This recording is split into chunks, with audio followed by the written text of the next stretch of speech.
So this is Blender. It can do 3D modeling, texturing, lighting, shading, and rendering. And I'm going to show you how to do all of those things whilst you make your very own donut. And I know this looks complex and challenging, but I promise you it is achievable for even a complete beginner that has never opened Blender, such as yourself. And I know this because millions of beginners have already made their donut, because this is the 5th version of this tutorial. I remake it for every major Blender release, this one for Blender 5.0. And speaking of which, if you have already made a donut from a previous version, rather than make another one, I've actually just released a course designed for post-donut beginners. So if you're interested in that, you can click the link below. For everybody else, you need to download Blender. So if you haven't already, click the link below. That'll take you to blender.org and then just hit the big download button. Now, if you're on Windows, that'll download an executable, which you should install. If you're on a Mac, it's an application you drag to your applications folder. And also, if you're at school or you're on a work computer that won't let you install anything, you can still use Blender. If you download the portable zip version of Blender, then just unzip it, you can run Blender from the folder. Pretty cool. Anyway, however you got Blender, open it and you should see this. Then just click anywhere off the splash screen to close it and you're in Blender. Hey, welcome. So this big section, this big gray area here, this is your 3D viewport. And it's where you'll spend probably 98% of your time, because it's the 3D world. Whether you're making a character, you're building an environment, it all happens right here. So the first thing you need to learn is how to move around in this space. And you can orbit by middle mouse pushing. So your scroll wheel, if you just push it in until it clicks, that's your middle mouse button. And then if you just drag that around, you can orbit. If you don't have a middle mouse button, a lot of people don't, they're on like a laptop with a trackpad or something, you guys will struggle. It's definitely easier if you have a mouse. But in a pinch, top right-hand corner, you just mouse over this little circle and then just click and drag on that. That'll do the same thing. Or the third alternative way to do it, edit, preferences, and then underneath input, emulate 3-button mouse. And then if you hold down Alt and then left-click drag, that will do the same thing. I don't want that. By the way, whilst I am here, a value that you will want to change, if you're on a 4K monitor, you will probably have noticed that like Blender looks like this, where like everything is really super tiny and you have to squint to see it. So underneath interface, I change my resolution scale to at least a 1.5, usually like 1.8. But for tutorials, I go even higher so you can really see everything. But it's obviously much easier to use when you can see things clearly. Okay, so middle mouse drag, that's how you orbit around. You can see we're focusing on our cube at the moment though. So how do we move to somewhere else? You do that by shift middle mouse drag, and that will pan you somewhere else. You can also, over here on the side there, click that little hand, that will do the same thing. But yeah, shift middle mouse drag, or middle mouse drag to orbit. And what about zoom? You can probably guess, you might have already done it by mistake, but just zooming by scrolling in and out on your wheel. Or again, you can go to the little magnifying glass there, just click on that and do that. Or alternatively, control middle mouse, and then that will also move you in as well. So I've thrown a lot of keyboard shortcuts at you already. Middle mouse for this, shift middle mouse to pan, scroll. If you don't want to have to remember all the hotkeys, because I'm going to throw a lot more at you. If you don't want to have to write them down yourself, I have done it for you. So I put together a Google Doc with all of the most common hotkeys and shortcuts that you might need to use. And it's free. So just click the link below and you can print it out. You can stick it on your wall. A lot of people do that and it's a big time saver. Okay, now it's really common to like get lost. Like one way is to like end up upside down like this. And then you're like, which way is up? How do I, if you just over here, this gizmo thing, these colored circle things with lines, those are your axes. So if you just click on one of those, that'll reorient yourself. So the Z, that's the top axis, and then you're back, right? You know which way is up because it's that way, right? Which way that one is pointing. Another way, like if you got like really off into the weeds, like you were over here, and then you're like, how do I get back to where I was? If you've got an object selected and you just want to focus on, like just fly to it. And this is a really common hotkey. You use it all the time. It's numpad period. and that'll just fly you to that. If you don't have a numpad, like even a lot of keyboards today, they don't sell them with numpads anymore, I guess because people aren't accountants. They don't need to quickly type in numbers, but I love them because it's really useful for Blender.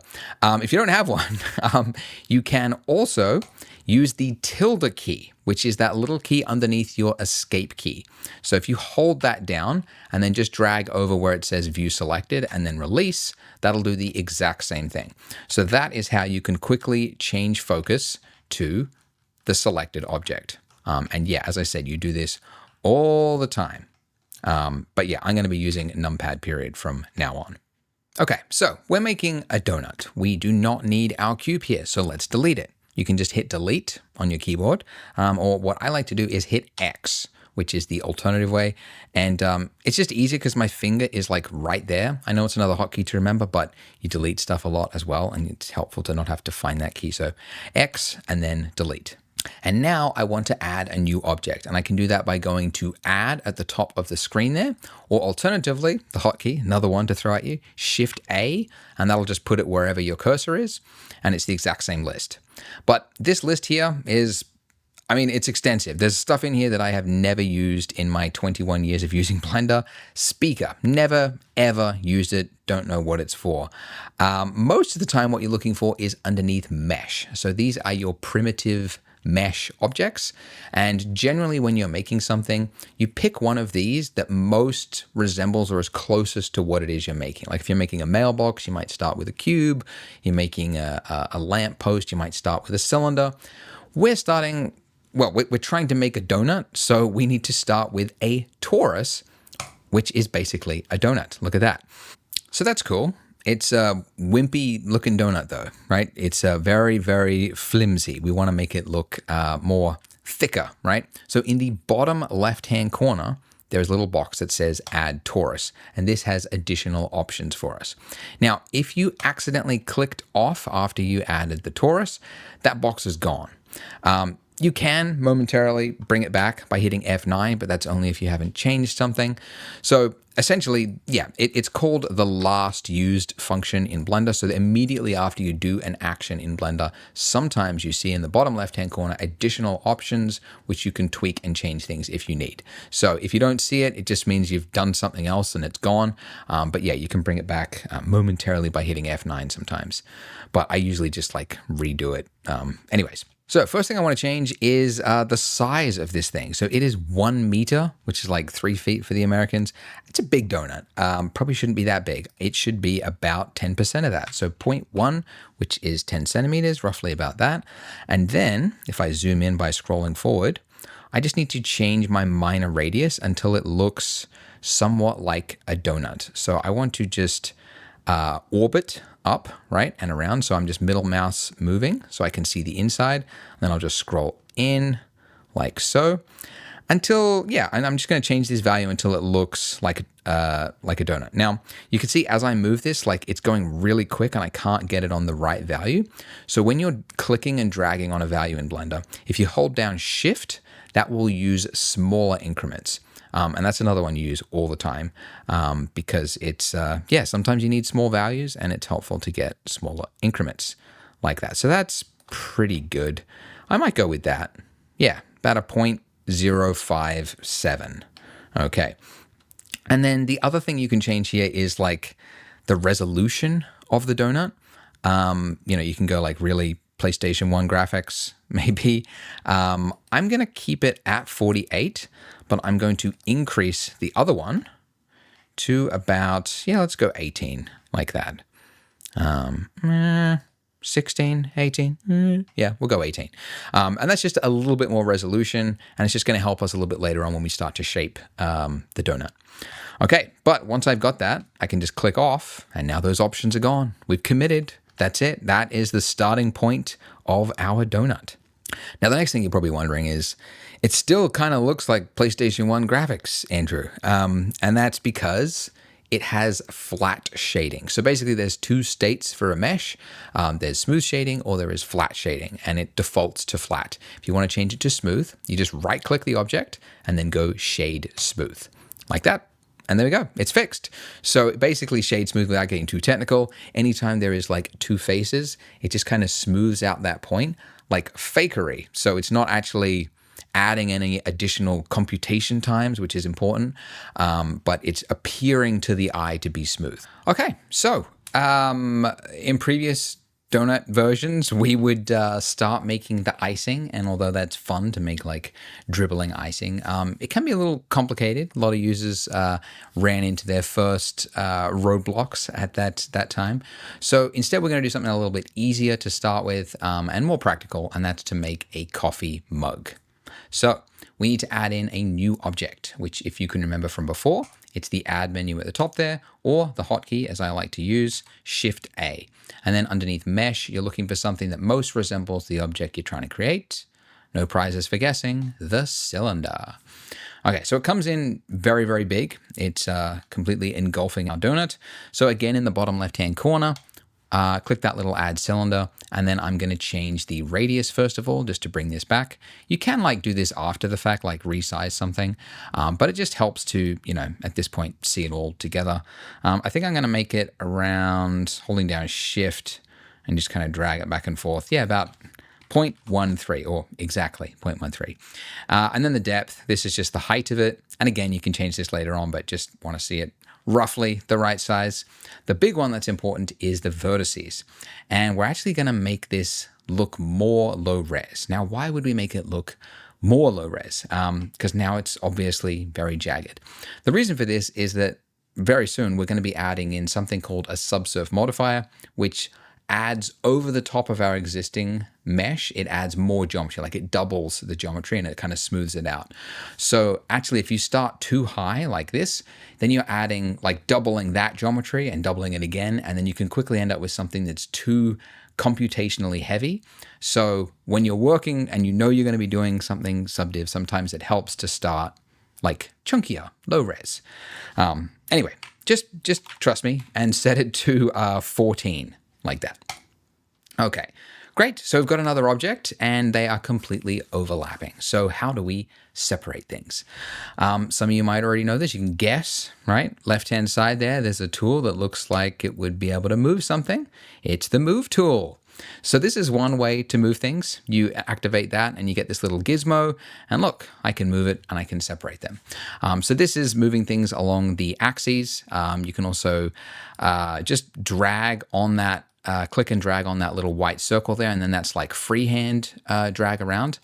I will say most Blender users don't actually use and move things this way because it's a lot of effort every time you want to move something to like go to the sidebar, activate the tool, click it, move it. It's like most people don't do that. Instead, they remember the hotkey, and the hotkey to move in Blender, and you'll be using this a lot. So again, this is on my keyboard shortcut. It's all in there, but the hotkey is G for grab.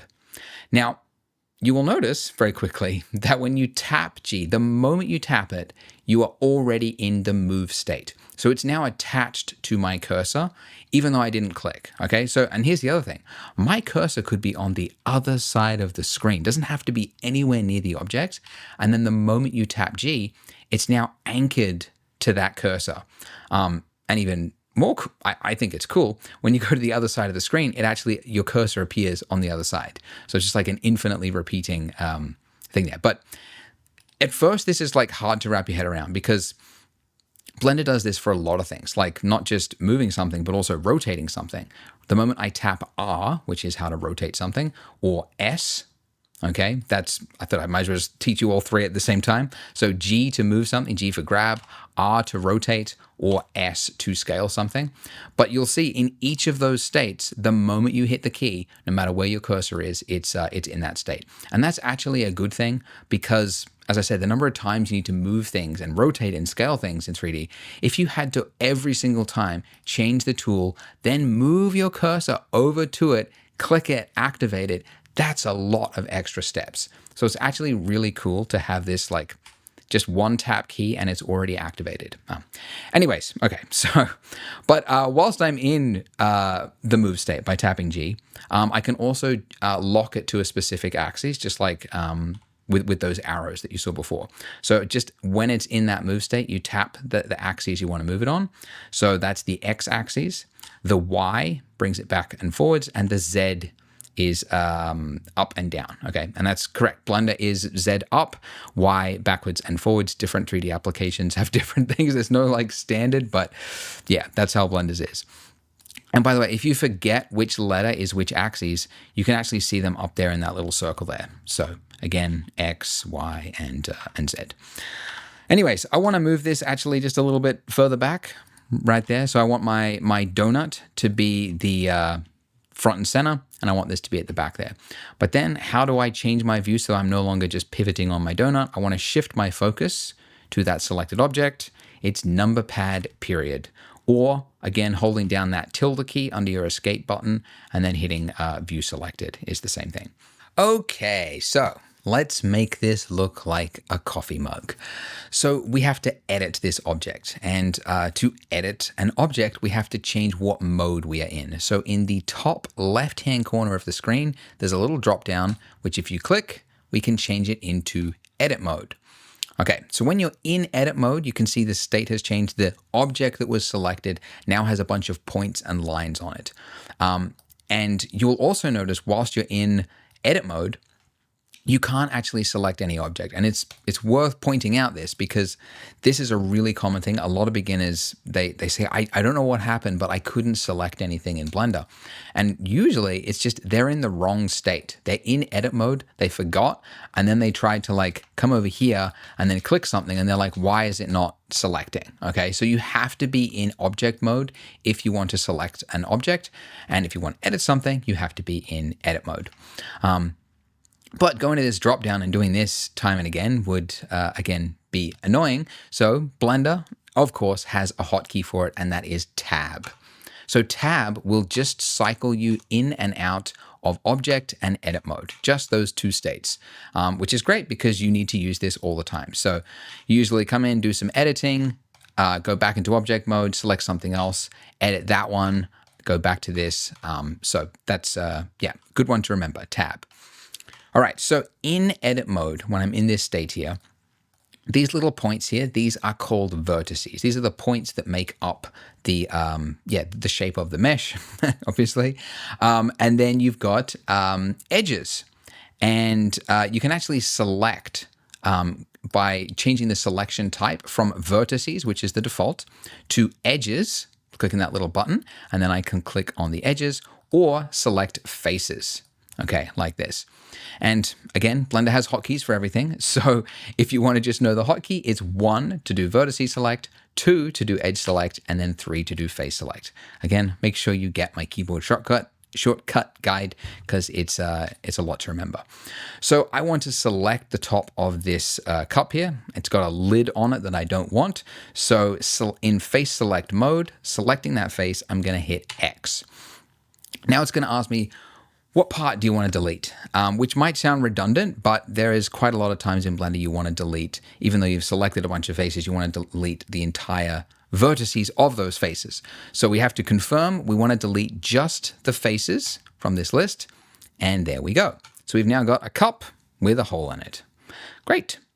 But this cup will not do. It is too paper thin. We could cut our finger on that edge there. So we need to add some thickness to this cup. And while we could do this in edit mode, like you could select everything and extrude it in and whatnot, we don't need to because there is actually a function we can do to add thickness to anything without needing to go into edit mode. And that is underneath your modifier stack here. So if you click this little wrench, this will activate modifiers. Let's just drag this out. And if you click add modifier at the top there, you can see you've got a number of different options. And the one that we're looking for is solidify. So this is underneath the generate. And just in case this changes for a future version of Blender, you can also go to search at the top there, and you could just type in solidify from the list. Okay, so now that we've got that, you can see we've got a bunch of options, and you'll notice that our mesh now has some thickness to it. And I can change this thickness here. Now, watch what happens as I enter into edit mode. You will notice, as I select these faces here, I can't select this inside part of the cup there. And that's an important point because modifiers are not actually adjusting the real mesh. So the real mesh still exists here. If I disable this from the viewport by clicking this little monitor button there, you'll see that my mesh has not changed. This is just applying this effect after the fact. So it's basically in object mode. It's taking whatever mesh that you give it, which is this, and then it's adding thickness to every face, essentially. So the reason this is so useful is that this is a non-destructive workflow. So I could, at any point, I could be doing a bunch of changes to my mug here. I could, we'll get to all that later on. We could change the size and things. And then later on I can go, you know what? I think that's a little bit too thick. I'm going to change that. And I can come back to that and very quickly adjust it. So non-destructive, and it's obviously very helpful for a lot of things. Okay, so I've given it some thickness, but I also want to round this corner here. That's way too jagged. Just like before I said, we're going to add in an extra layer on top, which adds more geometry, and that is called your add modifier, generate subdivision surface. So yeah, all the way down there. You use it all the time, but it's like buried in there. Okay, so subdivision surface. So this appears to have like screwed up the mesh. It's like, whoa, what actually happened there? Let's just increase the levels viewport. So this is just increasing the number of times that it doubles the geometry. So you can see this is what we start with, right? This is the start. This is one level. Then this is 2 levels. And then this is 3 levels, and every time you do it, it's doubling the geometry. But you can see it's giving us the effect we want. It's smoothing out that edge there.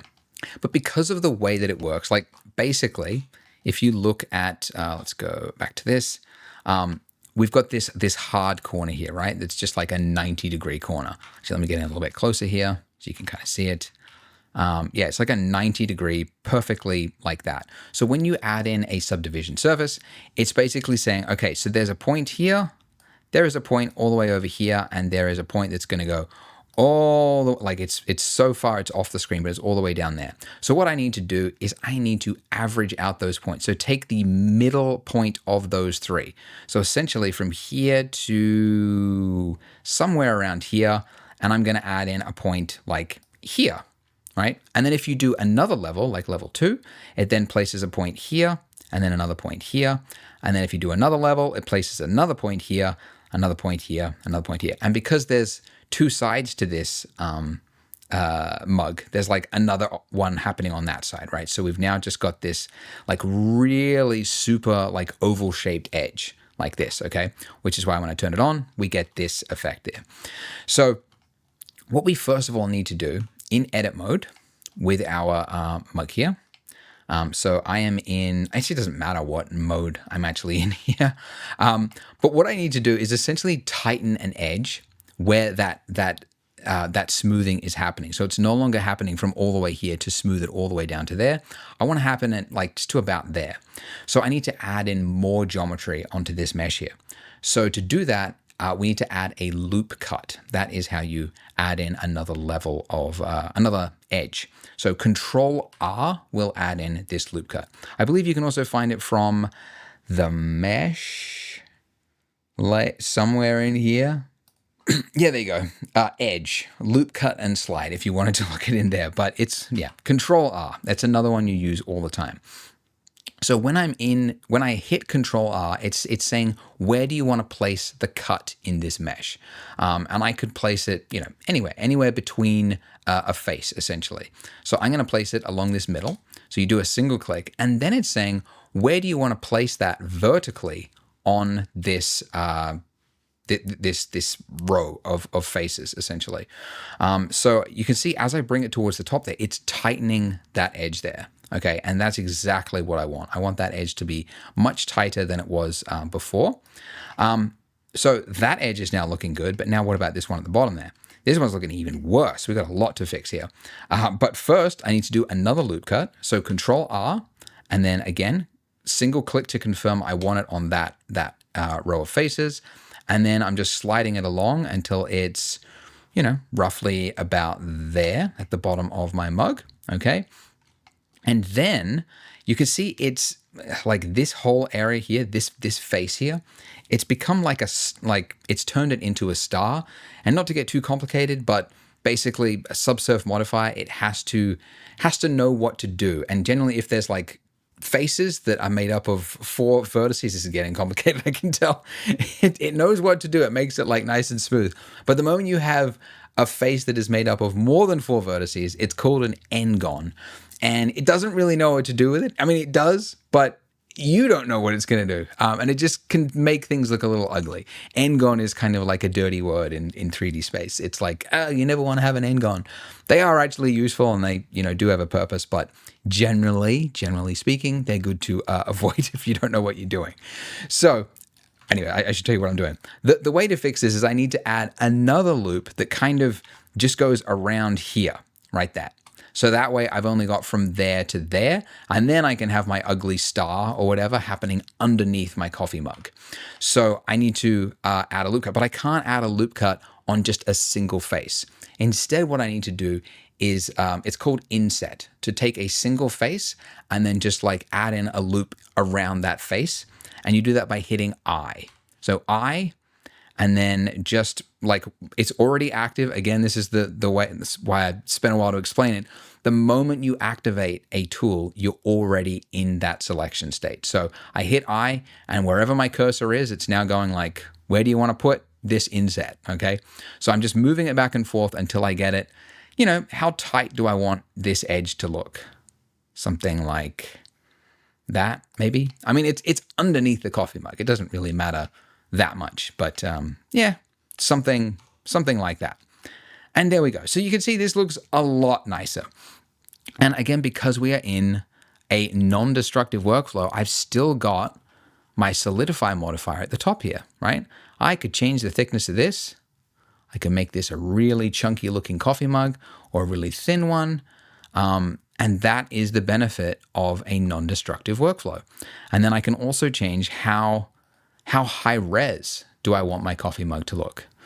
And this is the way to work in 3D. This is the best way to do it because, if a client wants you to change something or whatnot, keeping in a flexible workflow is definitely a good place to be.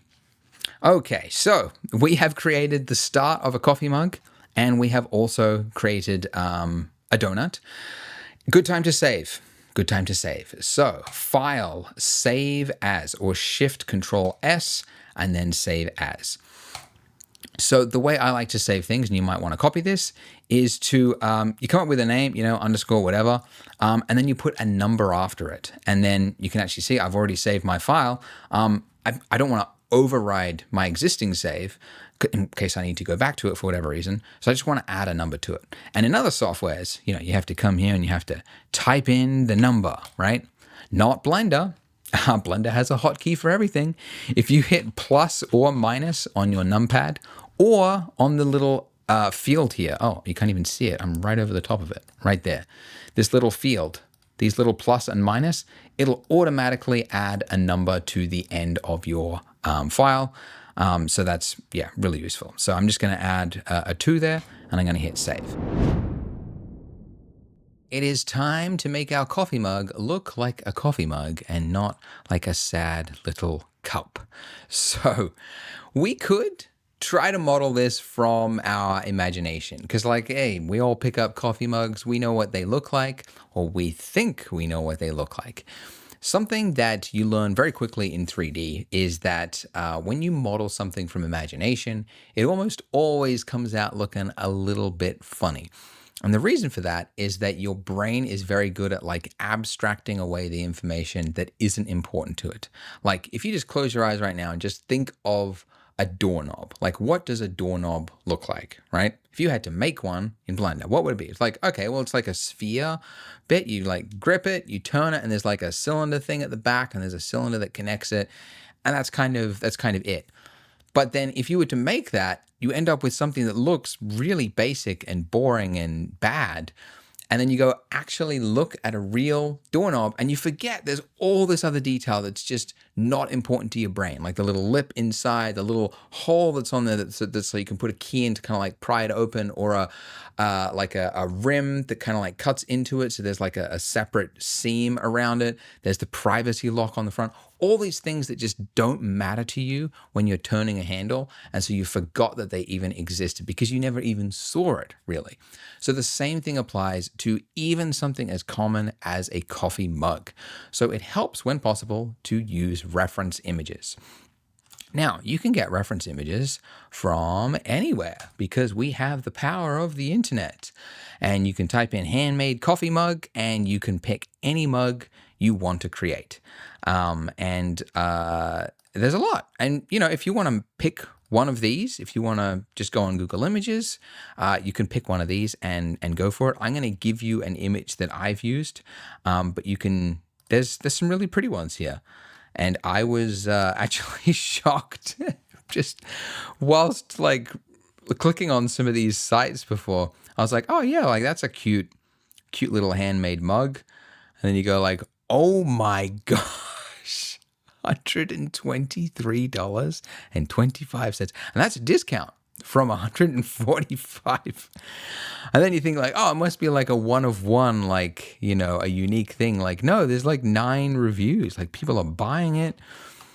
I'm like, I don't know. I got to make more money or something. Like, I don't know how people are buying $123 coffee mugs. I think it's also like we forget what labor costs, Like you think like a coffee mug is like $2, right? Or $1, or it's free. Like it's just, there's so many of them, it doesn't even matter. But like, no, like to hand make something, like obviously any of these mugs, they take more than a few hours to make if you're making it by hand. So like, yeah, $33 is probably like break even for them. Probably not even making any money, but it's just like, yeah, anyways, whole side topic of like the economy of handmade ceramic mugs, but people are buying them for $123. All right, so all that is to say is I want you to get an image, and the one I'm going to use, the link for this is below, and it's on my website. I've got all the links to everything we're going to be using in this tutorial. But there's 2 ways to add images. So one way is to go to the add menu and then just go image and then say reference. And then you just pick wherever the reference is and you can drop it in. The alternative way, and it's something that we didn't used to be able to do, and that's to just drag over from wherever it is on your computer and then just drop it into Blender, and it will recognize it as an image and it will bring it in as an image object. So either of those ways will work. So this is the image. This is the one we're going to use. Now, if you quickly orbit around, you'll notice that it's come in at a funny angle. Now, but I don't know why Blender does this. I think it's because they think people want it locked to the perspective that they were at when they brought it in there, but I've never needed that. So we just need to clear this rotation and then rotate it to the way we want. So to clear the rotation, I'm going to hit Alt-R. The alternative way, Object, Clear, Rotation, Alt-R, it's the same thing. Now it's flat. So now we need to rotate it, prop it upright so that it is flat onto, how it should be relative to the scene. So I need to rotate it. So I'm going to hit R. But we're now in freehand rotate mode. And it's relative to where we were looking at it, which is, this funny angle. So if you remember from before, when we're in a move state, like rotate, scale, or grab, we can lock something to a specific axis whilst we're in this mode by just tapping the letter of that axis. And if you don't know the letter, you can see we really want it on this red line here. And that red top right-hand corner, that is the X axis. So I'm going to hit X. There we go. So now it is locked to that axis, which is good. And now we want it to be 90 degrees. So you could either hold down Control, and you can see in the top, what that does is that's now moving it in 5-degree increments. Or you could just type in the number 90 on your keyboard and then hit enter. And there we go. So that's how we bring it in and clear the rotation and set it up. So, all right, now it's way too big. So hotkey to scale something, S, okay, S to scale. And now I'm just going to scale this down, and I can't see my mug. So my mug is behind it. So let me just move my mug. I'll move my mug forward. So let's move it forward to there. Okay. All right. And then now I'm going to look at it like front on. Okay, so I can do that by clicking this little -Y at the top there. That'll do front on. Or the hotkeys, because I use my numpad. For those of you blessed with a numpad, you'll like it. You can hit numpad 1, that's front view, numpad 3, that's side view, or numpad 7, that is top view. But I use those a lot, but again, you can use these if you don't have it. Okay, so front view, and then I'm going to scroll in to zoom, shift middle mouse to pan to the side. And now I'm going to move this over here, and I'm going to scale this down again to get it roughly to be the size of my mug here. Because I know that this mug is right relative to the donut, so it should be good. And then what I'm looking at for the size of this image here is I want the top of this rim here to roughly match the bottom down there. So this, like, I want that to match that. So it's still a little bit too big. And you'll notice I can't really easily do it from this angle. I mean, I can, but the problem is that this photograph is taken with a camera from the real world where there is perspective. But we are looking in 3D, and actually when we're in an axis like this, the reason it all becomes flattened is because it is in perspective mode.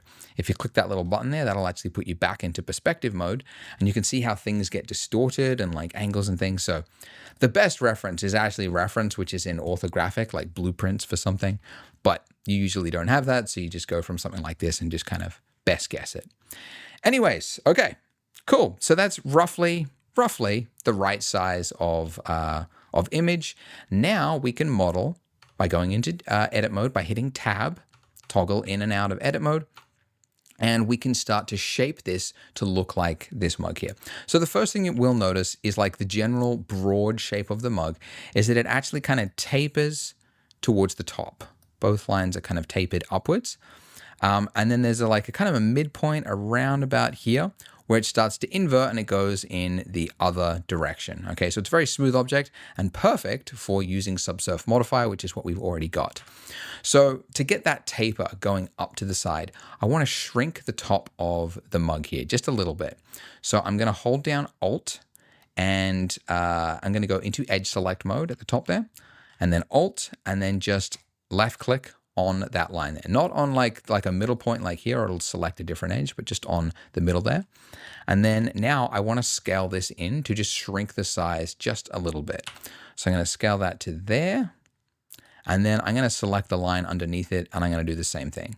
So Alt, click on that line, that edge, and then just scale it, about halfway there. Now I want to create this like widened point right here. And you can see like from here, like there's a lip at the bottom, but like from here to here, and then it goes up, I'd say probably 20% up the mug. That's where that middle point is. So this line is close, but I'd probably pull it up a little bit. So I'm going to double tap G, and that'll let me slide that edge there. And I'll put it to, it's about there. And now I want to pull it out to make it a little bit thicker. So I'm going to hit S and just pull that out to about there. And now I can see this line here is not quite right. So I'm going to scale this one out as well, just a little bit. Okay, that's roughly the right shape. Okay, now this bit at the bottom here. Okay, so I can see already that I need a little bit more detail. So I'm actually going to have to slide this line up here. So I'm going to hit double G to just kind of slide it up, and I'm going to pull it to about there. You can see now we've got kind of a more curved taper on that edge there, and I'm going to hit S to scale. And I'm going to double tap G again. And I'm just by eye, just guessing to try to get this form here. But you can see you can very quickly start to shape any sort of object you want by just moving, sliding lines around, and scaling things. Okay, so now obviously this face at the bottom here, so if I go into face select mode or by just hitting 3, this has to be this little lip at the bottom there. What do you call that? I guess like a lip? There's probably a word for it. All the pottery people watching this tutorial are going to tell me what it is. And they'll also tell me about the price of manual labor and why that coffee mug was quite well priced, I'm sure. Anyways, I'm going to, I'll scale it in a little bit. I'm just trying to guess like where would it start, but you just do it by eye. I think about there. Okay, and now with this face here selected, I need more geometry because I want to actually pull it out from that face there. But I can't just like pull it down, right? Because now it's stretching it. I need more geometry. And so that is called an extrusion. And thankfully, the hotkey for extrusion is just the first letter of its name, which is E. E for extrusion. And just like inset and everything else in Blender, the moment you tap it, you're now in that mode. I can pull it upwards. I could pull it downwards. Obviously, downwards is what we want. So I'm going to do a single click right there. Okay. And then now, if I go back and just look at it in object mode, and by the way, if you want to see it like the donut, you want to make it look smooth, you can as well by going to Shade Smooth. And that's okay, but you can see that this line here, this is a much tighter line, okay? And the reason that this is happening is, of course, because of Subsurf Modifier and the way that it works. It's essentially going from here to here, and then kind of like, I guess like a midpoint in the middle there, and it's trying to taper from there all the way in. But then also from this point here, it now has to taper from there to kind of smooth out that line. So we end up with just kind of like this like very smoothed out little nub. But to fix it, we just have to add in more geometry so that it doesn't start the smooth so much further up. So to do that, we need another loop cut, which you might remember the hotkey, or you can find it in the menu, Edge, Loop Cut, and Slide, but it is Control R. So Control R, when you're in this mode, where do you want to put it first? So do a single click on this face here, so click, and then it's now saying where do you want to slide it to. So I'm going to slide one to the bottom, like so, and then I need another one right above it. So I did a click there to confirm it. So I'm going to hit Control R, and now I'm placing it on the exact same place, and I'm just going to pull it up. And there we go. And now you can see it's much tighter at the bottom there, and it looks good. And if you really wanted to clean up this bottom base there, you can see we kind of got that like starfishy pattern happening. You could do the same thing we did before, which is select that face there and then do an inset. It's not really that essential. No one's really going to notice it, but you might, and maybe you want to clean it up. So yeah, but that's pretty good. That's great. That's a good start to the mug. It looks good. Awesome. Well done. Now it's time for the challenge of making this handle. So you can see it starts about here and then obviously extrudes around and goes back into itself and is joined here. So how do we do this? So basically, whenever there is a join, and you can see there's like, you know, like a nice like bevel edge there kind of thing, it has to physically be part of the geometry of this. You can't just have it like existing out in space, because then it won't appear to be joined together. So essentially, we have to find somewhere on this mesh to start the handle from. And that point is actually here, right here, which is why I've modeled it this way. Right here is where I'm going to extrude out. Now, before I show you how to extrude it, I first of all want to show you, I'm going to do something and it's going to mess it up. And I'm going to then show you why we need to do something else first before we start extruding. So if I was to extrude this out, we could do the whole handle here, get it back there, make it look perfect. And then later on, look at our mug and go, oh no, what is going on? The reason this happens is because of, you might remember, the solidify modifier, which these modifiers, they're not part of the mesh, right? It's happening after the fact. So it's adding a thickness to any mesh that we have here. And it's now adding a thickness to the actual handle itself. So how do we fix that? We fix that by making this go from a modifier to real, like actually bake it into the mesh so that it's actually real geometry. And the way you do that is, first of all, let me just undo all of those, Control Z, of course. The way you do it is by going to the modifier, and then in the little drop down in the top there, right next to that little camera icon, there is an apply. So when you click that, it's disappeared. And now when you go into edit mode though, you can see all that geometry that wasn't there before is now actually part of it. And you can see it if you turn off the subsurf modifier. So I can now make changes to the inner part of my model there without it affecting the rest of it. So it's actual real mesh that we can manipulate. Obviously, the downside is it's no longer non-destructive. So that slider that we had for changing the thickness of the mug, we no longer have the slider. It would just mean if we wanted to change the thickness of the mug, we would have to like do it ourselves, like selecting all that stuff and doing it. But that's fine. You have to break the workflow eventually to add in customization, but there you go. So anyways, now that I've got this, now when I select this face here, I can start to do the extrusion. So importantly, make sure you're selecting the right face. If you were to select this one by mistake and then start trying to do your handle and then like twist it around, it would start to get screwed up very, very quickly. So make sure that you've got this red line that's like intersecting your mug there, that it is, yeah, like it's that one. It's like bang on to the middle. And you can actually check if you go into top view mode, it should be directly in the middle of the mug there. Okay, so with that selected, I'm going to go into front view mode with numpad 1 or hitting that little green thing. And then I'm going to hit, again, the hotkey that we use for extrusion is E to extrude out. Now, when you do that, it's using the normals, the hidden, it's like the hidden direction of each of the faces that are on your mesh, okay? So it's kind of extruding it out like that. For most of you watching this, the extrusion there worked perfectly. But every now and then you go to extrude something and it doesn't work, and it's because there's something wrong with the normals of the face that you tried to extrude from.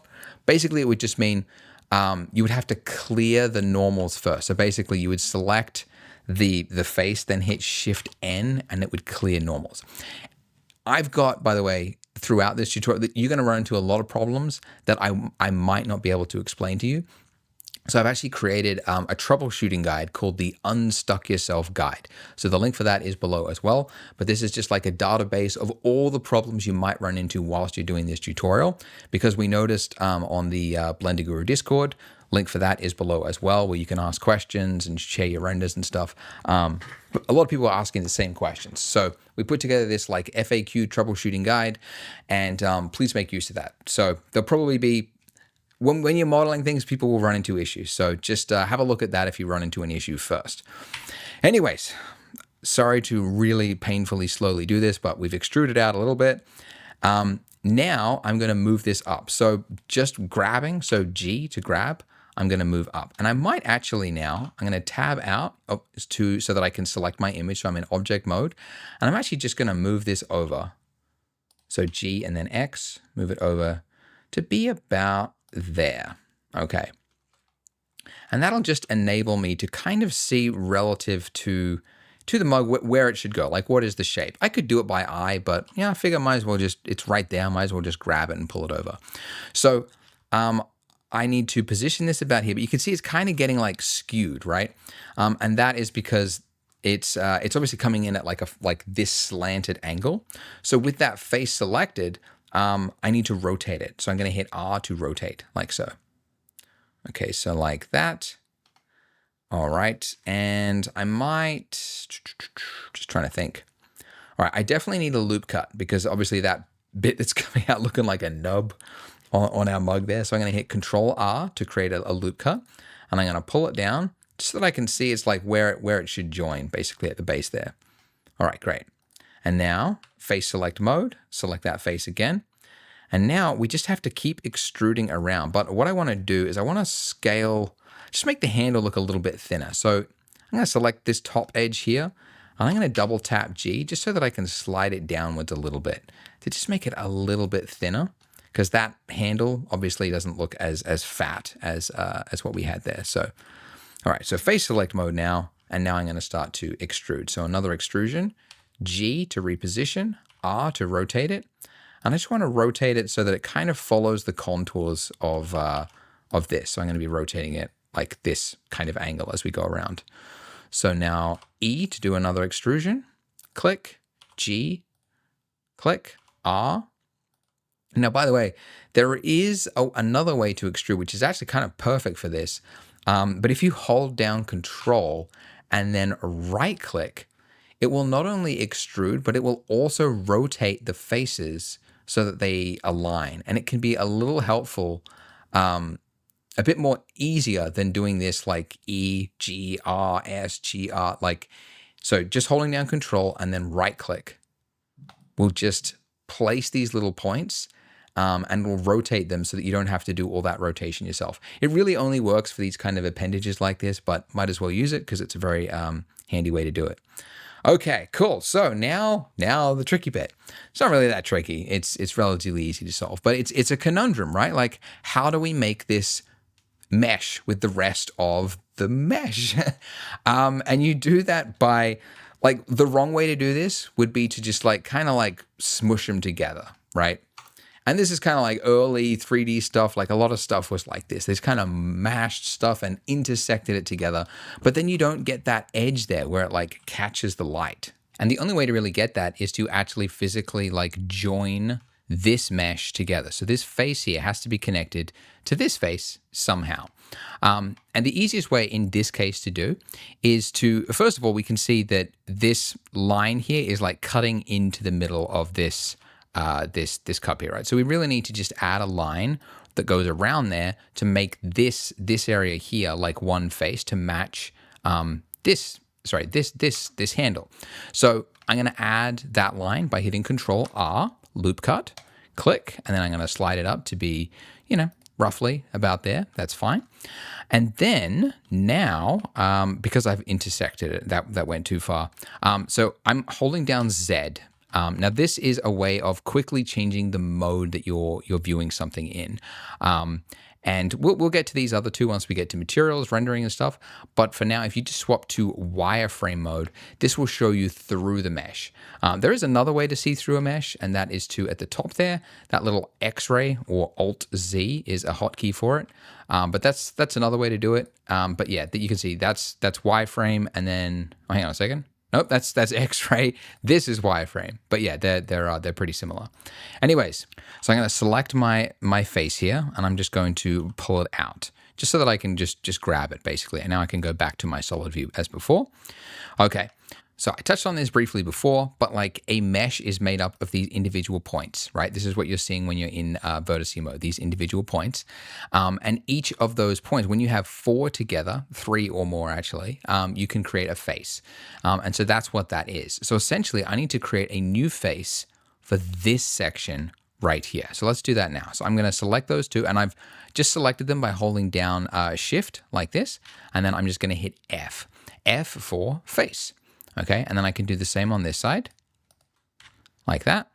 And then I'm going to do the same on the top. And then I'm going to do the same underneath. Okay, all right, so I've done it. And I did it deliberately this way because I need to show you the reason for this issue here. So we've got, we've got the faces, so they should be going smoothly across here. But because of the way meshes work and the way they try to, the way smooth shading works is, it does it based on like a continuous flow of faces. And you will have noticed that when we created this, there was actually a face that is inside here before we joined it, okay? And I'll show you if we go into here. This area here, you should see there is a face that is right here. So because that exists, the smooth shader doesn't actually know that it's supposed to continue on because there's a face that goes down. So it's now kind of mixed. It doesn't know, like it has to create a smooth shading here, but then also one on the top there. And so it's done this weird hybrid thing where it's like, it's tried to do it, but there's clearly something going on underneath. So what we need to do is just delete that face. So again, in face select mode, you select that inner face there. And by the way, when you're working in 3D, this is a really common thing beginners do, is they select the wrong face. So you can see how quickly that, like, they're right next to each other, that point there, right? But selecting one or the other, it just happens all the time. So a thing that a lot of 3D artists do is when they've selected something, before they delete it, you just do a quick orbit around, and that'll just like break the perspective and just to verify that that is the actual one I mean to select, okay? Then I'm gonna hit X and I'm gonna say faces, okay? But it's not just that one, right? Like that, actually that should be fixed soon, but anyway, I'll show you how. And then there's one on the inside here as well, okay? Because when we joined it, there was a face here and there was a face over there. So I'm now gonna delete that face by hitting X and then say faces. Okay, now that's done. This should be correct, but the reason it's not is one, I think if I need to right click and say shade smooth, and that has fixed it. What can happen sometimes is when you've fixed up some geometry, you might need to recalculate the normals, like and again, to bring up the normals, there's a secret hidden line that every face on your object has, and they're always pointing outward like that. But when you've created new mesh and you've kind of fixed things or whatnot, you can end up with one of these lines that goes the wrong direction. And I'll show you that actually, if I just do this. That's what it might look like. You get this weird like black shading artifacts that's very ugly. So to fix that, you select your entire mesh and then you hit Shift N and that will recalculate it. And now you can see the smooth shading is correct. And just to show you quickly as well, the way I did it just then, where we like created it and then we deleted the faces, don't do this. I'm just going to show you like actually what you would do, because it's not this tedious normally. If you had this problem, you would actually select this face and this face first. You delete them ahead of time. And then actually, and there's a faster way to have created this join here, you can select that entire edge loop with Alt, then Shift Alt, select that. And now I could right click and say bridge edge loops, which you only can do if you've got the exact same number of vertices on one side as the other. But I wanted to show you physically creating those points with vertices, because that is a really common way to model, to join things together. You select the 4 vertices, you create a new face. Anyways, look at that. We've got what looks like a handle coming out of the mug. Now, if we look at our reference here, we've got it pretty close, but you can see that there's like, it's sharp, right? There's clearly like a crease here and a crease here. And we can do that just by adding in more loop cuts. So I'm going to add in, well, I guess there's 2 ways to do it. One, I can actually just select this edge here. So holding down Alt, just select that and then double tap G and I can bring that in. But when I do that, this area becomes a little bit straight. Maybe not what I wanted. Let's have a look at front mode.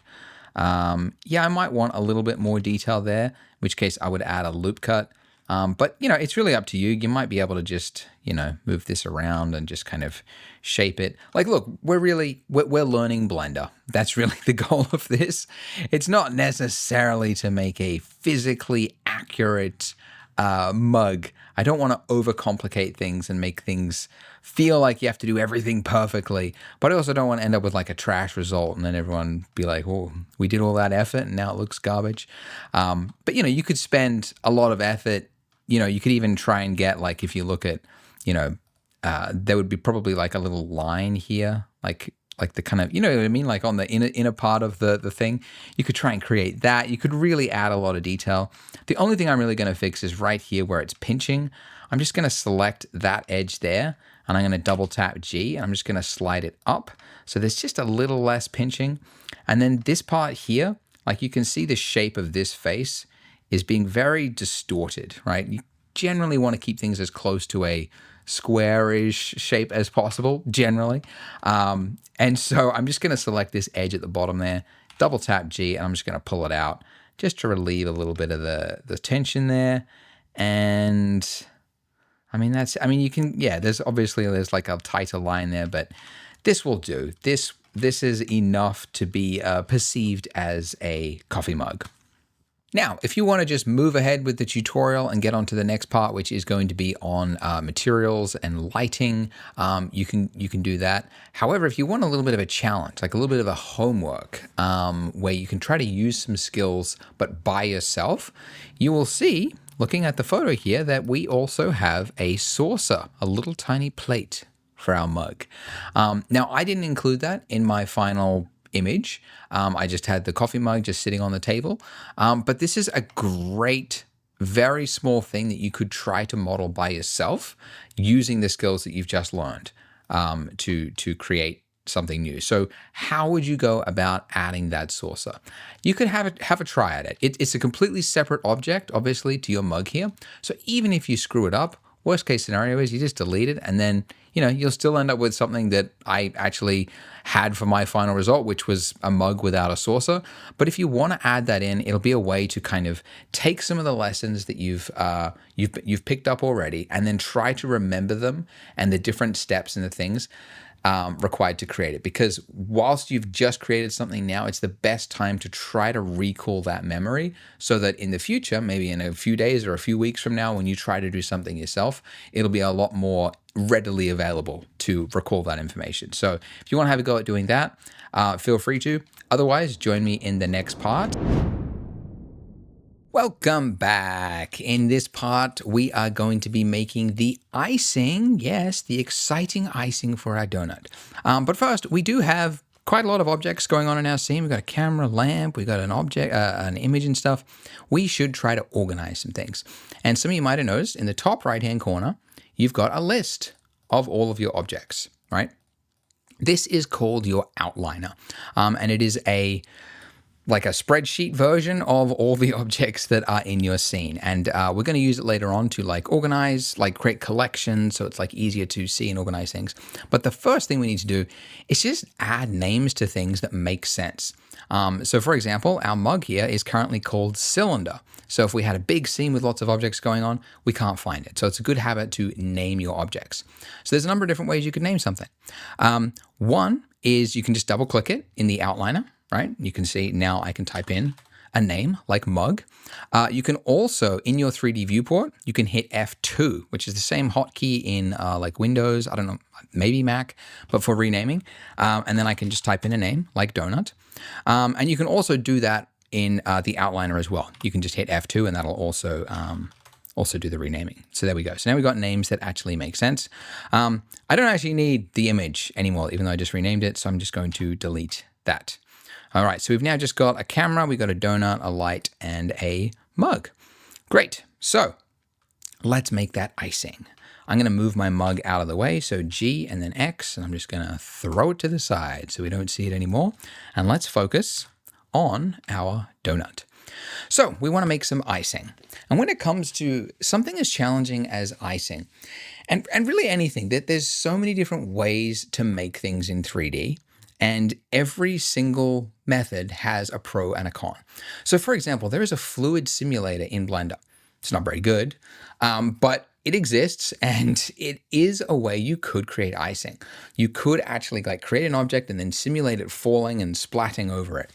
The reason we're not going to do that though is that one, it's incredibly complicated. There's so many things that can go wrong with the simulation. Blender Simulator is not very good. And then also you don't have any control over the final result. You have to keep rebaking things. It's horrible. But there is another way, and that is to just do it by hand. And at first that seems slower, but you have much more control over it. And it's actually pretty easy to do. So I'm going to show you how to do that. And it's also a great way to introduce some more tools and things and get you familiar with different areas of Blender.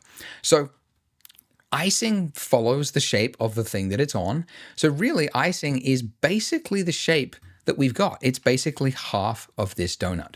So if we got half the donut, we're halfway there. Then we just need to add some variation to it to make it look like icing. So what I'm going to do is duplicate my donut. So Shift D, that is how you duplicate. You can also just go Object and then say Duplicate Objects there, Shift D. And when you do this, you are in the duplicated state and it's saying now where do you want to place that thing. And we don't want to place it anywhere. We want to leave it exactly where it was. And so I'm going to hit Escape. Now, when you do that, it hasn't canceled the duplication because you can see at the top there, we've now got donut and then donut 0.001. So there is two objects still there. They're just exactly in the exact same spot fighting for space. Something you actually never want to have is two objects sharing the exact same space because then when a camera moves or something happens in an animation, you see like flickering, really, really bad. Anyways, I'm going to double click that and I'm going to call it icing just so that I can quickly tell the two apart. And I want to delete the bottom half of my donut. So I'm going to go into front view mode like that. And I need to go into edit mode next. And I want to select the bottom half of my donut. This is face select. Currently, let's go vertice select. Okay. And if I was to click and then just drag over the bottom half of my donut, it would appear as though as we have got half the donut. However, and this is an area of Blender that is not clear until you run into problems, but if I was to change my orbit, you can see it hasn't actually selected half the donut. It's only selected what it could see from that view. So you have to turn on toggle X-ray first or go into wireframe mode. But yeah, you have to turn that on first, then do your selection, and now it will actually select all the way through an object to the other side as well. By the way, if you find that you can't do this drag selection that I've got, if you've got instead a circle over your cursor, like what I have here, what that means is you have tapped the W key by mistake, which will cycle through in the top little side of your screen there, different selection modes. I wish it was not W. That's one of my complaints I've made to the Blender team. W is so close to the other keys you need on your keyboard. So many people hit this, they hit the wrong key, and then they're in this thing, and then like nothing works.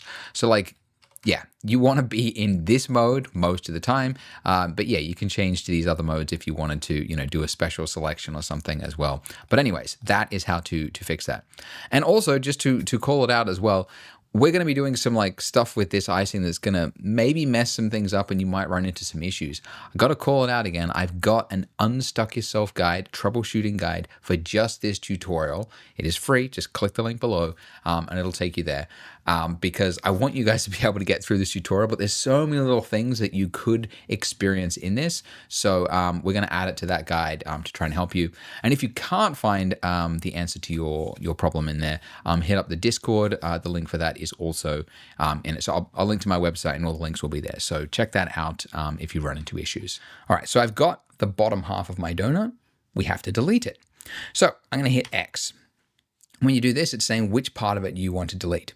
Now, this is one of those cases where it actually matters like which one of these you select. Because if you were to select vertices, because it would appear as though that's what you need to delete.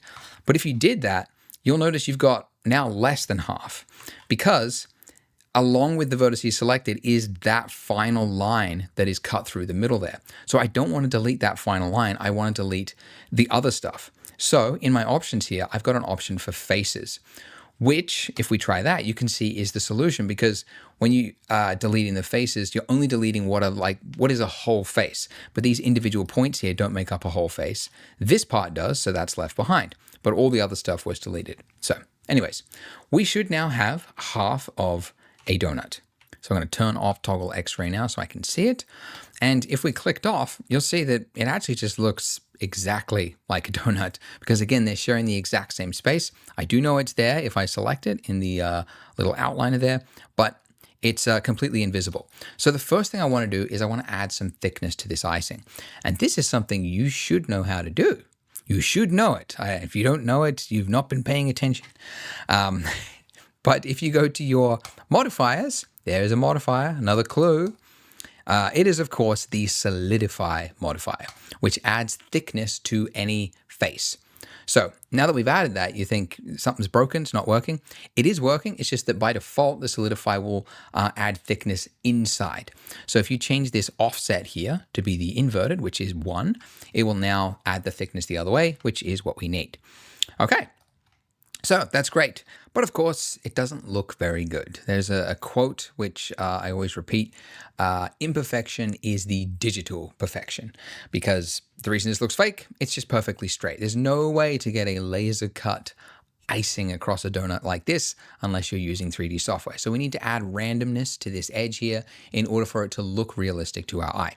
So I need to go into edit mode. And when we do that, we can't see the mesh because we've got our solidifier blocking our view.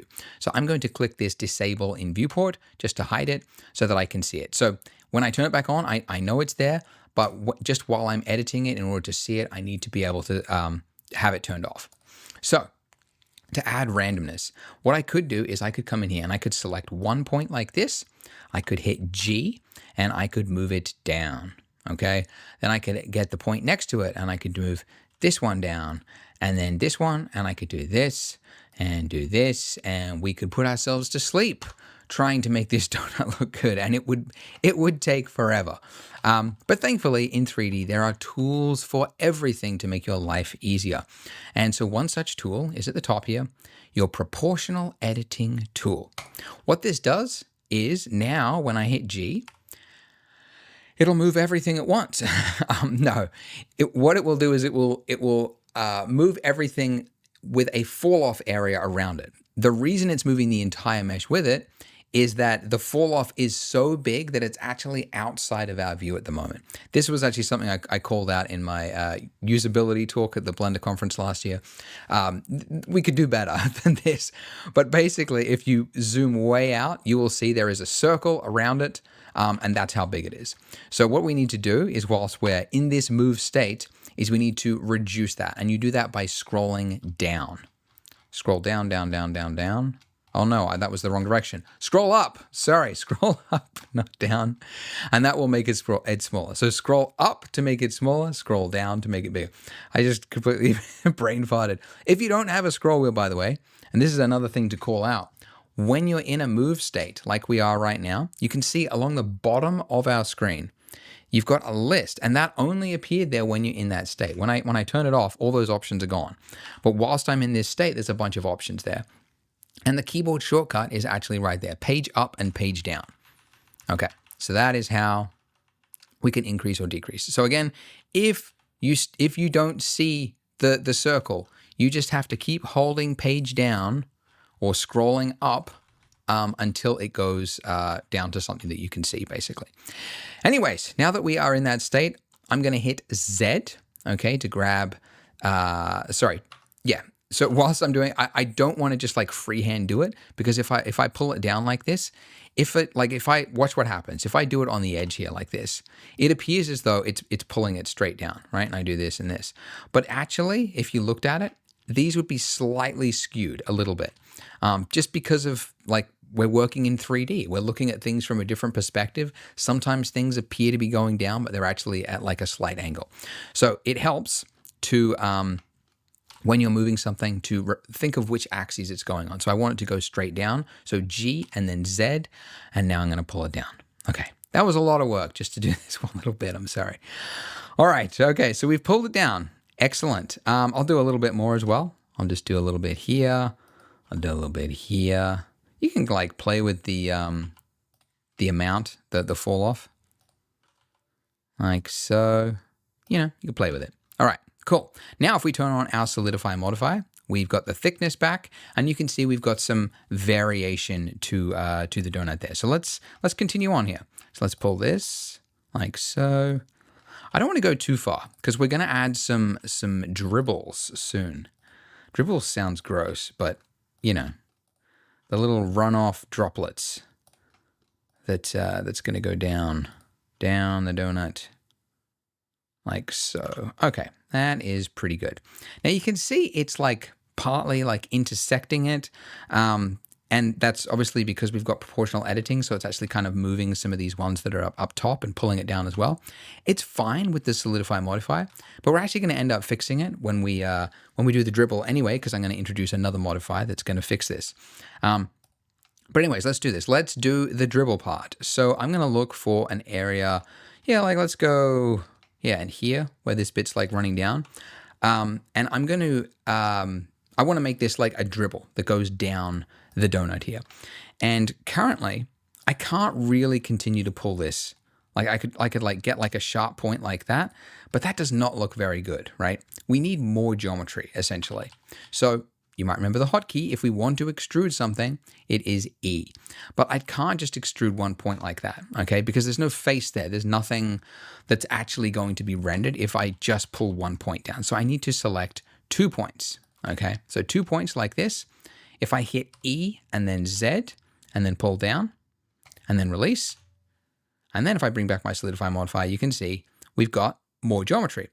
Doesn't look very good though. So let's add in another modifier, the same one that we used on the mug as well. It's the subdivision surface modifier. As I say, use these all the time. Use it for most objects, probably have a subdivision modifier because it's so useful. But one of the things it's good for is it like, besides adding detail, it like smooths things out for us. So that little hard little block that we had there has now turned into a smoothed droplet looking shape, which is exactly what we want. But look, dun, dun, dun, it has separated from the donut. Now, in previous tutorials, I actually did like a thing that showed you how to like use this, but make it like snap onto the donut, and it got all complicated. Everyone screwed up their mesh at this point.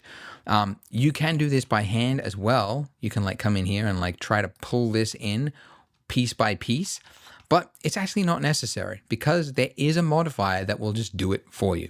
So if you go to your add modifier stack and then go to deform, and then you're looking for the one called shrink wrap.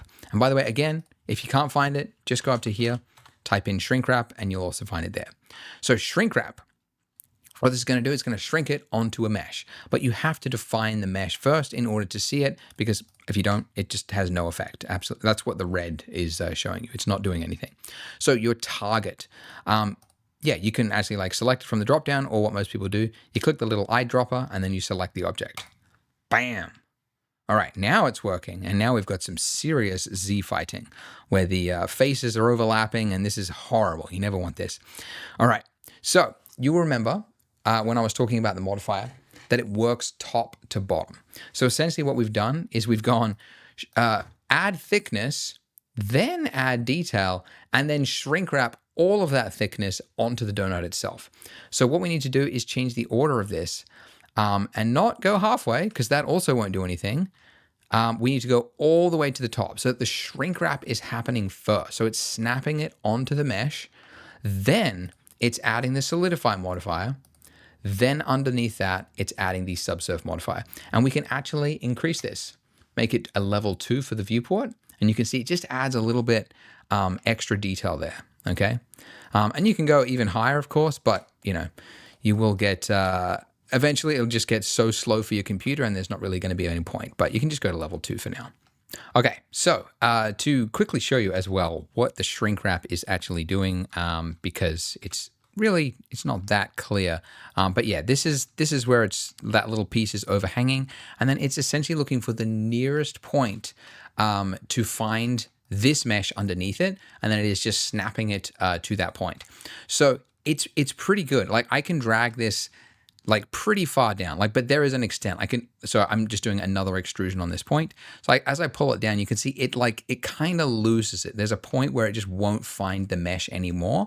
So there's a point at which you should start to pull things into the mesh. It's not magic. It's not going to just magically find it. So if I just pull it all the way out, there's no way it's going to be able to find it. So there is a limit, but you can see it does make our job a lot easier because I can pull it down and I can start to make some big dribbles along my mesh here, and I don't have to really worry that much about the placement because it's just going to automatically snap itself to the donut. I just have to make sure that the dribbles are straight.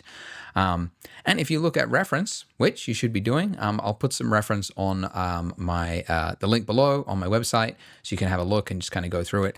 But yeah, usually when like droplets form, they kind of the gravity kind of builds at a point and it kind of gets sucked from the top. And so you end up with this thin bit in the middle and then this globule, which is a crazy word, at the bottom there. But essentially it just means the piece at the bottom, I'm just going to make a little bit thicker than the pieces above it. Okay, so that's one, but we should do more. So I'm going to go around and I'm going to add more and just repeat the same thing. Just do an extrusion on these little points there and just kind of drag it down. So let's do that. Because yeah, I remember the first donut that I ever made. Oh, way back in the day, making the first donut. And I really I did one little dribble going down it. And then I always wanted to frame the camera so that it was looking at that because that was the most interesting part of the donut. And then I learned just exaggerate, just add little dribbles everywhere. That is a big part of being an artist is you look at reality and then you find the bits that are actually pleasing and then you exaggerate it. And that's what I'm doing. So, donuts typically don't have this many dribbles, but it's very pleasing. It just makes it look very gooey and there's so much icing. And you can see, by the way, I'm not doing the same shape also everywhere. So this is a half one, right? And I'm kind of looking for where I can add some different shapes. Why is that? There's a gap there. Oh, okay. Yeah. Oh no. Yeah, I was recording for this tutorial and I recorded something and then I reverted it, but I've now got a giant face here where there should be not a giant face there. So what do? You've accidentally got this thing. There is, and this is, you obviously don't have to do this because this is not your problem. but I'm just going to use the knife tool, which is a way to do an incision on a mesh and just add more geometry like freehand. So I've just fixed that little problem that I had there, but you hopefully should not have that problem. I'm going to just pull this down. I'm going to turn on proportional editing. I'm going to add a little bit that's going down. And let's select these two, turn off proportional. Let's add another little bit that's going right here. Add a little bit of variance, and let's add another big one right here. Pull this one down. But this is the fun part, you know? I mean, aside from the finicky, like going like sideways, looking at where it appears and then straightening it, but you get to kind of like shape things and just like with your eye, just play with it. It's actually one of the cool things of 3D. It's also why a lot of people get into 3D is they want to do art, but whenever they pick up a pencil, they just can't get the lines where they want it. And the great thing about 3D is that you've got points and you can move those points after the fact. You're not drawing freehand. So there's no case where you like screw up a line and you have to like rub it out and try again. Like you just grab a point and just kind of like move it around, like I'm doing right now. So that's one of the joys of 3D. I'm just doing filler talk if you can't tell. Just grab a few pieces, move them all down together. Why not? There we go. That's kind of interesting. I might just take this one at the bottom there off, and I'll just maybe pull these out, just so we've got more variance that goes all the way around it. But play with it as much as you want. You can pause this and, play with it. But I'm just trying to make it look generally appealing. Now, one way to improve this, you'll notice that the icing is separating from it, right? It's going up right there. And again, that's because of how subsurf modifiers work. There's a point here and there's a point here. So it has to make this really rounded shape. But real liquid, when it is in this state, when it's clinging to an object, this part here, as it hits it, that part will be like solid, right? And then the rest of it, like this part is round, but then this part is like hugging the actual surface. So thankfully, we can do that. There is a setting in the solidifier setting options, which I might have to move. There we go, so we can see it. Underneath edge data, there is an option here for a crease. Okay, so what a crease is doing, we didn't really talk about it with the mug, but it's essentially on an edge, it's creasing it and saying like, instead of like doing that huge rounded thing, just kind of tighten it on that edge. Very similar to adding the geometry like what we did on the mug, but this is a way to do it without adding extra geometry. It does kind of add a little bit of stretching, but it's not really that noticeable on something like this. But that is very, very nice, very solid. It's hugging it and it looks very pleasing. Excellent. Now we could as well, I didn't actually do this for my final one because I forgot. But I realized after, I was like, oh yeah, I guess like the part that's on the inside of the donut, yeah, I forgot to do that. But yeah, you can also like do the exact same thing, just playing with it. If you find like it's kind of hard to like look at it inside the donut, if you just select the middle row, so if you just hold down Alt and then select on that middle row, you can use the same focus button, so numpad period or tilde and then view, and then that will just lock it on to those selected vertices. So that focus key that I mentioned, it works on in edit mode as well, which is good. So yeah, I could just pull these down like this and just, the camera's not really gonna notice it. You just wanna make sure that it's, not perfectly straight like mine was in the final render. It doesn't really, like, who's going to notice, who's going to tell, really? Annoying people are going to point it out. The inside part's too straight. All right. So that's pretty good. Actually, something I might do, because I noticed, like, looking from the top, because this is where the camera's going to be, like, we're not really able to see much donut. Like, the icing is a little bit too far down. So I'm just going to grab some of these points here using proportional editing. I'm just going to pull them up to just expose a little bit more of the underlying donut, which is definitely going to make the donut look a little bit more handmade, because like obviously probably a professional donut from Krispy Kreme or something doesn't have this much variance in it, but it's okay. It does kind of help it give it a, realistic kind of look. Now there's one thing that would really improve the look of this icing, and that is thickness variation. Because if you go around it, you'll see that the exact, the distance from here to here is the exact same thing as like, what it would be over here to here. And that's just not the case. We've got like icing that is dribbling down. These little droplets are kind of like breaking away. And what happens when those droplets break and then they kind of stop? They build up, right? So we should actually see these kind of like swell a little bit. They should be a little bit rounder at the heads of each of these points. Also along the edges here, every little edge here should be a little bit more inflated than the rest of it. And although that sounds like nothing, when you do it, when you actually add this little detail, it really does improve the realism. So we can't do that because all we've got is these little points here, okay? So just like what we did with the mug, there comes a time where you need to break the non-destructive workflow and apply your modifiers. So this shrink wrap here, by the way, when you apply something, you have to apply it in like top to bottom. So even really, although we only want to apply the solidify, that's the main one we want to do. We have to first of all apply the shrink wrap because that's the one that is first, and that's the one, like if we applied this one first, we would lose the shrink wrap would have to go after it, and it would screw it up. So we have to apply the shrink wrap first. So go here and click apply. Okay. Now in edit mode, you can see we've still got those single points, but they're now snapped to the mesh. All right. But it means we no longer have that automatic snapping. So if I was to pull these out, you can see they're now separated from the mesh. So just keep that in mind. We still can't edit the mesh there because we haven't applied the solidify. So I'm going to apply the solidify now. And now we've got these points here. Okay, so now if I wanted to, with just these points, I could pull some of these points out, turning off proportional editing, and I could just pull them out a little bit. And that's better, but we don't have enough detail here. We need more geometry to play with in order to add this extra detail. So we need to apply our subsurf modifier. So I'm going to, on here, I'm going to hit apply. And actually there's a hotkey if you don't want to have to go to the drop down each time. Control A will apply the selected modifier. And now in edit mode, look at this. Now we've got all this extra geometry to play with. So now if I wanted to, I could turn on proportional editing. I could select one point. I could try and get a kind of a shape like this. That would be probably the best way to do it if I was restricted to edit mode. And that'll get me some of the way there.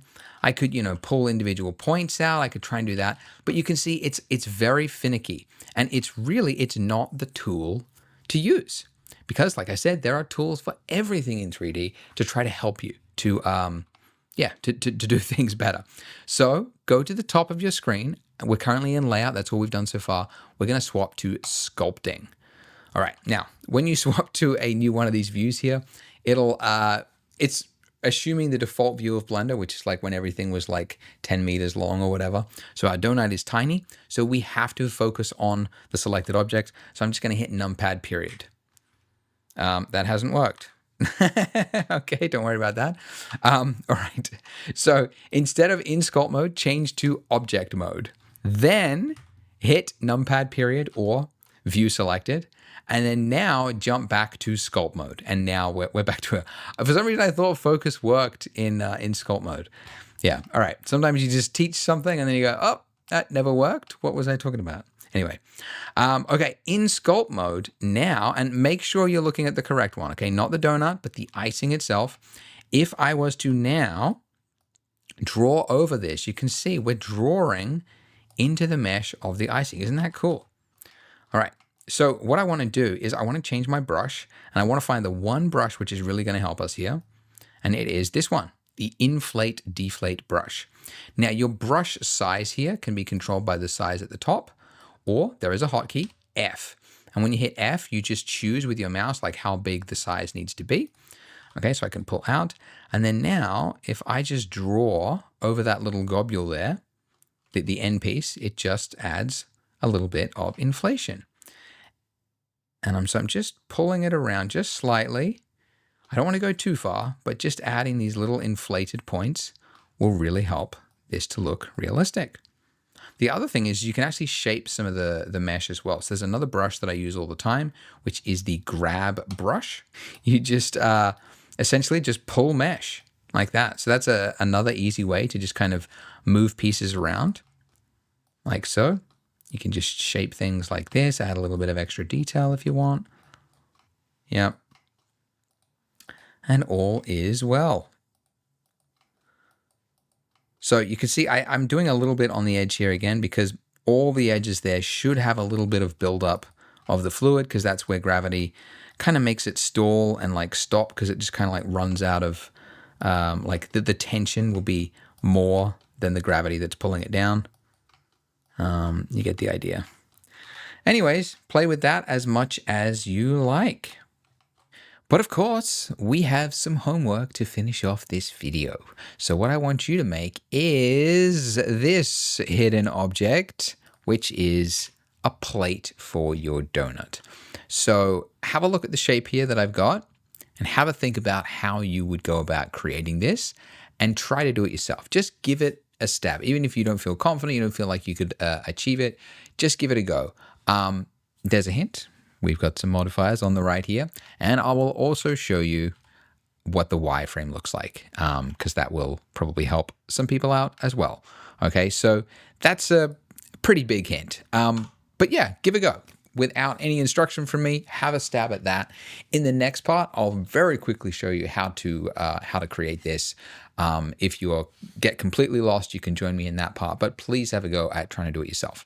Anyway, go ahead, join me in the next part after you have tried to create this by yourself. Welcome back. How did you go making your plate? Hope you all attempted it. If you didn't or you got stuck, don't worry, because I'm going to show you how to make it right now. So if you had no problems with it, you might want to skip forward. This might be a little boring, but otherwise I'm going to show everyone how I would go about creating the plate. So we need to add a new object to the scene. We can go to the add menu up there, or we can hit Shift A. And then from this list, we want to choose the object which most resembles what we want to create. If you ask me, that would be a circle. Okay, so just like before, the bottom left-hand corner, we can change some options here. The biggest one being radius. It's too big, so I'll drop that into about there. And you will notice that you can see through it. Okay, and that is because there is no face there. This is just a string of vertices. And as I touched on briefly earlier, vertices don't show up in your render, faces do. So we need to add a type of face underneath fill. So there's two options. Either of them will do. N-gon is just one single face shared amongst the 32, or the triangle fan will mean there's one point in the middle. You can actually see it in this mode. One point in the middle, and then it just creates triangles to that point. I'm going to go with N-gon because, you know, it's never failed me for this option, so I'll just use that. Okay. Now we need to add more geometry to this because we need to create some sort of a lip for the plate. You can't just have a plate. It's always got to have a rim on or else that stuff slides off it, right? So into edit mode by hitting tab, to add some geometry, I'm going to extrude. So I'm going to hit E, okay? And in this state, it's now saying, yeah, where do you want to place it? And it's extruding it along the normal, which is that invisible line that faces out from the face in there. And I'm just going to do a single click right here. Now, before we start scaling and pulling this out, you'll notice that obviously that's intersecting our mesh. We need to delete that face because we don't need it. So I'm going to hit X to delete. And then what type of deletion? Not edges, not vertices, obviously, because that would be, you know, the entire line. I want to delete just the single face on top. And there we go. So now I can reselect that line by holding down Alt and then left clicking on it. And now if I want to create like a lip, which is not just straight up, but a little bit out, I would just scale. So S to scale, and then just pulling my mouse out until it looks something like that. Do a click to confirm. Okay. And then I'm going to do another extrusion because I'm going to create like another bit, like a little bit of a flat area. Okay. So E. And then I don't actually want to pull it upwards. Obviously, I want to pull it outwards. So what I do is I cancel the movement. And now that I'm in that state, I'm going to hit S to pull outwards like so. By the way, I should show you as well. If after you have like extruded something, like let's say you do this, right? Oops. If you did this, if you extruded and then you like cleared its position, but then accidentally clicked off it, you've now got double vertices all along this line here. And that's horrible because it will create jagged artifacts in it. So this is a really super common problem that you will experience all the time. And the way to fix it is to select your entire mesh, then hit M to merge, and then you're going to go by distance. And you'll see in the bottom there, that little thing that says removed 32 vertices. And that has cleared up that problem. So I have to show you that because people will do it. It'll happen. And that's how you fix that issue. But again, if you run into issues like this, use my Unstuck Yourself guide. Link is in the description because I did set it up so you guys can hopefully get through this tutorial. All right. So as I said, extrude, clear its like movement. So its placement is exactly where it started from. But then I'm going to hit S to scale outwards. So now I've got a little flat rim to my plate. And then, now that it's here, I'm going to do one further extrusion upwards. And this is just obviously the design of the plate that I'm choosing. So upwards. Now you can see it's like freehand like that. I don't like it, so I'm just going to lock it on the Z axis. So just hit Z, so it's going straight up like so. Okay. Great, we've got a very jaggedy looking plate that you sometimes see in video games. You're playing Call of Duty or something, you get up close and you go like, look at that jagged old plate there. Which by the way is because in games, the plate is like one of a million objects and they can only put so many polys into the scene. So little things, little details on tables and things often end up a little low res. Anyways, go to your modifier stack. And the first one we want to add to kind of smooth this out is our very favorite subdivision surface right where my head is, or you can access it from the search subdivision. There we go. Okay, cool. And I'm going to go level 2 and we've got that crimping effect happening to the middle of our plate there. So just like before, and actually let's hide my donut and my icing just so that I can focus on the plate. And I'm also going to turn off the subdiv just so that I can select this single face here. Because just like before, the reason that's happening is it's like right on the edge there. It has to like convert all that into like a single point in the middle. And it's just too ugly when it starts there. So we just may have to make it start way further in the middle like that. And then when we do that, it's clear. It's practically invisible. You can only see it if you get really close, but you won't see it because it'll be under the donut and it'll be smooth. Anyway, cool. Now I can tighten up the edges here because this is looking very, very smooth.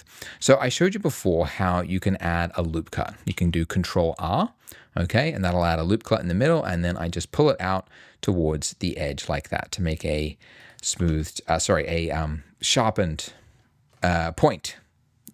Anyway, the other way to do it, which I didn't talk about, but you can do a crease. So if we just hold down Alt and then we select that line there, you can do a crease. If you right click, you'll see you've got their edge crease, or the hotkey Shift E.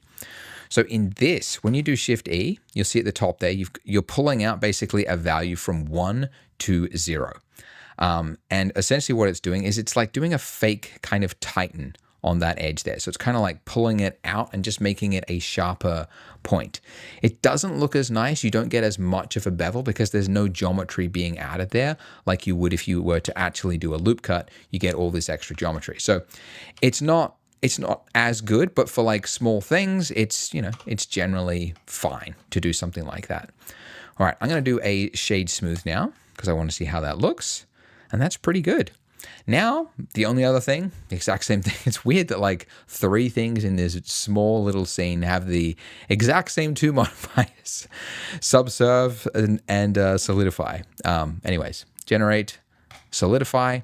And just like before, we want this solidify to go first because otherwise it's doing it after the fact. And then we get this like really annoying like hard line there. So just pull that up to the top and now it's rounded and look at that. But yeah, I might actually want to make this line a little bit harder. So I'll pull that in. It's still, yeah, there's just not enough geometry there. This is one of the cases where you just need more geometry. So I'm going to add a loop cut here and I'll add another loop cut underneath it like that.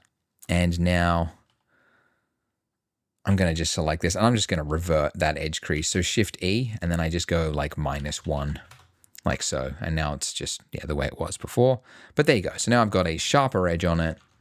The only other thing, I might just pull up this lip here. So Alt select on that lip, G, Z, and I'll just pull it up a little bit. And there you go. And we would model from reference, but I actually had a photo scan plate from Polygon, which we'll get to later. But yeah, this is just modeling from that reference that I already had, but this is the design of it. So there you go. Great. Now let's bring back our donut and our icing. Now I saw a comment on the last video that said, you didn't make the donut lumpy like last time. It's so over. Why? Oh, ye have little faith. You think I would forget something like that? Maybe I did forget. But I'm actually glad I did, because this is a great opportunity to talk about a new tool. So for those that haven't watched a previous version, before we did the icing, we made the donut lumpy, which I did by going into edit mode, and then I just selected vertices using proportional editing and pulled it out, right? And just kind of maybe I shrink some parts in, this kind of thing. And the reason this is important is that this adds natural variation, because you could have scientists working for 1,000 years in a lab, and they would never be able to create a donut as perfectly mathematically accurate as our 3D software has done. This is too perfect. There is natural variation, and we need to see that for the eye to go, this is, a real, something realistic, right? And it's hard to do this kind of thing after you've already added the icing, because you can see it just has no bearing on the icing over the top, right? So some things in 3D are easier to do earlier than they are to do later. And this is something you just learn as you do 3D. Like you'll do so many projects where you just you get to the end and you go oh man, why didn't I do that before I did this? Now this is I've 3x'd the amount of work, and you just learn these things over time. However, there are certain tools, and there is one I'm going to introduce you to in a second, that enable you to make these sort of changes after. By the way, there is a way, you can select both objects like this, which that is something that you can do in Blender now. You didn't used to always be able to, but you can now edit both objects together. So I could do this. It does have a clipping issue when you try to do shrink fatten, but you can get some natural lumpy variations going this way. And you can do that. That's actually fine. But I do want to introduce you to a new tool that is in 5.0. And it is, if you select both of your icing and your donut together, then you hit Shift A, and then you go Lattice. There's a new option for Lattice Deform selected. We always had Lattice, but it was very finicky to set up. But now you've got Lattice Deform selected, and that adds this, what looks like a cube, like a bounding box over your object. But it's not actually going to appear in your render. All it is a deformation guide. So if you just select these points, you can see we are twisting the donut. But importantly, the actual donut is underneath, this is a modifier, right? So we're not actually changing the mesh at all. It's just doing this after the fact. And then if I just deleted my lattice, it's gone. It's back to where it was. So this is a non-destructive workflow. These little points here, they enable me to, at any point in the future, change and deform a mesh, which is actually really useful. And it's because you're not often in the exact circumstance when you know exactly what you're going to do, and then at the end of it, the order in which to do things. Sometimes you're working with a client and they've got an idea for something, and then far later on, they're you know what, let's change the proportions of the car or whatever it is. And you have to be able to fix it without redoing all your mesh. So that's what a lattice can do. Now it comes by default with just this low res cube over it. But if down here, you click this little data property, for the lattice, you've got resolution here. So I can increase this. I can add in some more resolution here. And importantly, I want to add one in the middle here. Because the first thing you notice when you look at reference of donuts is that besides the lumpy shape, the bit around the middle of the donut is often whiter and it's not as puffy. And when you look at how donuts are cooked, it's actually easy to see why. It's half submerged in the oil, and then it is flipped over onto the other side, and then the other side cooks. So it cooks one side and then it cooks the other. And the bits, near the surface of the oil, that's the oil is less hot, right? Because it's near the surface, so it's escaping. So that oil is less hot. The oil that's underneath it is much hotter, and then it flips it over. And so, again, you always have this bit around the middle that just isn't quite cooked as well as the other stuff. So it ends up being a little bit lighter. It's also less puffy. So no donut actually comes out at that perfectly round shape. It's usually always kind of almost concave actually around the middle. So with this, I can select all of these points here like so, I have to shift select them. I can't do the alt click around it because it's not technically a mesh. And then I can just scale it in. Like turn off proportional editing if you've got it on, and then just shrink it in like that. And that by itself will add just a little bit of realism to this, because that is a detail that your eye won't notice. Everyone thinks donuts are just, they're perfectly round, but they're actually not, right? They've always got this like concave kind of shape around it. So that will add some realism. But then I can add in some little areas here where one part, it got a little bit more puffy on that side. So that part's a little bit raised up. And obviously this isn't as detailed as if you had, if you were manipulating the torus underneath, right? I can't do like, small details. I can't, sculpt in an area or do some crazy changes, but it's enough in a pinch to do something like this. I'm just going to hide my plate. Which, by the way, you can do it by hitting the eyedropper, which is what I've been doing up there. Sorry, not the eyedropper, the eye icon. You can also do it by hitting H. So you select an object in the viewport, you hit H, and then you hit Alt-H to bring it back. So H or Alt-H is a good hotkey to remember. And then here, so at the bottom here, because the same thing will happen at the bottom. There'll be parts where like the donut looks a little bit like raised on the plate a little bit. Like this, just around the middle here, like that. There you go, something like that. But this is just a small amount of deformation, right? It might seem unnecessary, but it does help. It really does help things to feel more realistic when you go to the trouble of doing some of this. And it's super, super important. But we can also now apply it. Once I know that I like everything, I don't want to have this like lattice sitting over it forever. So I can just apply that by going to apply and then selecting the donut. And I can also say apply there. And now I can just delete this lattice. And now it's like I modeled that, right? All those shapes are now like baked into it. And it looks good. As I said before, if you did want to do any more detail, you could, shift select multiple objects, go into edit mode, and then using proportional editing, you could also do some like more targeted tweaks. If you really wanted to, manipulate the donut, you could do that. So there are things that you can do. It does make a difference. It is important. But it is also optional. But it's an excuse to kind of introduce you to some more tools and things in Blender. So I'm kind of glad that I didn't do it at the start, because we can introduce you to that kind of thing. So, all right, we got a lumpy looking donut. Good for us. Now is the exciting bit. We can talk about rendering. Making this actually look good, because this is gray. This is boring. This is called the 3D viewport view. Okay.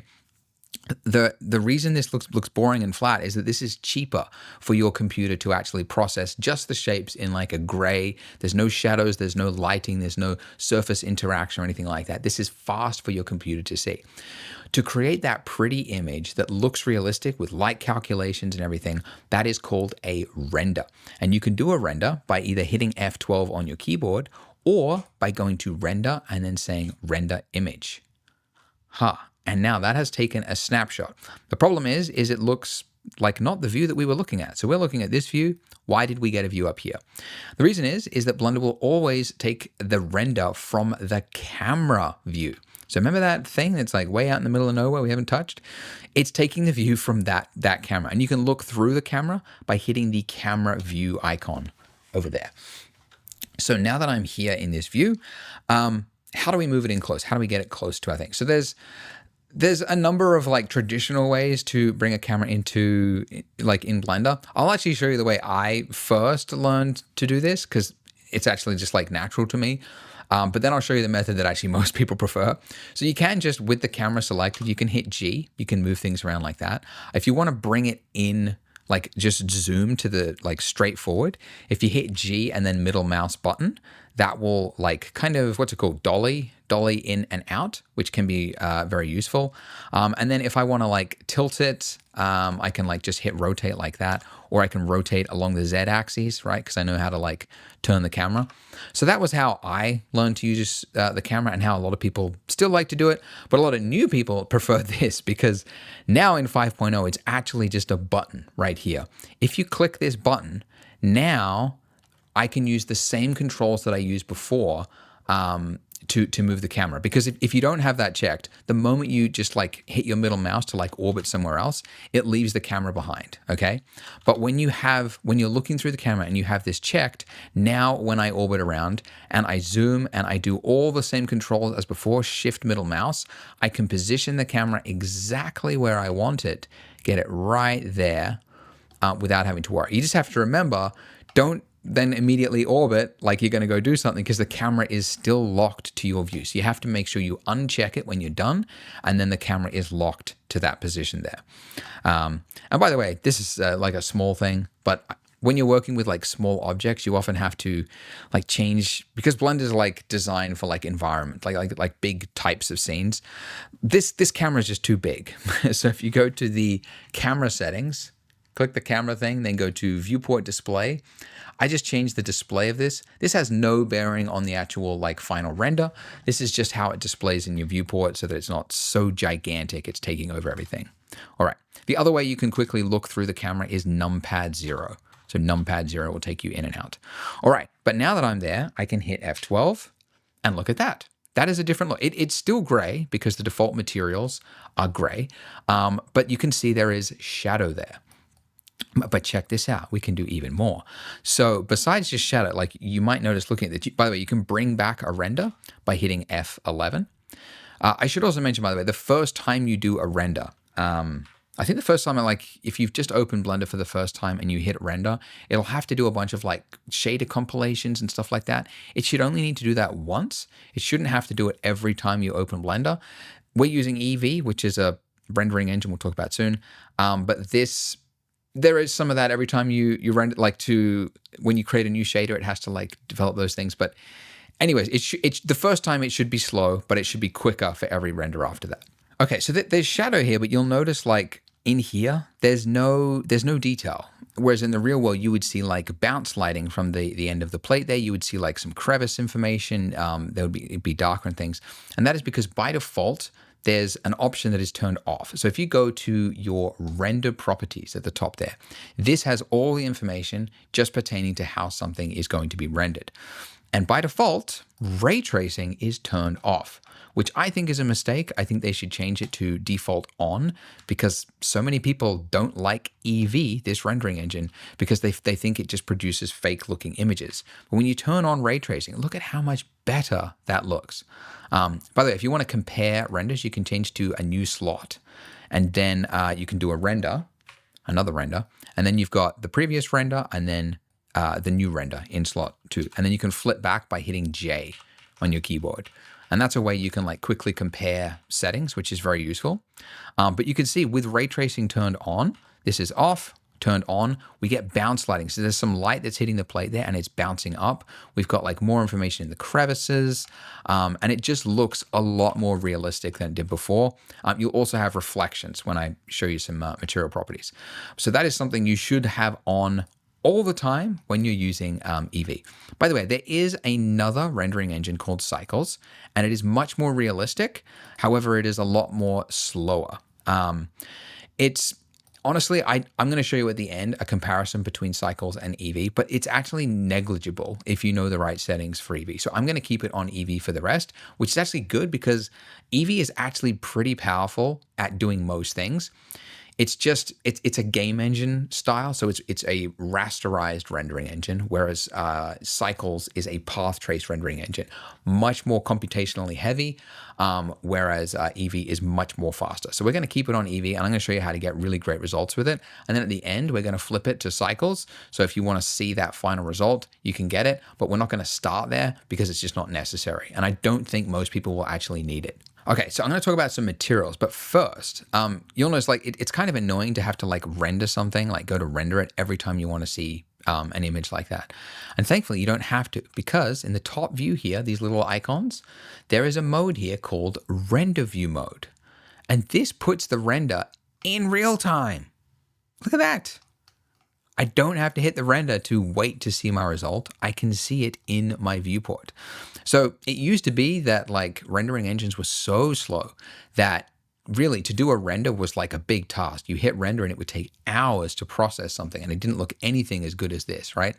But now rendering is like, and computers are so fast that we can just have rendering running constantly whilst we are working, and it's usually not computationally heavy. So this is Eevee, which is the much faster one. Cycles would be a little slower, but still. Anyways, now that we're in render view mode, let's talk about materials. So let's start with the most different material. Let's go with the icing. So looking at our icing here, if I want to make this look pink and change its overall appearance, if I go down to my material panel down here, or material properties, and then I can just click on new material. And now I've got a bunch of different options here, okay? And these all do different things for the surface appearance. Like metallic will make it look like metal, right? Roughness will change like how sharp the reflection looks. The base color, this is like the main one you want to change for almost every object. This is just the base color of the object. So obviously I can make that look pink like that. Let's pull in here a little bit closer, focus on that. So I can make it look nice and pink. The other thing is it's looking like way too diffuse. It's almost like a chalk looking icing. But if I bring this back, I can make this look more shiny. I don't want to go like too far because then it's like mirror reflection. I want to go like, somewhere around 0.2. The great thing is we can really change these values at any point in the future. So when we add in other objects and there's different lighting setups, some of the settings can look a little off at that point. So it's very, very common to once you've set up all your lighting and everything to reevaluate your materials. But this is completely non-destructive. I can change these at any time. And now I could create some very simple materials. Like I could say, let's make this look black, make it like a black, shiny, glossy ceramic mug.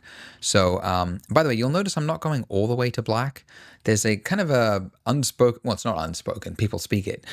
You shouldn't go fully black or fully white. Or same with colors. You shouldn't go 100% saturation on a color because things start to clip. It's maybe a little outdated as now color management is getting so good. It knows actually how to handle saturated stuff and dark things, but it's still a general rule. You never want to go fully black because things are never truly the real black is Vanta black, right? Which is just this material, which is scientifically created to emit no reflection, simplifying it. But yeah, so things will, even a black mug that looks really black to you is probably not entirely black. So it's still, there's going to be a little bit of lightness to it. So I'm just adding that in there. The roughness, this is where I can make this, if I wanted this to look like a, shiny ceramic mug, I could do something like that. These are just placeholders, by the way. I'm just using this as an example of how to create very simple materials. The plate here, let's go, make it just look a little bit shinier than by itself. And then the donut, let's go give it a, brownish, lightish color like that. Make it a little bit darker, like so. Another value, which is super important for something like icing and the donut, and it's really important for just two things, which is food and characters. And it is that when light hits objects like this, they are mushy, right? They're made of organic matter. And so light actually enters the object and it kind of scatters around inside it and then it re-exits it. It's the reason why when you look at your hand in front of a light or the sun or something, you can see the light shining through. You can even see your bones through your hand if it's a bright enough light. So it's called subsurface scattering. And that value is underneath here where it says subsurface. If you go down here, you want to turn the weight all the way up to 1 because this is not the intensity of it. This is just apparently this value is supposed to be 0 or 1. It shouldn't be somewhere in between. To control how much of it is the scale, which is how far into the surface will the light penetrate. And then you can see here, you can increase this or decrease this, and you can see the light kind of get into it. Now, by default, it looks red, which I also think is a mistake. It's very suitable for characters because characters need red because inside a character is blood, right? But for every other thing like food, it shouldn't be red. And confusingly, and I know there's a mathematical reason for this because of how light and the physics of things, but different wavelengths travel at different speeds, right? Inside the surface, that's how I understand it. So they've made the color of the subsurface R, G, and B separated here. So you can see we've got red as 1, then we've got green as 0.2, and then blue as 0.1. So essentially, I need to clear all those out and make them 1, which, here's a tip, you can drag over multiple values in Blender. So if you just click and drag down across something, and then you can just type in 1 and then hit enter, and it makes all of those 1. And then now I can, tweak this. I can make this look a little bit more milky like that. But we can adjust those. I'll do the same thing for my donut here. Give it some subsurface, turn that up, and then I'll set this to 1. And then, let's just leave it at the default value. But you can see that that's with subsurface on. Actually, let me bring the camera in. All right, I'm gonna go lock it, bring this in, and I'm gonna do a before and after render. So this is how you can use these slots. So this is with subsurface on, then I'll go to slot 2, and now I'm gonna select this, and then I'll turn it off, and then I'll do another render. And now hit J back and forth. So that's the difference that subsurface can make to something. You can see here where it's like fully dark, it's actually now the light is passing through it. And that's what gives something a milky kind of look. And it's, as I said, it's mostly true for things like food. You can see it. I take photos of it myself all the time when I'm out and about, because I'm like, look at that subsurface. And my family think I'm weird. But I think it's cool. So anyways, there you go. So that's subsurface. All right, I'm gonna pull the camera out to here, and then let's add a table, because this has to be a table. We're gonna do the texturing in the next part, but let's add a table. Now, normally, if it was a table that you were, make sure I turn that off while I orbit around. If this was a large scene, right, whatever, you would have to do, like model an actual table. If you know the camera is only gonna be here, doesn't matter about anything except the top surface. So all we need to model is Shift A, plane. That's it. That's our table. I just have to scale it up a little bit, but this is our table. It's actually really common in 3D. If you look at like breakdowns of 3D scenes in movies and stuff, everything is fakery. They're just like buildings are cards. They're just like a plane with a texture slapped on it. Nothing is real. When the camera moves, they might have to like model things properly, and people go like, oh, I have to model it now. But like if the camera's here, it doesn't matter. Just make it a plane. There you go. So that's a donut on a plate with a mug. And that, for somebody who has never used 3D before, that's an achievement. This is the kind of thing that like back in the 90s, you probably would have won like scholarships for and stuff if you could pull this off. This used to be insanely difficult. It is still pretty difficult because 3D is hard. But yeah, if you have, if you're new at it, this should make you proud. You've pulled this off. If you want to save this, by the way, you can go image and then go save, and then you can just save an image. PNG, you got all the options, JPEG, etc. However, if you want to make this look good in the next parts, we're going to be making this look much, much better by doing some texturing and making our table look good and adding some ceramic textures and things to different objects. But this is kind of the end of the modeling section of the donut tutorial. So we touched on, basic primitives. We add slight deformations. We extruded some things to create like an organic looking shape, did a little bit of sculpting. And then we created a mug, right? And then did some modifiers and subsurf to kind of create the general shape there.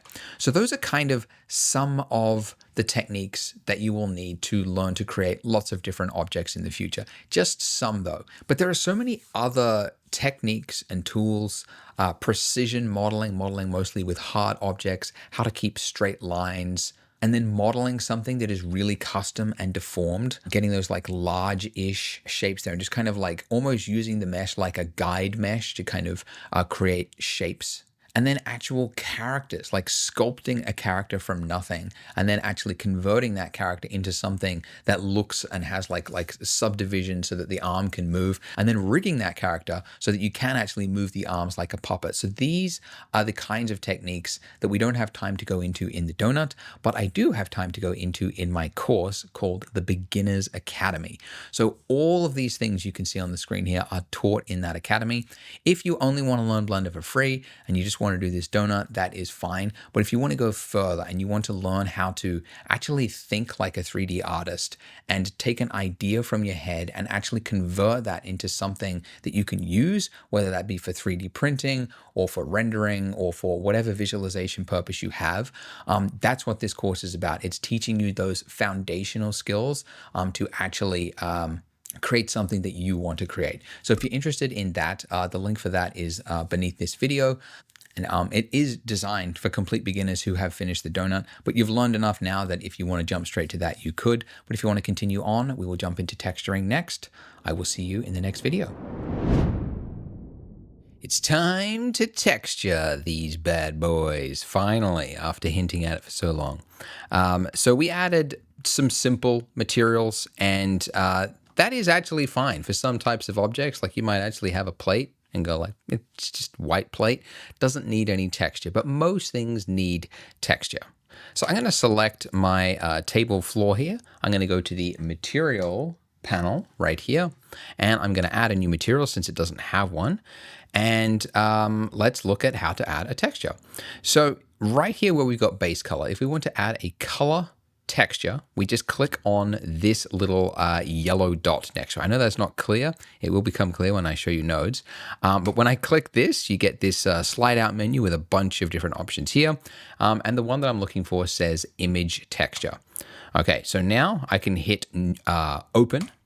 And just to demonstrate this, I'm going to select a wood texture that I downloaded off the internet just to show you how this works. Now, on this note, if you happen to see this, if you use an image texture that you find online, it's because there is a new feature.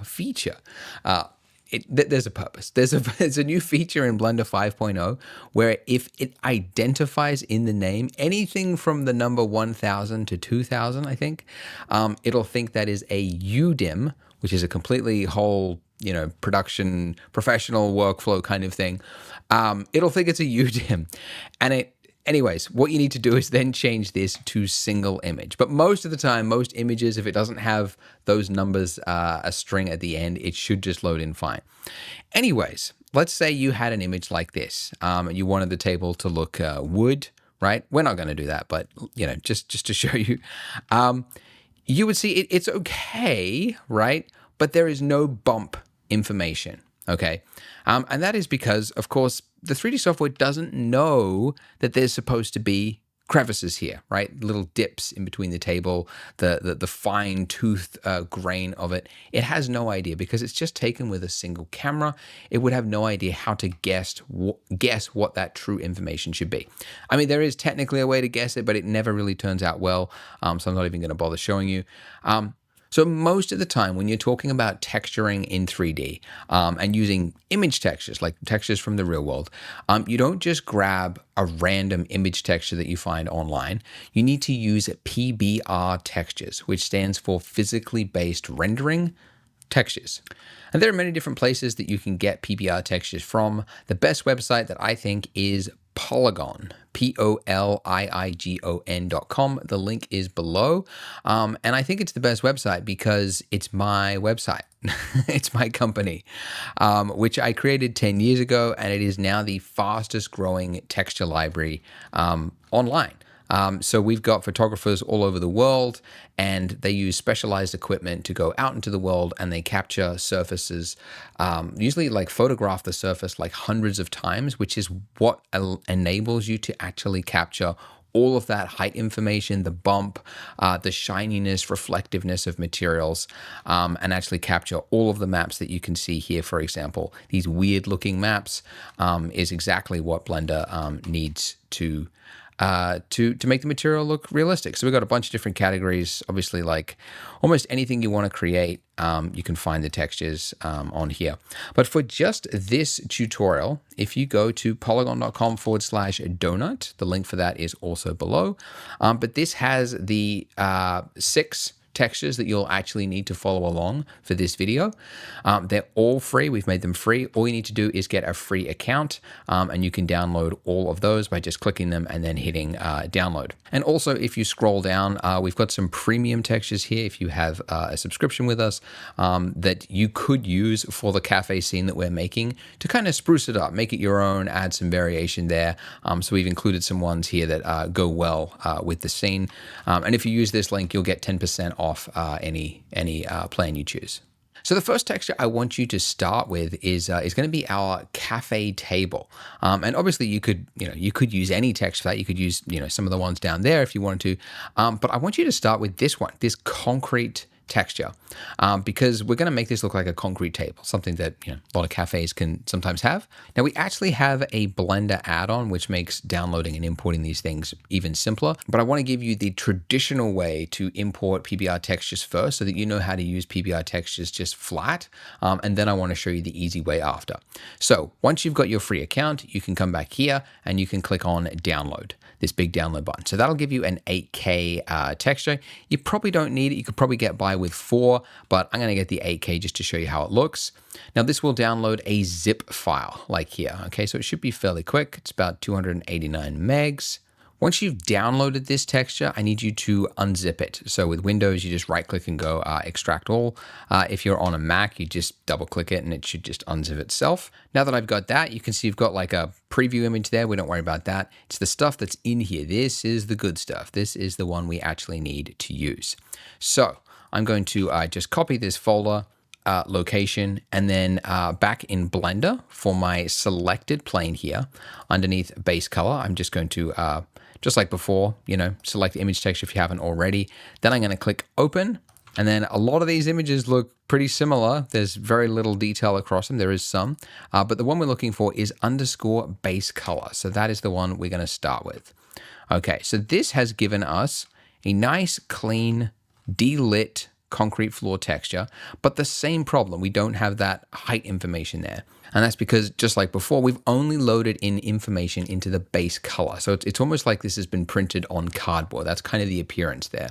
So we need to load in the other PBR texture maps, they're called, all of those different images that we downloaded. And we could import and do them the same way by like clicking this little dot and then go image texture, but it's very fiddly. And this view here, you can probably tell is like, it's not designed for like complex texturing work.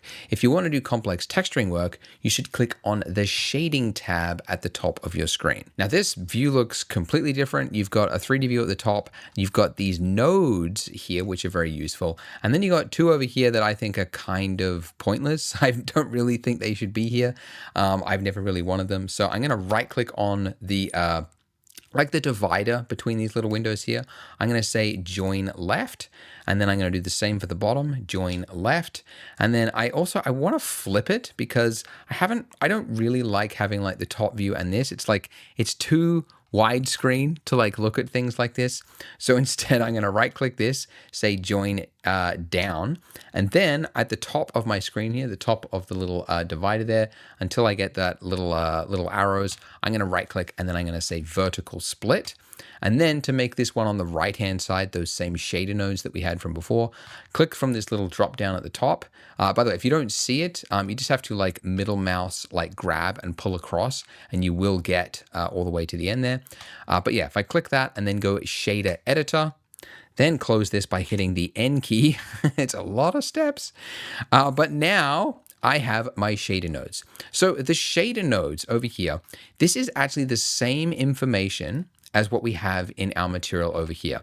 For example, if I was to adjust this roughness, you can see that it's adjusting both of those values there. And when we added in this and we clicked image texture, it was basically in the background adding in this node here, which loaded in the image texture. So this is it's a simplified view. If you want to do like small changes to a material, you use this panel here. If you want to do anything more complex than that, you use the shader nodes here.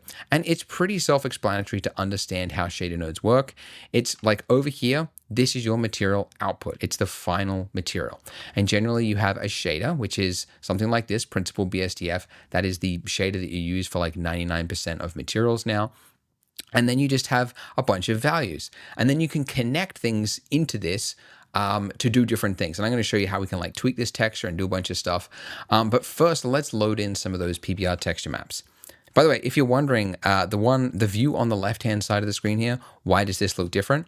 This is because, and again, a middle mouse drag along the top there, we talked about the 3D viewport. We talked about the rendered view mode. We didn't talk about this one. This is the material preview mode. And it's literally designed for previewing materials because it loads in a like fake world view around it called an HDR, which you can actually swap out here. So you can see, different types of environments, but it's a way to like quickly visualize a material without having to like change a bunch of lighting to understand how the material is going to look, because materials look very different in different lighting setups. So it's actually a very useful mode, and it makes sense. It's called Material Preview. So let's load in another image. So I'm going to hit, I could hit Shift A, or I could just go Add at the top of the screen there. It's cool that Blender's hotkeys are the exact same ones everywhere. So Shift A is the same as Shift A over there, right? Add.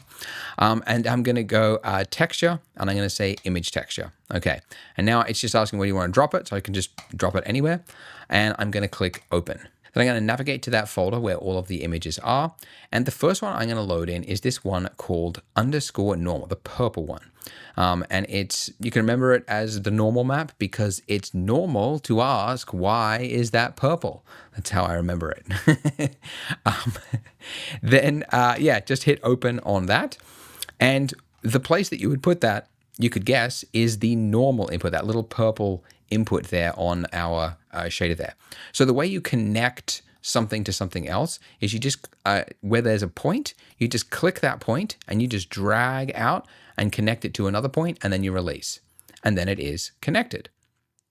Now you can see that there is some bump information now, but you wouldn't know it, but this is actually the wrong, it's partly the way to connect something, but we need to do something else. First of all, you can see that between here and here, whoops, we've gone from a yellow input to a purple input.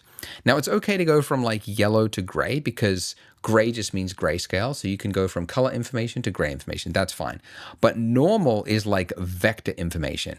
Yeah, without getting technical, like the normal is the way the face is, like that invisible line of the faces. And this is like faking which direction each of those pixels has. But basically, we need to add something between here and here to convert this from color information into vector information. And we can do that by hitting Shift A to add again, and then going to displacement in this dropdown and clicking normal map. You can also, if you can't find it, you can go to the search bar and you can type in normal map as well.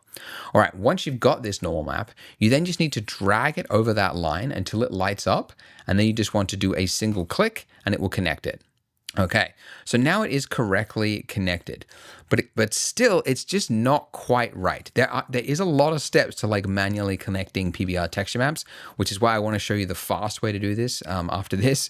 But I need to show you this because you might be using PBR texture maps from elsewhere or from like production files and stuff, and you need to know how to actually manually connect them. So when you're working with PBR texture maps, the only texture that should have the color space sRGB is your base color, okay? Every other map should have the color space set to non-color. And again, without getting technical, I keep saying that because these shaders are very technical.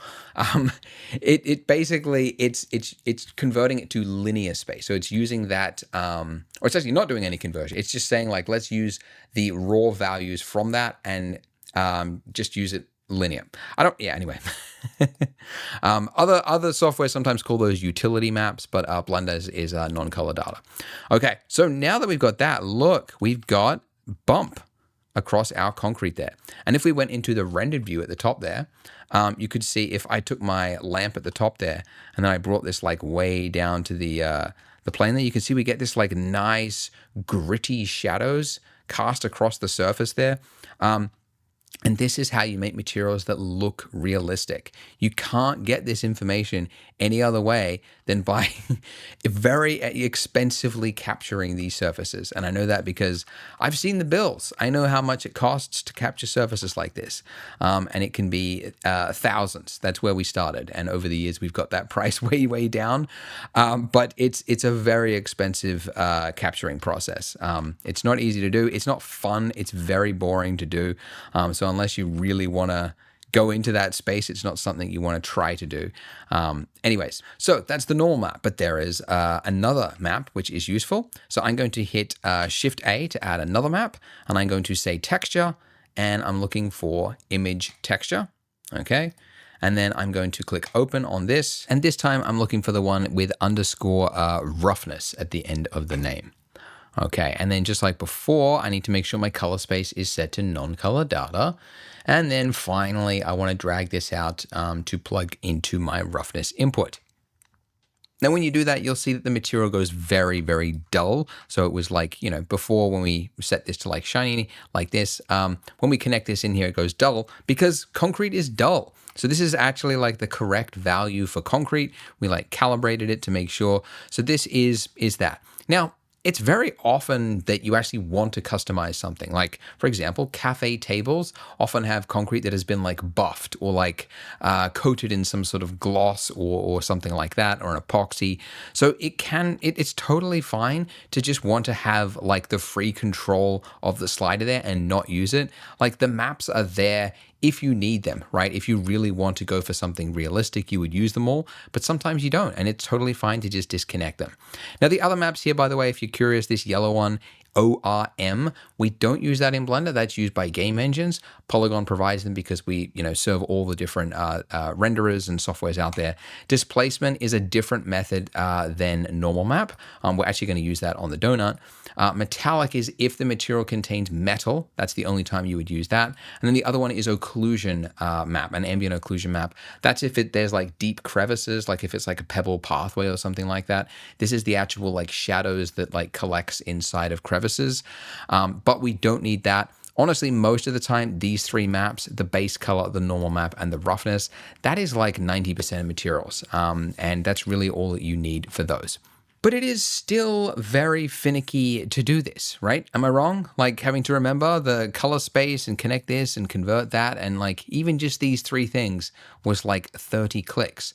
So that is why most people that are dealing with PBR textures don't want to have to do this. They want to use an add-on like the Polygon add-on. So at the top of the page on polygon.com/donut, you can click this link that says download Polygon add-on, or you can just go to /Blender. This will show you how to install it. If you don't want to read that, I'll show you how to do it right now. Unlike before, when you have your zip file, do not unzip it. Blender actually needs this zip in order to properly install it. So what you do is you drag out and you release the zip file from anywhere on the computer, and then it will say, install this, because it'll recognize it as an add-on, and then you say, yep, install it, and you say, okay. Now, if you go to Edit, Preferences, then go to Add-ons, you should see one there called Polygon at the top there, which means it has been successfully installed. If it didn't successfully install, maybe you're on a Mac and maybe it actually automatically unzipped itself, in which case you need to rezip it and then drag it over. But yeah, it should install if it is properly zipped. Now, once you have done that, in your 3D viewport over here, if you hit N, which brings up your properties, you should see a tab there that says Polygon. Then if you just like one click login, this will take you here, and then it will just say login confirmed. Go back into Blender and you should see now we've got materials in a scroll bar, right? Which is pretty cool. And I can type in anything I want. Let's say sprinkles, because I know there's some sprinkles materials here, for example. But you can also browse by category, right? You can look at all the different ones. And importantly, this will actually download it. So one click download like this, and then one click apply. And look at this. All of this has been set up automatically. All of these are automatically set to non-color. We've got the exact, precise, correct use of every single map that is ready to go. But anyway, go back to my previous material here, and let's go to the free category. And then let's use another one. So this speckled glazed ceramic plate. And by the way, you can like click the little drop down there if you want to see something online to get like a better picture for it. You can quickly view it that way. But this is the one we want to apply to our plate here. So with my plate selected, I need to, first of all, hit download. I've already done it, which is why I don't see it, but you hit download and it'll just save it to your folder, which is in your preferences. And then with an object selected, you should be able to hit apply. If you don't see the apply box, it means that you haven't got an object selected, so make sure one is selected in order to click that box. Okay, so we have correctly applied it. You can see all the nodes are there. It's the correct material. Why isn't it showing up on our object? Now, this isn't a fault of the texture or anything like that. This is to do with texture mapping, which is the next thing to understand when it comes to textures. Is textures are 2D, right? 2D. And our objects are obviously 3D. So how do you apply a texture to an object? There are so many different ways. And the most common way is to use UV unwrapping, which is the default method, which is what it's actually looking for right now. You can see that's the texture coordinate that it's called in is UVs. And for something like a plate, this is the most simplest thing ever because it's just creating UVs. So in edit mode, so just tab and then select your entire mesh like that. Then hit U for unwrap, and then select unwrap angle based. And look, now the texture has been applied. So what did that actually do?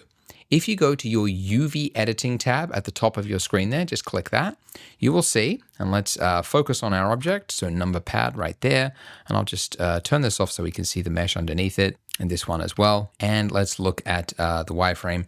Okay, so when we UV unwrapped it, it basically took, in the case of something as flat as this, it just took a snapshot of it and then it put it into the 2D space over here. And from your drop down, you could actually change it to the color map and you could see where it's actually applied to on it. So if I select a point right here on the mesh, you can see which point is actually selected there. So it's right next to this little spot and you can see there is this spot in the ceramic there, okay?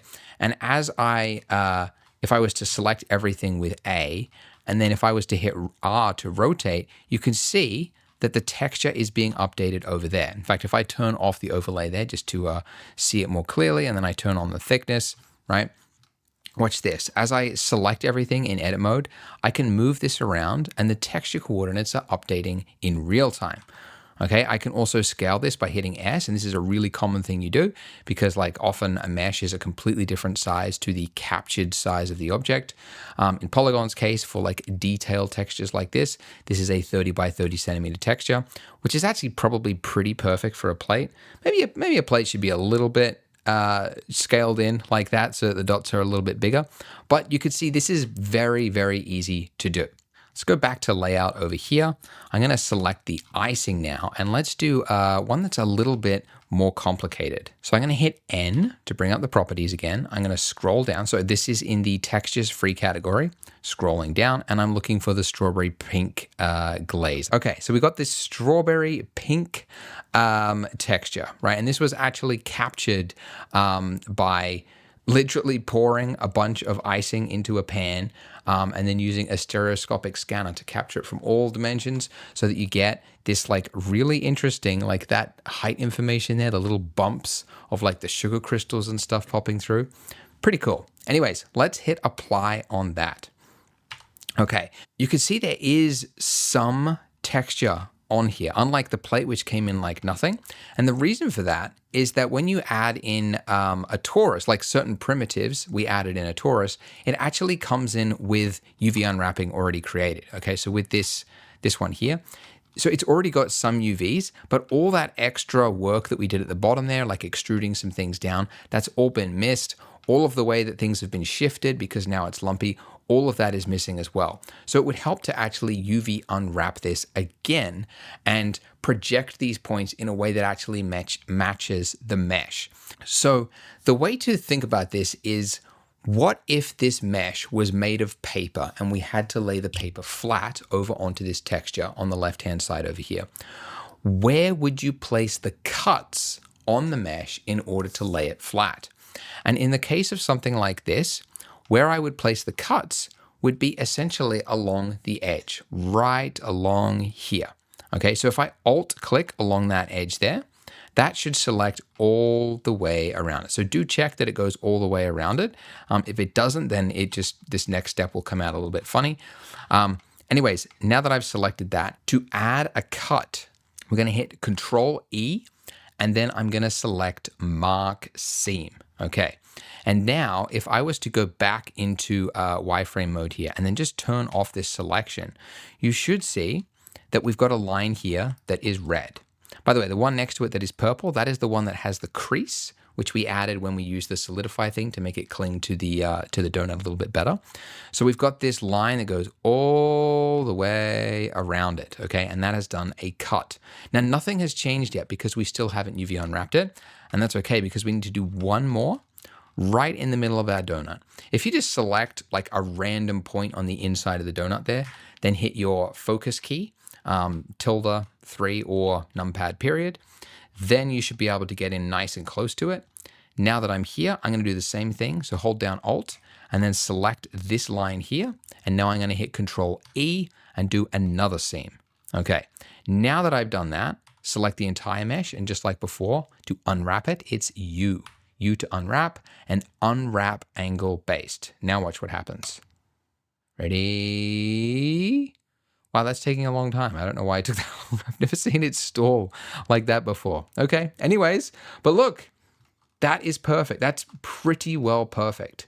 I mean, there's probably a little bit of stretching there. There's always going to be stretching, guys. You'll never get it perfect, but as long as the stretching is minimal, like that is pretty well good. It's laid flat, like it looks almost like a cowhide rug, you know, like the dead animal that's been stretched out.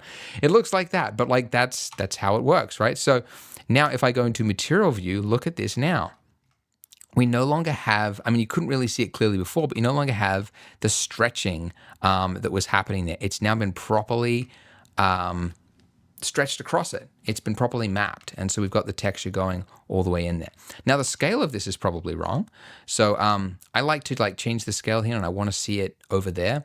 So I like to turn off my overlays at the top there. So you can just click that little box, that'll turn off everything. So you can't even see what's selected. And now I can just change the scale here.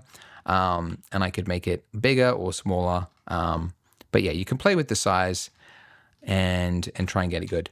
But why does it look so pale and pink and like not as fun as it was before? Well, it's because when we added in that texture, right, when we clicked this, it overrid the material that we had before. So if you go back to your shading tab, you'll see we got all these textures. And for example, before we had a pink color that was in the base color. Now it's been overridden with the actual strawberry color, which was captured with the camera. However, that strawberry is a little paler than what I want. So I'm actually going to disconnect it because there's not actually that much information in color when it's something like this. All the information is in the bump. So we can really just get by with, actually we don't need metallic because there's definitely no metal in it. I'm going to keep the roughness. That's okay to keep because I just actually want to see that. I'm going to disconnect this, which is the subsurface amount, because I want to control that myself as well. And I'm just going to leave the roughness and the normal, and that's it. Oh, I should explain how I was disconnecting those. So if you hold down Control and then right-click drag, that is how you can disconnect. You can also just click these points and then just disconnect like that, but I prefer to Control, right-click drag, and that'll cut it, sever the tie. And now that I'm here, I'm just going to set these values to what I had before. You know, just playing it by eye, what pink color looks good, set my subsurface amount, radius to 1, and then I'll change this scale value till it looks nice. But there you go. I've now got my fleshy pink donut, but I now have this lovely bubbly sugar crystals, real glaze going on the donut. All right, now let's do another fun one. Let's do the donut itself. Now this is an interesting one that I had my team do before I started recording. I had them go out and scan a real donut, scan it all the way around, then map it to a torus, and then just get the extracted data. And because this has been already UV unwrapped to map the exact square, just like what we, Yeah, just like what is captured for this type of map here. Now I can just apply this and it'll automatically do it. So let's do that. Hit apply, and that's pretty good. Like that's nice color. We got nice bump there. If we bring back our icing, you can see that's already pretty good, right? But there is something else that we can do, because when I was talking about shading, you might remember I mentioned that there is two different ways of creating creating bumps, right? And the normal one, the purple one, that's the one we've been using thus far. But there's another one here which comes in disconnected, and it's the displacement map. Now, in the newer versions of the Polygon add-on, like the next version that's coming out after this, you'll be able to, in this last use box here, you'll have an option that says displacement type. You can currently see it in cycles. So if you use that, you can change it here to displacement and bump. But because Eevee only just came with this feature to enable displacement, it's not yet there. So we would have to connect it ourselves. But essentially all it's doing is when you change that little drop down there, if I grab all these things here, hit G to move them down, and then I sever this tie with the normal, and then I take my displacement.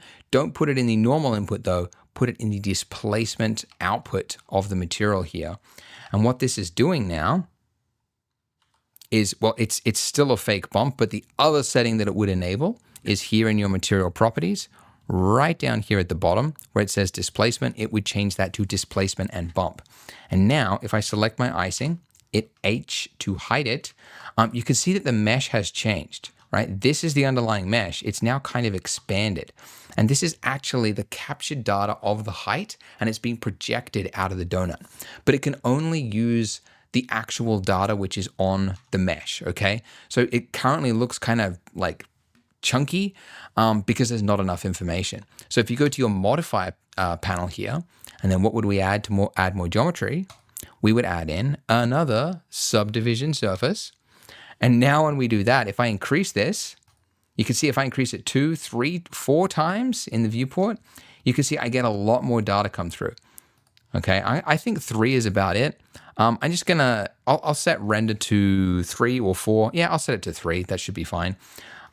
It comes in a little bit projected. If you wanna change the scale of it, you can also do that here. I could change the scale from 0.2 to about a 0.15. Also, you should see how it looks with your icing. So I'm going to hit Alt-H. You can see it's actually, clipping through it. So I'll select my donut again, and I'll change this scale here to about a 0.12, like that. And then, of course, the other value that this is missing is the subsurface scattering, because, again, we overrid the placeholder stuff that we had there before. So in here, I'm going to sever this connection, and then I'm going to set this to 1, and then I'll just make this, whatever. And look, you can make this look like so buttery nice. Like, look at how soft and fluffy this donut looks. How cool is that? Like that. Bring it back. Look at that. We've got real icing with the real crystals. We've got real donut that has been captured and projected onto our torus. And that's just 2 materials, which is really cool. The final object to texture is our mug, and I'm going to do that in the next part because we need to go much deeper into UV unwrapping and show how to unwrap a custom object. So join me in the next video. The time has come to UV unwrap and texture our mug. So we did a little bit with our icing, our donut, and our plate. We got most of that for free. Those were very simple objects. This is a little more complex, so we're gonna have some fun with it. So first things first, we need to apply a texture to it so that we can see the UV unwrapping and see that it's working well. So I'm gonna hit N to bring up my properties, and I'm using the Polygon add-on, and I'm gonna apply the ceramic texture that we're going to use. So the free one that we're using for this tutorial, you can find by typing in donut 5.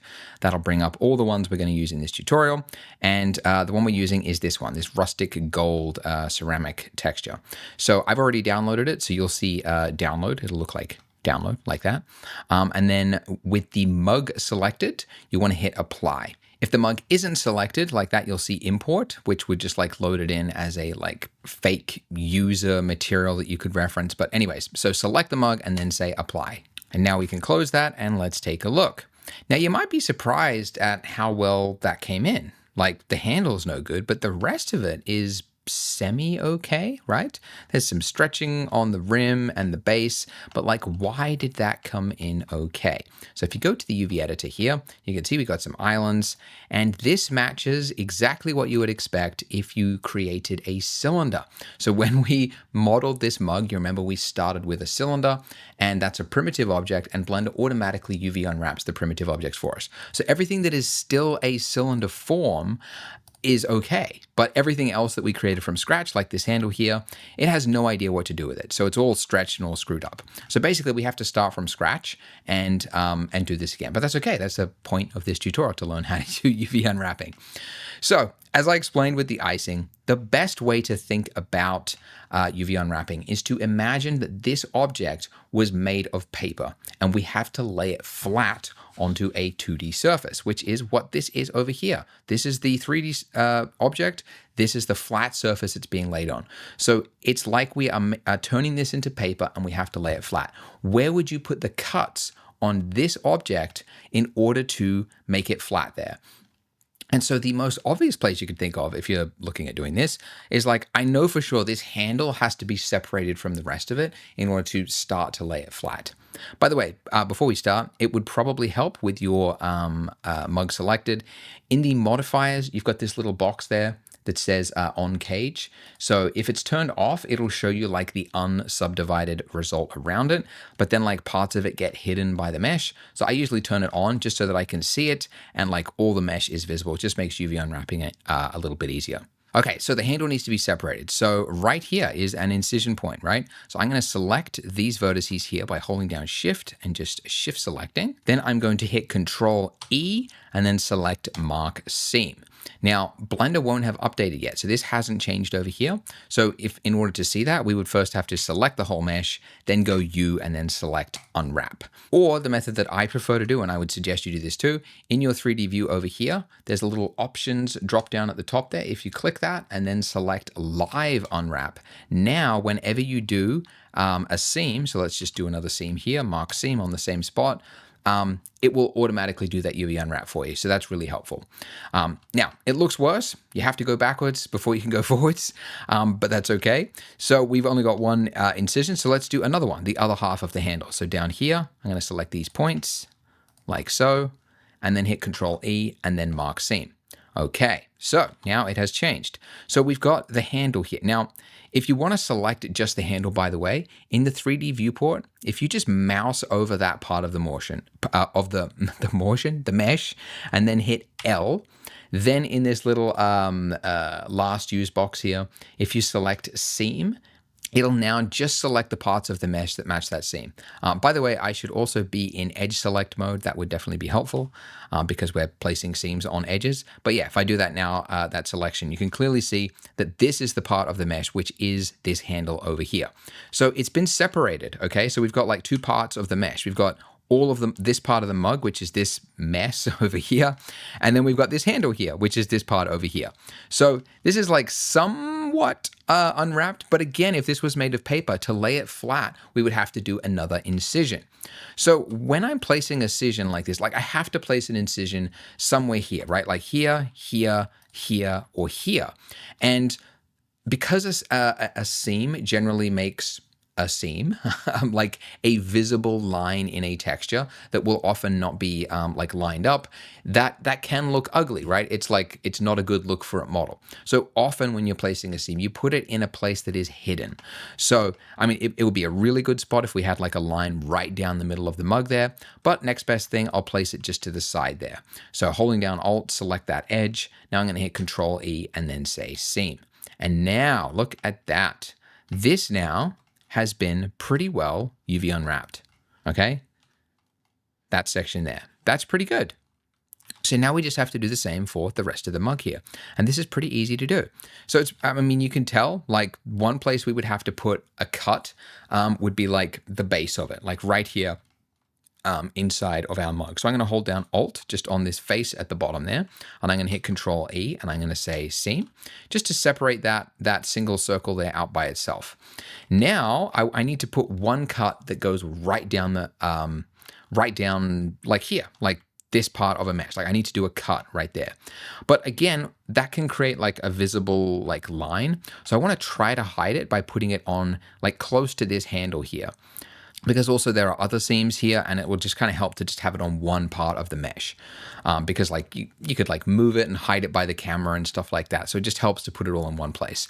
So holding down Alt here, so Alt, click on that. So it goes all the way down to there. And then it kind of stops here on the handle there. So I'm going to select this line, just holding down Shift. And then I also want to do it right there. So holding down Alt on that. And now I'm going to hit Control E and then say Mark Seam. Okay, so now that's looking a lot more released, right? There's less tension in there, but there is still this like pinching effect happening at the bottom there.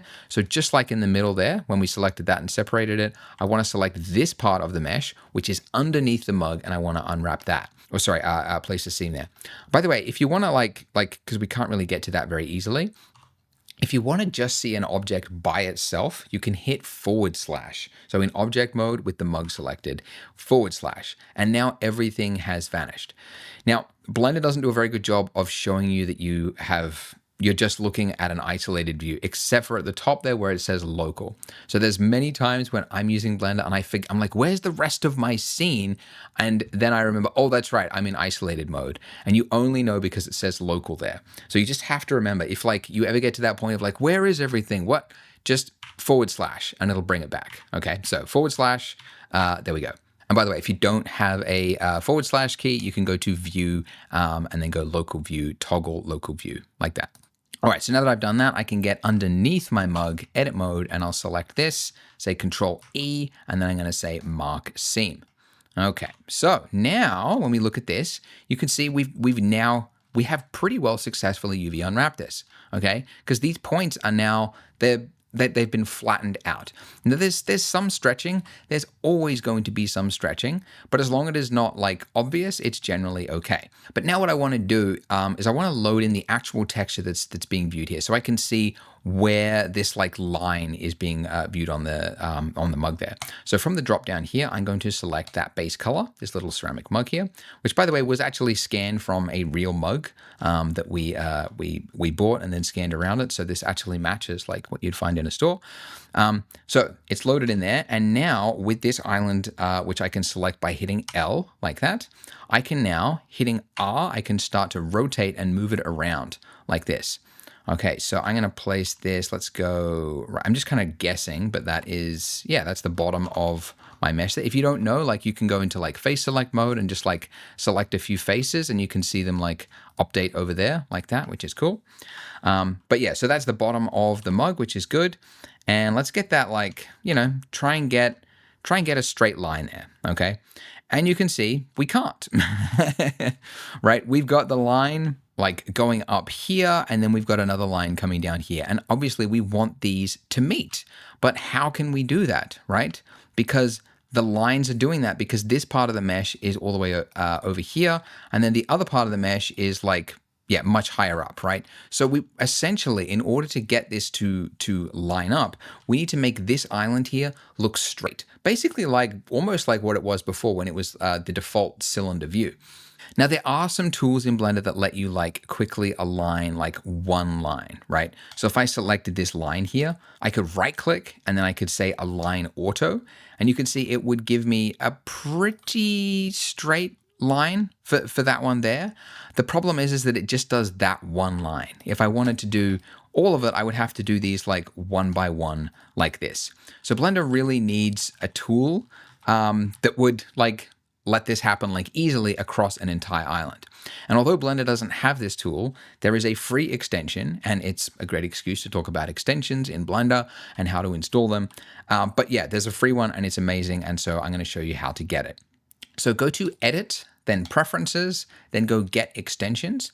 And with a fresh install, it'll first ask you, do you want to let Blender read the internet? Because it's not going to do that without your permission. So say allow online access.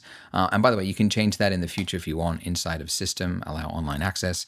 Anyways, now that you're here, in the top right-hand corner of the Get Extensions, there's a little unassuming drop-down then click on Visit Extensions Platform. You can also find it by just going to extensions.blender.org.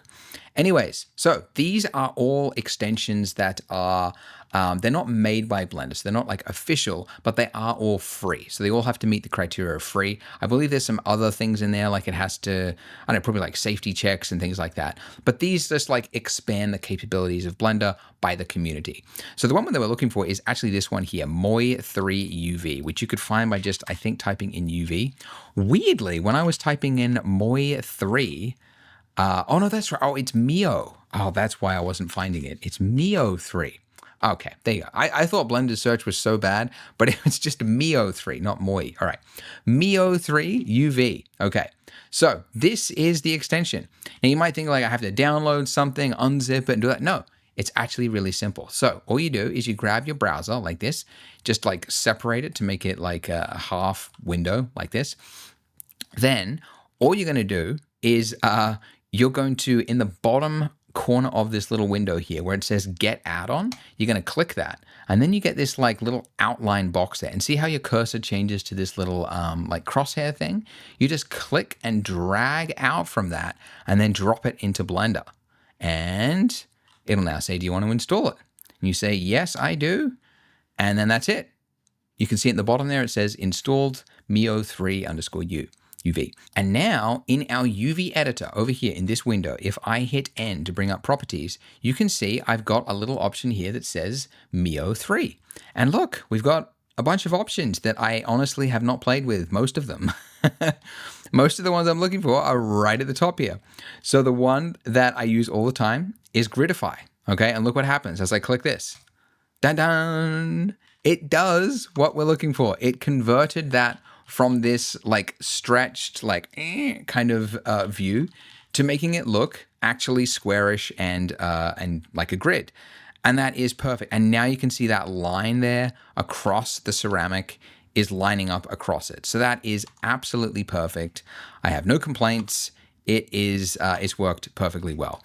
I do, though, just want to apply it to this part of the handle as well, because the same thing would apply to that. I'll make sure I do it in face select mode. So I'll hit L. So I'm just selecting the handle by itself. And then here with it, or you can also just do it on the island itself there like that. And then go to Mio again, and I'm looking for Gridify. Okay, and there we go. Great. Now, you can position these however you want. So you can select an island by hitting L, and then you can like find a different portion of it. By the way, if you don't want to see the, like, because you can't really see the texture under it very well, sometimes I just disable the overlay at the top of the screen there. That will just like disable all the overlays so you can't see anything on the mesh there at all. So you just have to remember that it's doing that. But when I've got that, now I can like move things around. And I can see them visualized on the actual mesh there, which is helpful. So if I wanted it to be like a larger looking texture, I could make it smaller, right? That's a kind of a look. Or I could make it bigger, and I'll probably make it like somewhere in between. About there, I think, actually looks kind of good. Actually, yeah, basically filling the space like that from like left to right, which is nice. And then for the handle, I need to also resize that. So I'm going to select this part of the handle. And by the way, you'll notice as you slide it off the screen there, it doesn't matter where it is because it's just going to be tiled, okay? So that texture is just tiling all the way to the left and to the right and above it. So yeah, so I can position this wherever I want, like so. Now you can see here, this little empty patch here, right? This is one part of the handle cut, right? It's that section. And then this section here would be this right here. So if you actually wanted to line it up to be perfect and also get the texture, it's called like matching the texel density across the islands. But yeah, you could like scale this down to be like roughly the same portion, like the same part of the mesh if you want to. There's still like there's extra stretching and stuff in there. The other thing I sometimes do is like I look at the size of a square like this, and then I go like, what is the size of the square over here? And it's like, all right, that's pretty close, but I can see it needs to be stretched like further this way, right? Because this is more rectangular than this. This is more kind of squarish. So I'm going to select this whole island, and I can hit S and then Y, like so. So till they're kind of the same size like that. And then just to make them fit, I would scale that down again. And there you go. And now I'm just going to move that up a little bit, just so that this part here of my texture, I want it to kind of line up there. I don't even know actually if this is physically possible. Maybe somebody who works in pottery will tell me, but like, see how it looks like it's kind of like dipped in something? I don't even know if that's like something that is like painted or like branded or something. Like, can it go halfway up the handle as well? I'm assuming it is. Maybe I thought it was like dipped in something, but that could be like, this could be a completely implausible mug is all I'm saying. But that's how it is in 3D. Like, you have artists that have like never done engineering before and they design a robot and they're like, and everyone's like, yeah, that looks cool. And then like all the people in engineering are like, that's never gonna fly, but that's fine. It's part of the fun of it. Okay, now there's a lot of stretching going on right here, and that's because this gridify thing, as good as it is, you can see that this part, right, it's really like shrunk it in there and it's made it a really thin line. So all I'm going to do is I'm going to go into edge select mode by hitting 2, and I'm going to select that edge. Oh, okay, I can't select that edge very well. I'll just shift select them one by one like that. And then I'm just going to pull it up just to add more detail there, like so. And I think it is also like stretched a little bit because it's kind of like wrapped around it and it's kind of like peeling outwards a little bit. I think it works a little bit better if you also scale that part out a little more. So I'm just scaling out that line. And you can see that has now blended in pretty seamlessly. Like that's about, I mean, it's a little messy there, but it's about as good as it would get on that. That's pretty good. And then I'll just do the same for the bottom part here. So I'll select these edges. Actually, no, I'll do it over here. And you can see you get both parts of it, right? Because that line there exists across 2 islands, right? This island and then this island here. So anyways, I'll select this in the editor here. And then I'm going to pull it down to give me more data. And then I'm going to scale it out a little bit as well. And look at that. That's pretty good. We've got a pretty seamless looking result. I mean, and honestly, that's about as good as it gets. And by the way, I should have said, like, it doesn't actually matter that the UV islands are overlapping here, but it does matter if you were to be painting onto this. And the reason that makes a difference is, like, you can imagine if you were doing a paintbrush and you had painted parts of the mesh here and like one part was for the handle and this part was for that. If you had islands that were overlapping each other, then you would have like different parts of the painting like appearing twice across it. So there's kind of like 2 styles to UV unwrapping. This is the simplest one, which is just like if you've got an image that you've got off the internet or a texture or whatever that's just being tiled across it or even not tiled, like it doesn't matter if things are overlapping because, the texture is different enough, your eye's not going to spot it. But if it's painted, yes, they do have to be separate parts. And another thing as well, if you're UV unwrapping for a game asset, it's even more complex because all the islands have to be separated, but there's also like margin because like in games you develop like multiple versions of a mesh at different resolutions. Then there's different texture resolutions. So you have to create like big margins and it gets all like complicated. It's like a completely separate thing. So if you wanted to texture for games, you should probably look at like game texturing type tutorials if you really wanted to go into that. But anyways, the rest of it is fine. Like that part of it, all this like stretching in here, if you wanted to fix that, you could. It doesn't matter because we're going to put some like coffee foam along the top there. The base of it doesn't matter because we're not going to see it. So yeah. But that's also the thing to consider is like, when people are like on Twitter and they're like, look at this model, look how terrible it is. It's like, yeah, it might be for a purpose like this. It's designed to be viewed from above and that's all it needs to do. Like if you've like pulled it apart and it's like, how terrible does it look? It's like, yeah, the camera was never going to go in there or under there. So that's why it doesn't matter. Anyways, all right. So the mug is pretty good. The only thing I'll do is I'm going to go to my material over here. I'll go to my shading tab at the top there so that I can access the nodes here. And I'll just make a few tweaks to it. Just like before, when I mentioned these maps here, like this is going to give you the physically accurate data from the actual ceramic that we scanned, right? And it's like color calibrated and everything like that. But sometimes you want artistic control and I want this to look shinier. This is a little dull for me. So I'm going to disconnect my roughness here and then I'm just going to play with this slider like so. So I've still got the bump. So like most of the detail that I want is still there, but like I don't need to look as dull as it was. So that is pretty good. I also don't need the metallic shader. Like that's just superfluous. There's another one here, ORM. Oh, sorry, not ORM. Ambient occlusion, or AO. This is another one which is completely unnecessary. It's just for like crevices of information, but this is like flat ceramic, so there's no crevices. We have to provide it like standardized for all of our materials, so they're all uniform, but a lot of materials just don't need it. So in a case like this, I just don't want the AO, like this map here. So I could just like disconnect that. Or actually, if you want to delete something like this and you want it to retain its connection, rather than just deleting it, because then you have to manually connect it, if you hit Control X, it will delete it and retain its connection. So that's just a little tip there for you.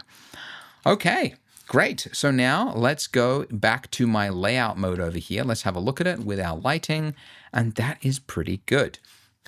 Now, the only thing I will change, though, looking at this concrete is mighty pale. It doesn't look very good. It doesn't look very luxurious, like a cafe, like a highfalutin. Ooh, look at me! I'm paying $9 for a coffee, aren't I fancy? It doesn't look like that, right? It looks like dusty, like a workman floor. So we can adjust this by going to the shade tab. So this is a great excuse to go a little into the nodes. Right, so this is the one that we actually manually set up, so it's it's pretty clean. We just got a base color and we've got a normal map, right? But between here and here, where it connects, we can adjust the color of this, and I'm going to show you how simple you can completely transform the look of a texture. So if I hit Shift A, or just go to Add at the top there, then go to Color, and there's a bunch of different color options like brightness and contrast. I wouldn't use that. That's like what is brightness, what is contrast? There's a whole like color debate and things. Color ramp can be useful if you just want to like convert something to like your own set of colors. Hue saturation value, we use that. The one I'm looking for though is RGB curves.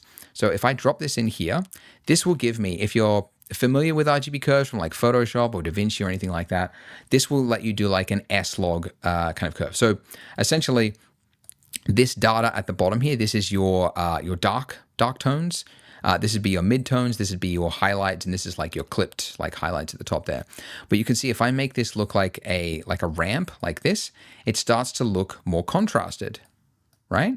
And I pull it all the way down. I can like really transform this and make it look really contrasted.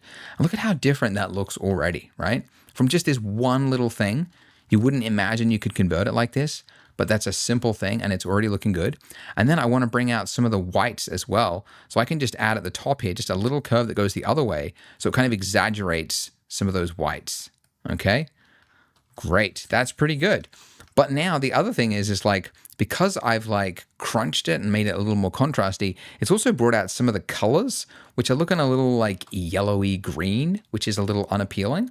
Kind of like this table would be like a little moldy, not great. So instead, to improve it, I can add another node. As I mentioned, I use this one a lot, hue saturation value. So if I drop this in and I drop it in here, you could also put it before the curves or after, doesn't really matter. And then I just want to drop the saturation here and watch this. Watch how completely transformed this becomes. Woohoo, look at that. Doesn't that look nice? I think it looks nice. It's like, and you can turn off these nodes, by the way, like temporarily. If you want to mute something, it's M for mute. And you can select that and mute it. So this is what we started with. And then just with 2 nodes, we converted this pale looking concrete into this, which is crazy. Pretty cool. Anyways, so that's nice. And then, you can obviously play with the roughness and stuff, and we'll get to that when we go to the lighting a little bit more. But that is looking good. Oh, the other thing, of course, we need to add is our coffee foam. And this one is super easy, and it's another chance to talk about another type of texture, which you can find on sites like Polygon. But we need to add coffee foam to this. And to do that, we need to start with an object that is going to obviously fill the top of this. And obviously, we could go in here and we could like add in a circle and do that kind of thing. But it's also smart to think about like, how can I save time by reusing part of my mesh that I already have? So I already know the exact size that the foam to fit my mug, because I already have a mug here with a circle in it, right? Look at this line. That is a circle. if I could just take that and make it a new object, I can use it. So to do that, I can select that line and then hit Shift D, right? I've got my circle now. Then I want to hit Escape, okay? So it's now just brought it back to where it was. And now I'm going to hit P. P is how you separate something to a new object. So you're separating part of the mesh. So now I'm going to hit Selection like that. And now if I go over to my outliner here, we should see two mugs. So this is my original mug, and then this is my mug.001, okay? So I'm going to call this my foam like that. And now I'm going to go into edit mode. Let's put it in edit mode. All right, and I'll turn off the that little view there so that I can just see, where is it? Hold on a second. Huh? All right, okay. So you have to go into wireframe mode in order to see it there. But yeah, that is my my circle. And actually, yeah, I should just be in my layout mode, shouldn't I? Not in shading, I should be in layout. So I'm gonna go here.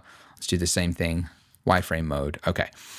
So this circle obviously isn't being rendered because there's no face on it. So if I go into here, into wireframe, I need to create a face on that, and I can do that by hitting F, okay. So I've now got a face and it's completely flat across it. And this is okay, and this would, it'd work for most things, but there is a small detail that you notice when you look at like if you've got coffee on your desk right now, if you have a look at it, where the coffee, like where the water meets the actual edge there, there's like surface tension, and it actually rises up against the edge there. And you might think that is like a negligible detail, but that line there always catches light. And when it's missing, the eye goes like, that looks fake. So it's a very small thing, but we can add that line in here very simply. So in edit mode, going back in wireframe mode, so with our solid face here, I can create an inset. Okay, have we talked about insets? I'm trying to think.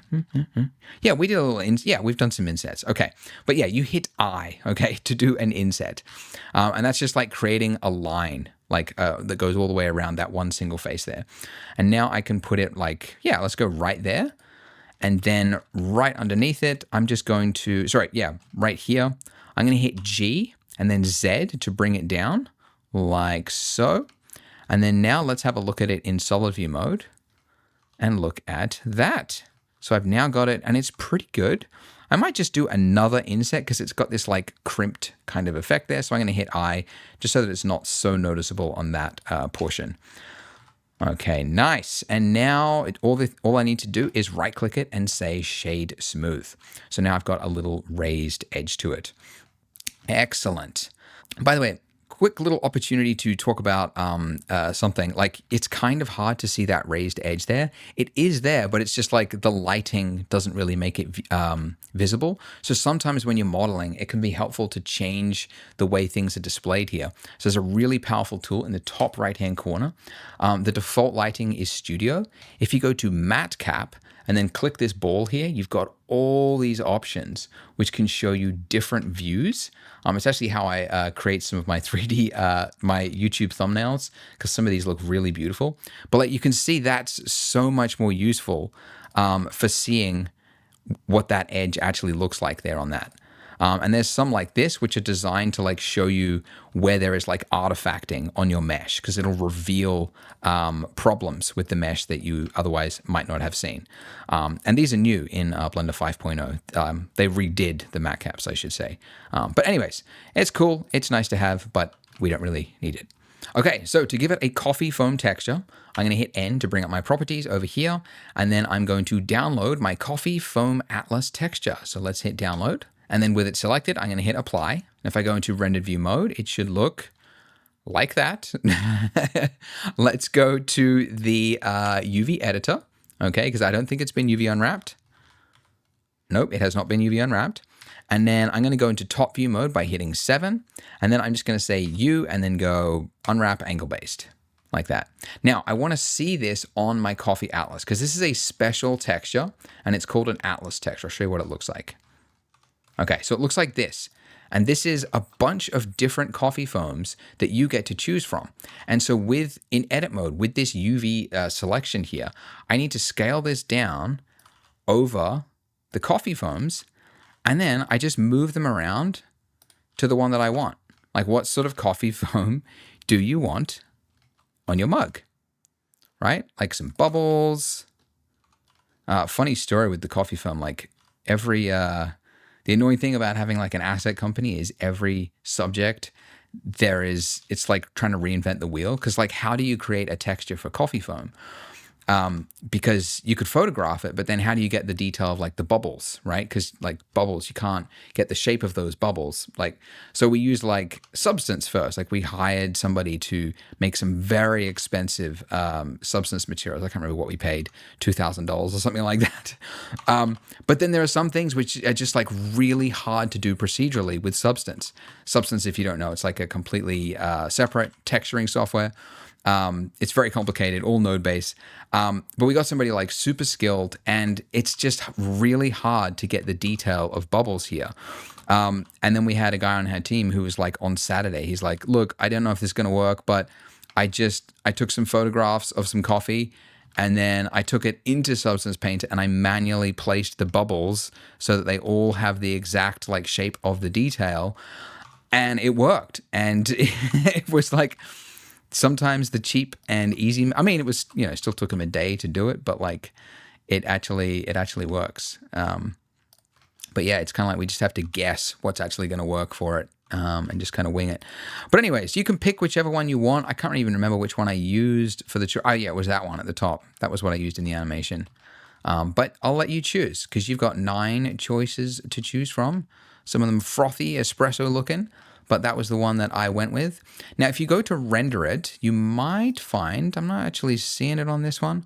First time I brought it in, there was in the shading tab, because it treats this as like alpha.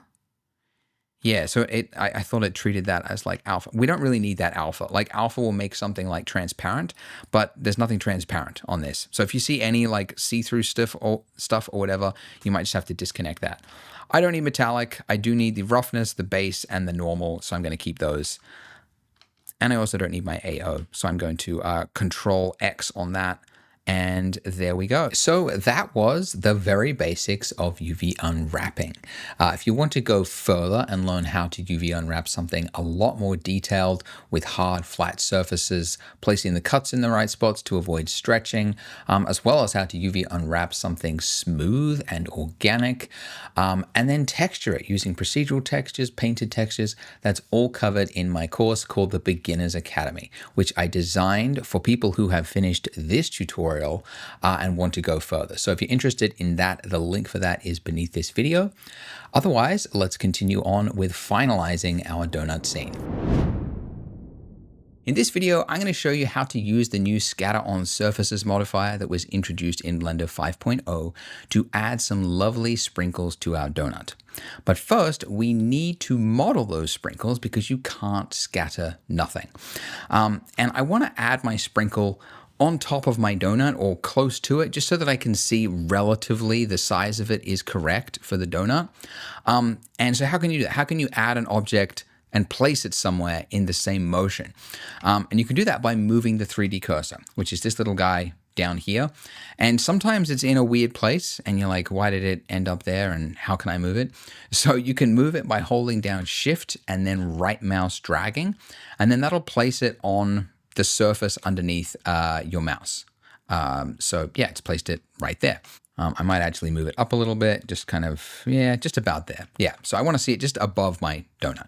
All right, so now we need to add a new object, and that is going to be a cylinder, of course. So add mesh and then cylinder. You could also use a sphere if you wanted to, if you want to get like round sprinkles.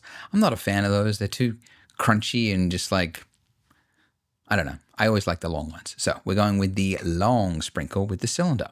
And just like before, we're going to go in the last use settings here. I'm going to change my radius to the smallest because, I mean, hey, we're making a sprinkle. And yeah, let's start there.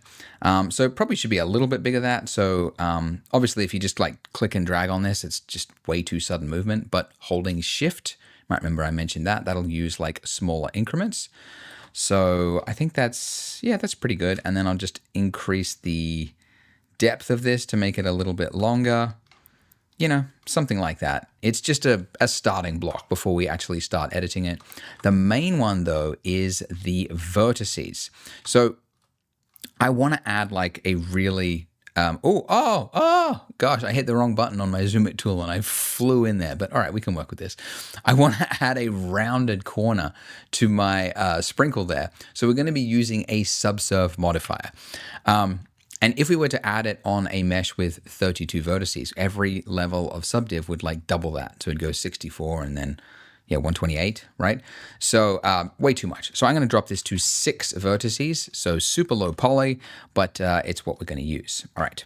Now add my subsurf. I'm going to move me just to the side here so I'm not blocking everything.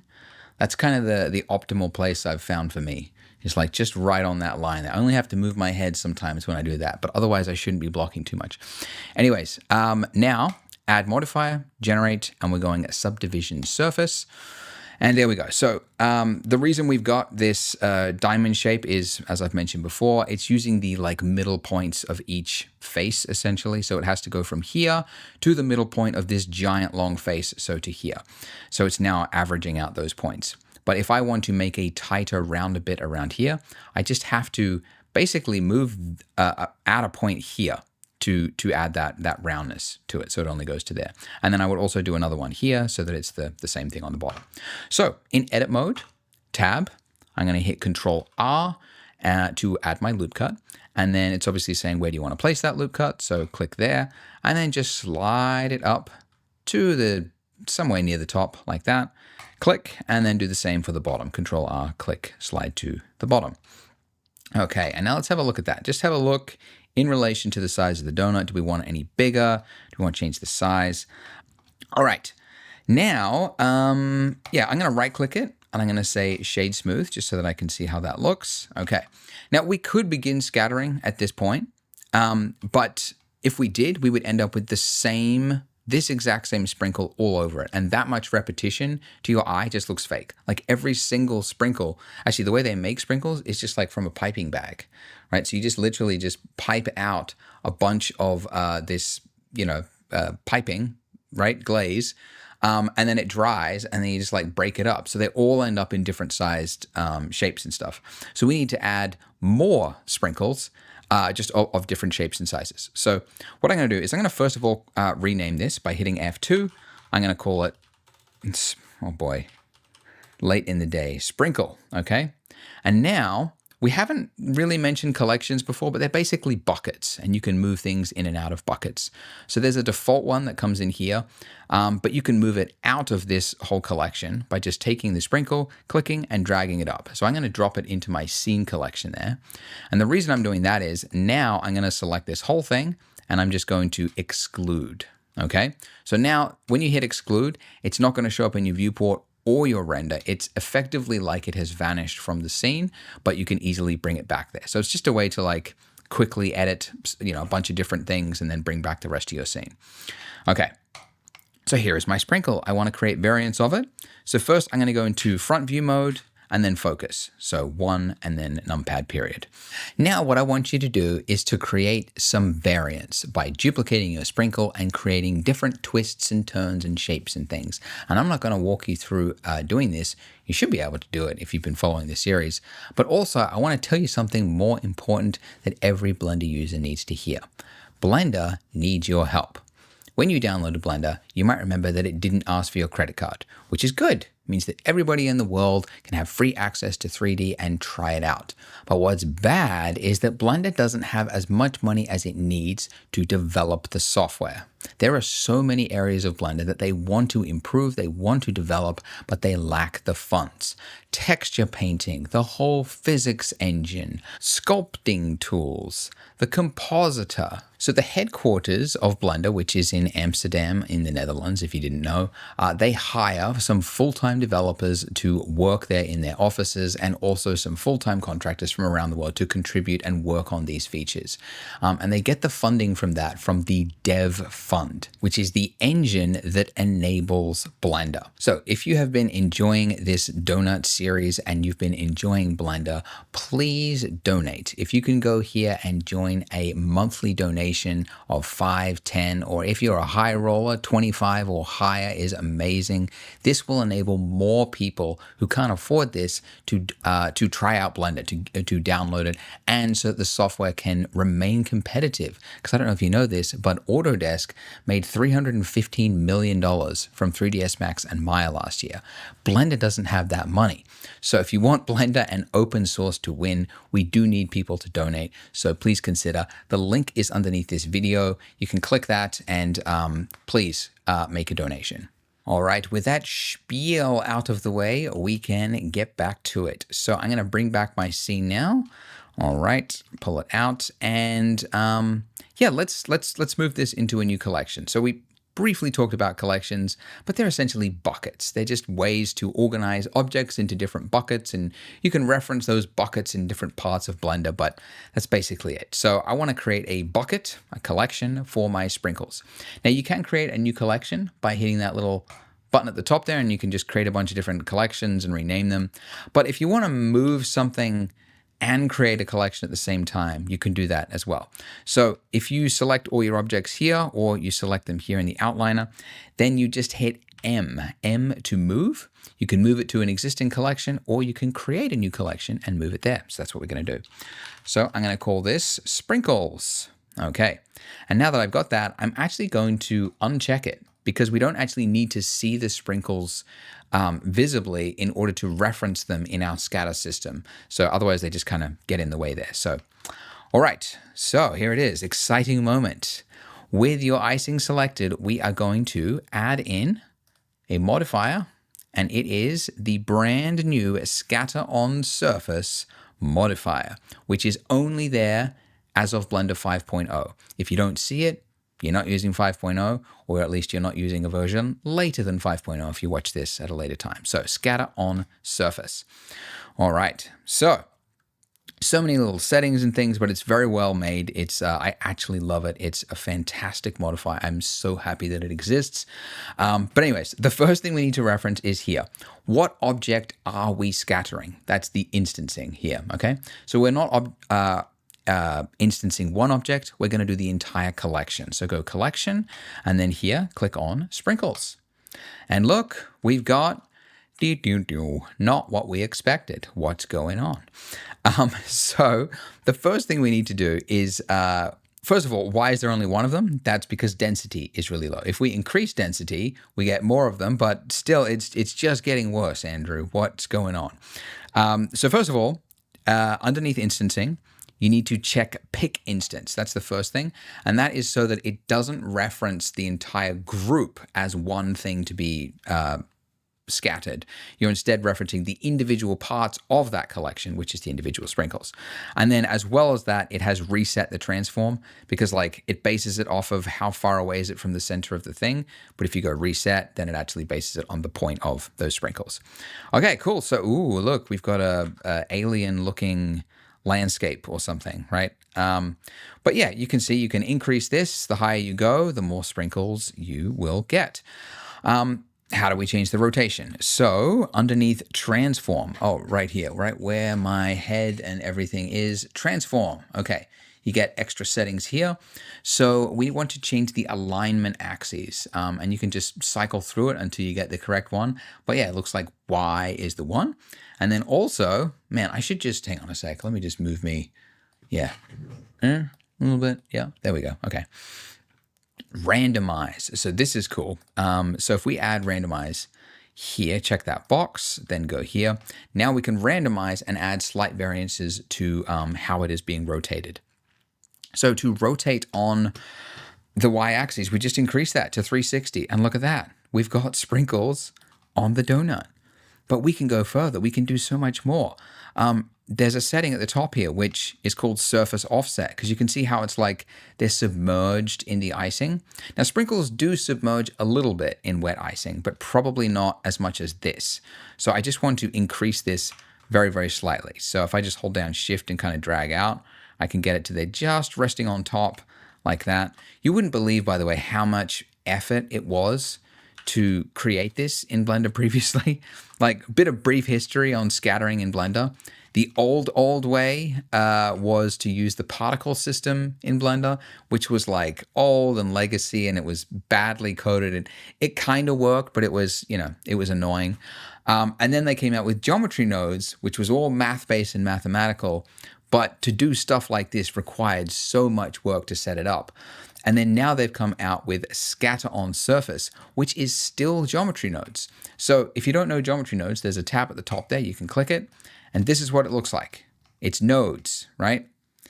But the cool thing is that this just comes packaged with Blender now, and this is already done. So the guys at the Blender Institute that need your money, right, so that they can keep working, they came up with this crazy math-based thing. So it's got all the options that we need, that everyone will ever need, and then only one person needed to do it. And then we can all access it for free. So it means that creatives don't have to dive into math just to scatter some sprinkles on a donut, which is what the last 3 versions of this donut tutorial had to do.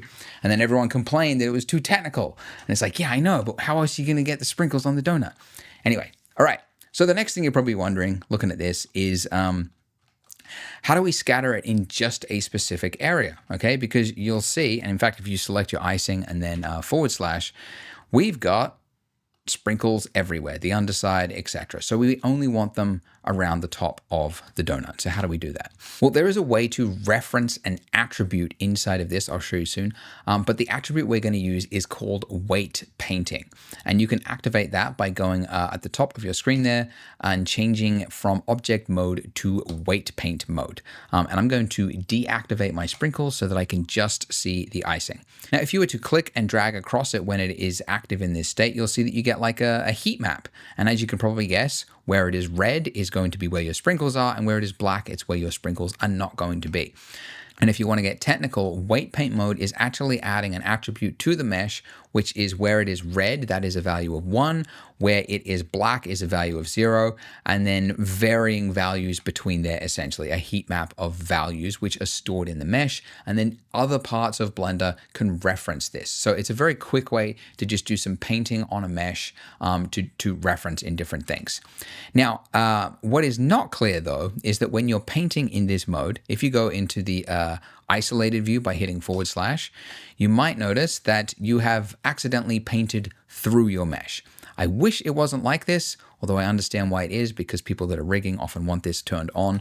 But your brush, you want to check front faces only, because if you don't do that, then you'll still get your sprinkles underneath your donut. So now that I've got that, I'm going to, you can like paint over the mesh like this. A quicker way to do it would be to go into here where my head is, data, then go into edit mode, right, like this, right? So edit mode, everything is selected. If I drop my weight to 0 and then say assign, then go back into weight paint mode, everything is black. Because this vertex group thing here, this is the weight paint, right? So you can select everything if you want and just make it entirely 1, or you can make it entirely 0. Anyways, now that I've got that, as you can tell, I've got front faces on. Now I can do my painting, all right? So where do you want your sprinkles to go? You just do that painting, right? And you can have, you can change the weight of the brush as well if you want there to be like a lot that's kind of just like on the edge, right? You could do something like that. But generally, it doesn't have to be that, that perfect. I'm just doing this as an example of how you could, really do it. You could also go like weight 1 and then turn the strength down. And then now as you paint, you get like, different amounts of buildup. But, how detailed do you want it? Like, do you want, I don't think anybody's ever going to look at your donut render and go like, wow, the distribution of those sprinkles is amazing. You did a great job distributing the sprinkles. But they might notice it if it looks fake, So it's one of those things that seems like pointless in 3D. Like you watch, like Planet of the Apes, like the making of that latest one. I don't know the name of the latest one, but I was at SIGGRAPH and I was watching a talk where they had the most amazing, the guys at Weta know how to do a presentation, but it was just like full of detail and like tiny, like, cause they had like monkeys in the the rapids and like just the sheeting, and the plants had to have just the right amount of wind, or else, and so like artists are just slaving over every single detail. And I'm sure a lot of them were like, come on, who's going to notice, And it's like, people will notice if it looks fake. That's what they'll notice. But they won't know specifically what you did, but they'll know if it looks fake. Anyways, so we've done our weight painting. I did a lot of detailed weight painting there. But now, how do we make our sprinkles just appear in that place? Oh yeah, bring it back by clicking that. We do it here where it says distribution mask. Okay, so instead of this single value from 0 to 1, we can change it to, click this little spreadsheet looking icon. I don't know why they went with that icon, but anyways. Then from the drop down, we want to select group, okay? Which is the name, by the way, inside of data. It's right here. So if you wanted to change that to be sprinkle distribution, you could. And then just, click it there. But yeah, that's what it's referencing. By the way, make sure you're not using it, because you can see there's distribution mask and density. They both have this icon. If you instead used it here, you would see like almost nothing. And that's because it's now overridden what was there, a density value of 900 with a value of 0 to 1 across those areas. Whereas a distribution mark will keep the density of 900, but it'll multiply it by the values of 0 to 1 here. So it's important you get the right one. Distribution mask, not density. But there you go. Great. Cool. So they're in the right places generally. You can play around with it, obviously. But now let's talk about some other settings you might want. Like, for example, the density. How many sprinkles do you want? Now, the big question people have when they're looking at this, they go, how do you stop the sprinkles from intersecting each other? And unfortunately, there's not an easy answer, because this is not easy to do. There's such a thing as like circle packing. That's the closest thing, which is like you could run an algorithm to try to combine circles of different radiuses to kind of fit together as best they could. But just it's complex. That's kind of like a simulation, and we can't do it easily here. The closest thing we have is called distribution method Poisson disk, which when you click that, and by the way, you can only see that option if you're using density method, not amount. So amount will let you actually use a specific amount of sprinkles, but then you don't get this extra option here. Whereas density bases it on the scale of the object in relation to the scene and yada yada. But anyways, Poisson disk gives you this little setting, minimum distance.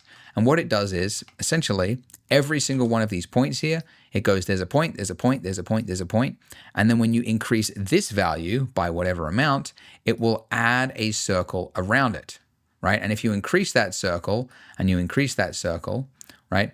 Eventually, if this one, for example, had a value of this size, this little dot here would be removed because it is now colliding with the value of this one. So this one would override that one. So this one gets X'd. So if we increase this, you can see that is exactly what happens. All right, so I'm holding down Shift as I just play with that value there. But you can see that's removed some of the intersections, but there are still some more. So you might be tempted like, all right, let's increase that even more. Let's increase it like, because I want to get rid of this one, right? Let's increase it again, right? And you go, aha, I fixed it. No more intersection. But now the problem is the radiuses are so big that they're deleting each other. And you now have what looks like meticulously tweezed placed sprinkles placed along the donut rather than randomness, right? So we've gone from the chaos to something that just doesn't look right to the eye. So really what I do is I just drop this to be as low as I can get it before it starts to feel like too manicured, right? That still to me feels a little too manicured. I might go like that. I might even go a little bit lower. Yeah, see, that feels chaotic to me. I like that. And then what I do generally is I just change this seed amount here. The seed amount, not very well named, but I understand why they did it, but it's just a randomness amount, like a distribution amount. Okay, you find it in a lot of like procedural workflows, but it's like you can cycle through here. There's an infinite number of numbers here.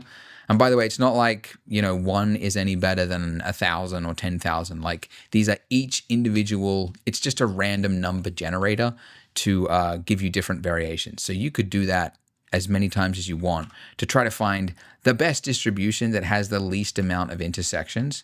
That's probably the best that you can do with what we've got. The other thing as well is that sprinkles sometimes are not laying flat, right, on a donut. Sometimes they might be a little bit skewed like that, and that can kind of help with the intersections. So here where I've got randomize, I'm going to increase, which one? The X, right? Not too much, or else it'll just look weird, but a little bit makes sense for what we've got.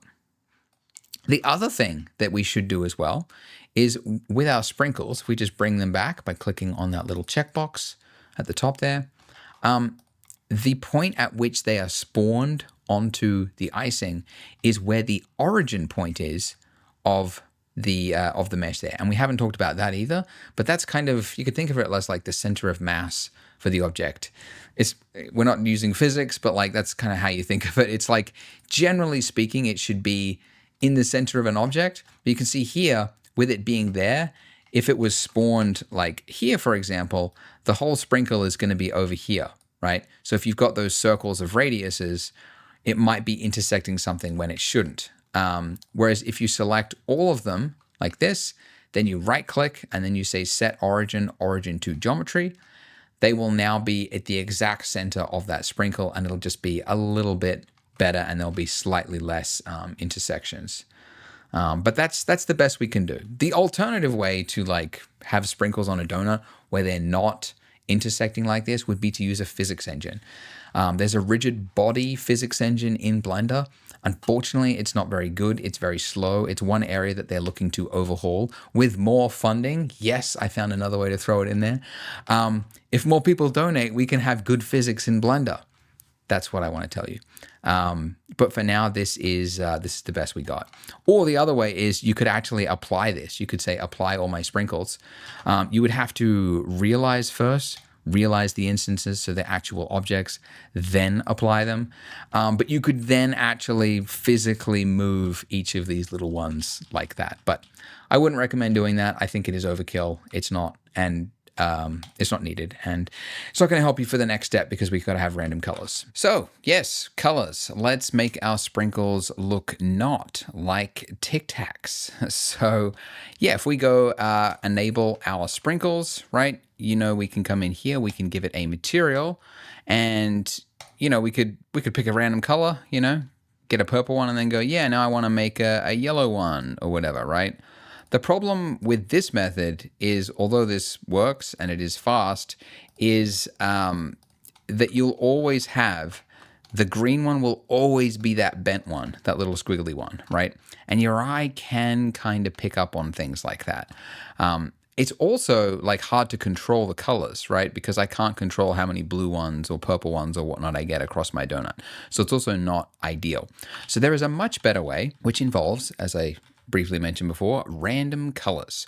So you start with your material like this, and we're actually going to give the exact same material to all of our sprinkles. So let me just disable those, and I'll select all of my sprinkles here. And if I want to give them all this same material, all I would do is the last sprinkle, as long as that's got a material, I can hit Control L, and that will transfer data from one object to many objects. And then you're just looking for materials like that. And now you can see the where it says material, there's a little number next to it, and that actually tells you the number of users that are sharing that data. So there's 6 sprinkles now, all sharing it. And, to be good little artists, we should call it sprinkle, or sprinkles, I don't know. Anyway, Cool. So now if we go to the shader tab, I'm going to show you how we can make this look cool. So let's go back to the shader view. Okay, great. So there is no limit really to what you can do with nodes. You can plug things in and do this and that, and it's really cool. There's a bunch of nodes. If you hit Shift A and just go in here, there's like all sorts of attributes you can call in and do complex things, and you can get really technical. So it's a lot of fun. But the one that we're going to use is underneath Object Info. If you bring in this node, you'll see that there's a bunch. There's like location. You could drag that into the color. There's all sorts of things that you can do with this. The one we're looking for is random. Okay, so what this is doing is it's saying every time there's an object that is using this material, we're going to pick a random value for that object between 0 and 1. Okay, and you would actually see if you were to duplicate this sprinkle again and again and again and again and again, which by the way, you can do by just holding down Shift R after you do a duplicate, and you just get more and more and more sprinkles. You can see that they all now have a value between 0 and 1, and that's been converted into color form because 0 is black and then 1 is white, right? So that's what this is doing. So 0 to 1, giving it that scale. Have I run out of undos? I've run out of undos. Well, I have to assume that was the last one. Okay, there we go. So that's not very useful in this format, like 0 to like black to white. It's not that fun, but we can convert those single float numbers 0 to 1 into color format by between here and here dropping in a color ramp node.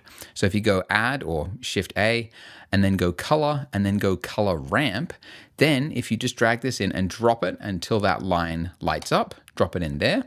Now I can say, instead of it being black at this end, let's make this a blue color. And instead of it being white, let's make it a orangey color, right? And now I've got a range of those, right? And you can see, as if I was to duplicate, right, you get kind of like variance across this, right? Every single one of those is getting like a new little position somewhere in this little gradient over there, okay? And that's cool. And that would, if you looked at our donut now, you would see that we're now getting a nice range of different colors across it. However, it's not quite accurate. If you look at photographs of donuts, there's not really, like, the yellow sprinkles are all the exact same shade of yellow. The blue sprinkles are all the exact same shade of blue. And it makes sense because they mix up the sprinkle icing, I was going to say batter, just the icing sauce, icing. They just mix that up with one lot of food color. They get just the color right, and then it's piped out, and then that becomes the sprinkle. So they all have one constant color, not a range of colors like this. So, by the way, here's a little tip, because you'll notice this, that like when you click on something else, like your icing or you're hiding your sprinkles, like I can't get back that material with all my sprinkles on it, right? So I have to go here, I have to enable it just so that I can click on it, just so that I can tweak the color. It's annoying. You don't need to do that. We've got a material here that says sprinkles, so we can hide it. And then what I do is I just select my icing, and then I add a new material underneath it. And then which you do by clicking the little plus button there. So click the plus, and then in the drop down, you're looking for sprinkles, okay? And this won't affect your icing. Like, you can stack multiple materials on one object, and then, although we're not going to do it in this tutorial, you can assign certain parts of that material to different parts of your mesh, for example. You could assign it like that. But you can also just leave it unassigned, and then that way you can like quickly reference it. So that's what I like to do. So I've still got my glaze at the top there, and then whenever I want to change my sprinkles, they're there, and it's being shared across all the sprinkles that are hidden. Anyways, so as I mentioned, I want it to be a constant color. How can I make this look like a constant color? You can do it by changing these handles from, instead of it being linear interpolation, to a constant interpolation. And look at that. Now it is a hard line. It's not a gradient across it. You only get all of this blue or all of this orange. So, if you wanted to make a Halloween donut, right, you can go for something. I moved to United States a couple of years ago, coming up on 2 years ago, and I'm just learning that that's the colors of Halloween, because we don't really do Halloween in Australia, where I'm from. Like some people do, but it's really a kind of a rare thing that people are into. But it's always, yeah, it's the black, orange, the green, and the purple seems to be the colors that people like decorate their houses with and stuff. And Reese's Pieces really lean into that. They love that they're one of those colors. You know, you can do like fun stuff, right? You can make up a Halloween looking donut if you wanted to. What I'm going to do for mine is I'm going to make mine look like pastel. So I like to go with like a shade of aqua, kind of like that. And then I'm going to go with purple like that. And this is a tip, by the way. You never want to go like 100% like saturated like that. That's weird. Why has no donut got that exact? Well, they're just being washed out. Okay, they don't look very, very extremely saturated. But anyways, you never want to go like fully saturated like that because it can, like using different, the way you render it, if you put it like through a contrast, you kind of like boost highlights or like make things more contrasted, it can kind of like blow out the colors. So it's generally a good idea to leave things mostly unsaturated like this. It's also just like more pleasing on the eye if you don't have too many things that are like, you know, extremely intense. And now this is the other thing, as I mentioned, right? I can now choose the exact ratio of my sprinkles. More blue, more purple, more pink, more yellow. And I just have an exact easy slider to choose this. And this is really fun. This is like where you get to be creative and go like, what kind of donut am I going to be making here? You know, like this, you can make some white ones. But yeah, generally as a rule of advice, when you're making something like this, and you've got lots of colors, lots of potential color choices, it's best to try to go with like one primary color, like one that is making up the predominant color choice, right? So you go like mostly purple and then like a few splashes of other colors. And it just helps it's almost like it helps your brain digest what it's looking at. Whereas if you just went like evenly distributed across all of them, all get an equal share, it just starts to look a little bit like noise. By the way, the other thing that you might want to do at this point, I'm already using it. I'm using medium high contrast. But we're going to be, so by default, your color management, it kind of looks like this. So your colors look a little bit washed out. And we're not going to get into color management, but essentially like everything is kind of a little bit desaturated. And it's designed so that it makes it easier to grade, but it's not really designed for a final render when you're using the none look. Instead, you're better off using medium high or high contrast, or for a YouTube thumbnail, very high contrast. That's what I use. And these aren't like bad. It's not like they're doing like a rough like contrast grab or something. This is like a proper S-curve conversion. Nothing is peaking. It's all this. I use these all the time. Medium high, medium, or high. Anyways, so that's pretty good. And then I might grab my, I got to fix this again. Let's make that back what it was. Let's move that back. Get a few more blues in there. Bit of pinks, bit of whites, bit of yellows.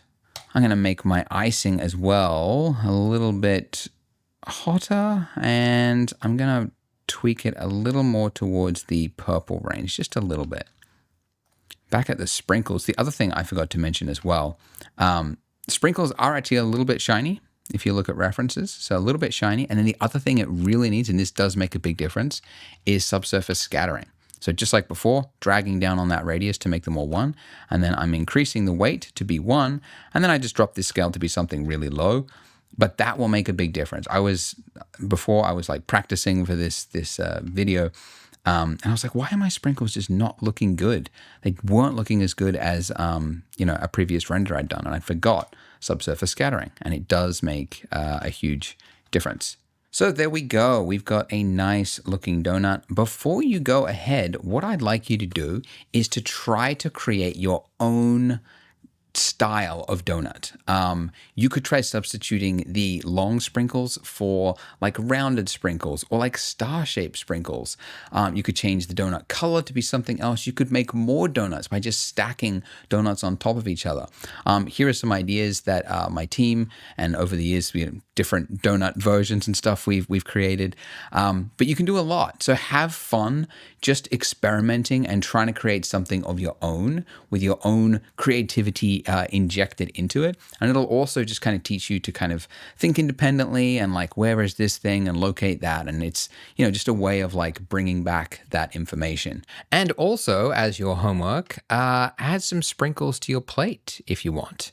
I won't show you how to do it because it's basically the same steps as before, scattering on surface. The only thing I'll mention is that you do need to apply your solidify modifier so that you can actually paint on the correct side of your plate and they will appear as long as that's done. But it's super simple, so I trust you all be able to do that. Anyways, that's it for this video. Join me in the next part, the final part, as we do the lighting and rendering. Welcome to your final serving of donut. In this part, we are going to be lighting, rendering, and making our donut actually look good. The final piece of the puzzle, which is the most fun, honestly, because currently it just kind of looks like a early 90s test render or something. Very, very bland. So let's make this actually look good. We're going to be moving around some stuff, and you can see that if you like move an object, you always leave behind something, right? And this is just annoying to deal with. So to fix this, you parent things to other things. So for example, if you want the icing to be connected to the donut, then you first select the icing, you shift select the donut, then you hit Control P to parent. And you can parent to the object or object keep transform. I always choose keep transform. Otherwise it can like clear the original location and you kind of lose its location. So always keep transform. And so there you go. So now when we move the donut, the icing is going with it. Importantly, you'll notice that in the outliner, you can't see the icing anymore. The icing has gone. Where is it? And this can be confusing sometimes. You're like, where's that object? And it's because it's parented to the donut. So it's now underneath in this little drop down here. It's in there. It's also a good idea to use like what is connected to what as a hierarchy. So for example, the donut is connected to the plate. So I'm now going to select the donut, shift select the plate, Control P, keep transform. And so now I can move the donut with the icing by itself or the plate with the donut. I'm going to do the same thing for the foam on top of the mug. Control P, keep transform. And then also the plate and the cup, I'm going to parent to the plane, the table. I'm going to say keep transform. So now all of our objects are in here, right? They're all parented and, they're all found underneath this. So we got to make sure that it's actually named correctly. So I'll call that table. This is going to be called plate, and I think we're good. Okay. Excellent. Now, I've actually got 2 lamps in mine. Most of you don't. You've just got the one, so I'll just delete that. But yeah, let's go into lighting, the fun bit, actually making this look cool. Okay, so we want this to look like a sunlit cafe. At least I do. You're welcome to do whatever you want. But if you want to play along, that's what we're doing. So with our lamp here selected, you can see that we've got a number of different types here. We've got point, sun, spot, and area. I usually just use between point and sun. Occasionally a spot lamp if I just want to like focus on one specific thing. But I rarely use an area lamp because there's not much difference between that and a point lamp with a radius, essentially, like making it larger. But in our case, we want to look like a sunlit, so I'm going to check sun. And oh boy, we've got a nuclear blast of sunlight. So generally, I keep this around 10, because that's actually what it like maxes out at when you just like drag it over. It comes in at 10. So that's about what we'll use. I also changed the temperature, which is, I think it was 4.5 they introduced this. But yeah, you can now adjust this. So this is a black body scale. So like the closer, like the lower this Kelvin scale is, the more it's like fire and like, incandescent bulb, and then like warm LED, and then you can get to like skylight, and you can go all the way and it's just like crazy blue. But anyways, so sunlight, until it looks right to you. I don't know, something that's a bit too much. Let's go. Oh boy, I don't even know now. I feel like I was just twisting that too much. Now I'm not actually sure what looks like sun lamp. Anyways, good thing is we can change it later if we want to. Now, the interesting thing about a sun lamp is it doesn't actually matter where it is positioned. You can see if I position this close to my donut or my thing, like nothing happens. Whereas a point lamp, obviously, is very largely dependent on its location because there is the inverse square law where like light falls off at, what is it, 4 times for every doubling of distance, so a huge sharp fall off. But sun, because it's so far away, there's no fall off, and so it doesn't matter where it actually is. So the only thing that matters with sun is the rotation of it, right? So I'm just going to rotate that to look like early morning sunshine, right? Because it's going to, trying to tell a story with a donut, it's challenging, but we're trying. So early morning, somebody's got their coffee in a cafe or something. That's what we're going with. Oh, look at that. My mug is just slightly off the table. And now it is not. Excellent. Now, this by itself is pretty boring, right? If you were to do a render of this, which you can do just by hitting F12, right? It's okay, but it's like this feels too naked, right? It's just being blasted with light everywhere. It helps to try to shape it and kind of highlight what is important, which is these 2 elements. The rest of the scene, that can just, it's not important to us, right? So we can throw that into shadow. And it's also an opportunity to make it look like there's a scene outside of the view there, which you can do by casting shadows into the scene. So I want to basically set up 2 blockers to make it look like this is shining in through a window. And as is typical with 3D, you don't have to model the windows because we're not looking at them. They can just be blockers. So I'm going to hit Shift A, and for my blocker, I'm going to use a plane. Okay, so it brings in this. I'm going to move it over there. I'm going to go R and then X, holding down Control until it says 90 at the top of the screen there. Do a single click. All right, that is my first blocker. And then I need another blocker going this way. So I'm going to have like a slither of light going across there. So Shift D, move this to, oh boy, Y, then X, R, Z to rotate it by 90 degrees. And then here we go. Dun-dun-dun-dun. Like that. All right. And then I'll move this one over a little bit. Maybe just make it a little bit bigger. Okay. To just try to shape it, to just get some of that light to be a little bit more targeted. I'm also going to move this mug just further in the back. So I'm going to hit G. And yeah, if you want to lock something to a specific act, like I want to move it along the X and the Y, but not the Z. We talked about this with scale, but it applies for everything. So if I hit G and then Shift Z, it'll move it along the X and the Y, but not the Z. And so this is an easy way if like you know that it's touching the ground where it needs to, but you just need to move it around. You can quickly move things by G and then Shift Z, and it'll move it around the plane, but it won't lift it off of the table, which is useful. All right, and then I'll move my plate over like so. And yeah, that looks okay. All right, now, yeah, like I said, this looks okay, but it also looks kind of a little bit like film noir, right? And what does film noir look like? It looks fake, looks very like curated and designed in a comic strip, right? And the big telltale for that is like we've got almost complete darkness over here, right? And the real world is not like that.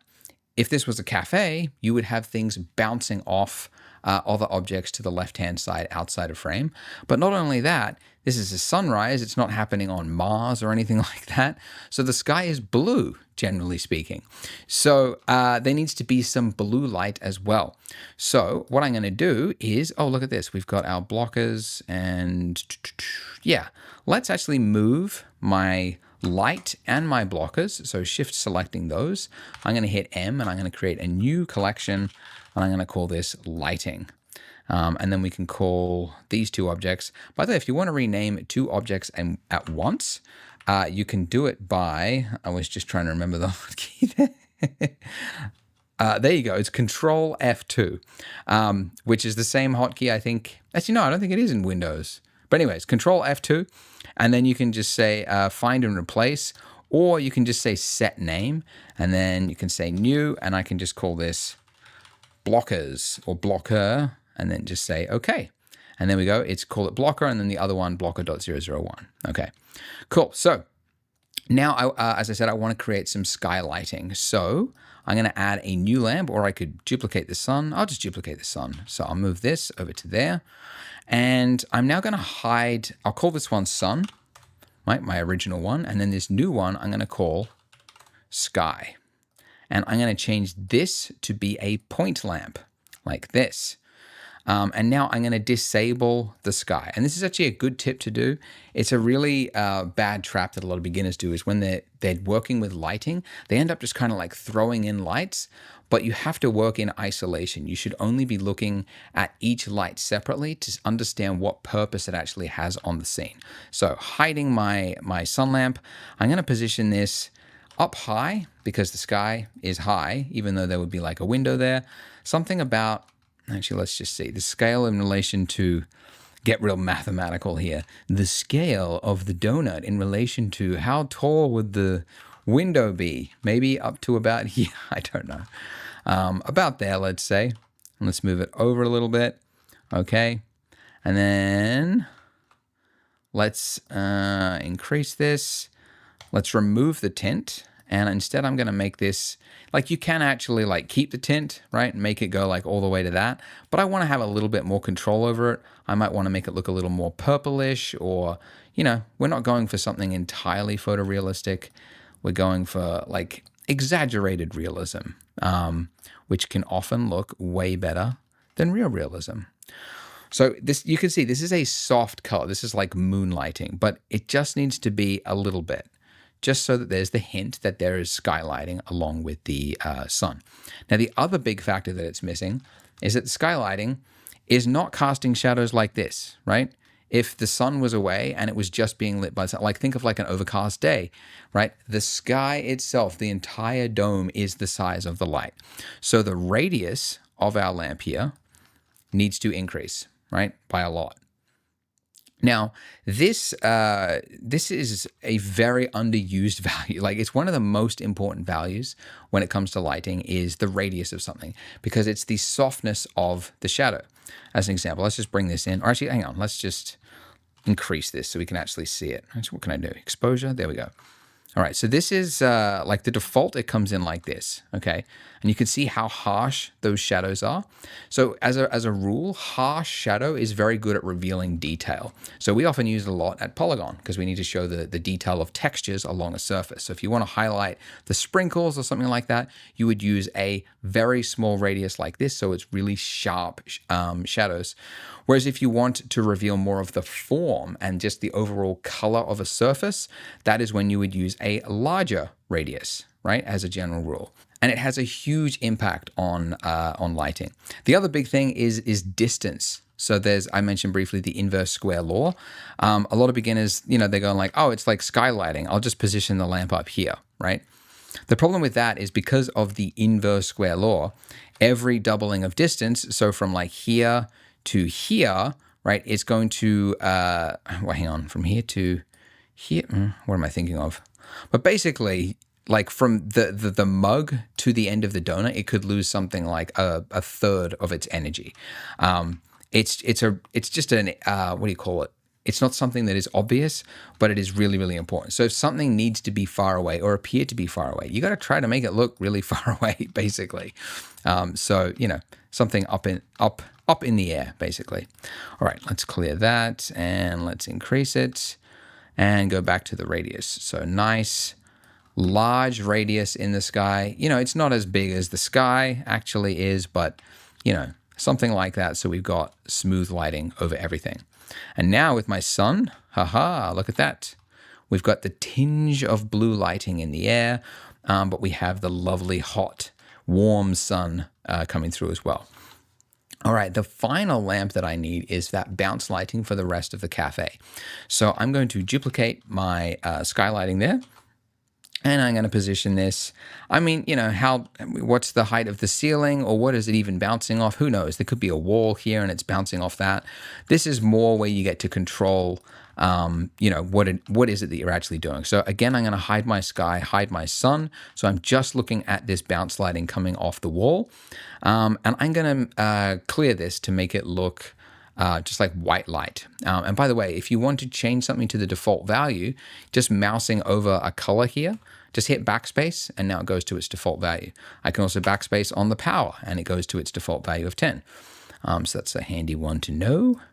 And again, I will, I can have a little bit of control over this because there could actually be a lamp off in the distance there. We don't really have a lot of rules for this bounce one. I'm just looking at trying to fill in the darkness there, right there. Because without it, and we'll call this indoor bounce, right? If you don't have it, it just looks too dark. So there needs to be something there just to fill in this area of our donut. All right, so that's what I'm looking at there. Something about that. Let's look at it from the camera view.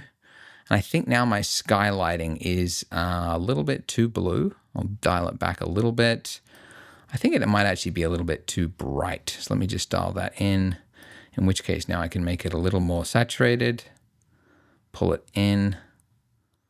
Okay, how's that? Okay, that's the sun. That is the indoor by itself.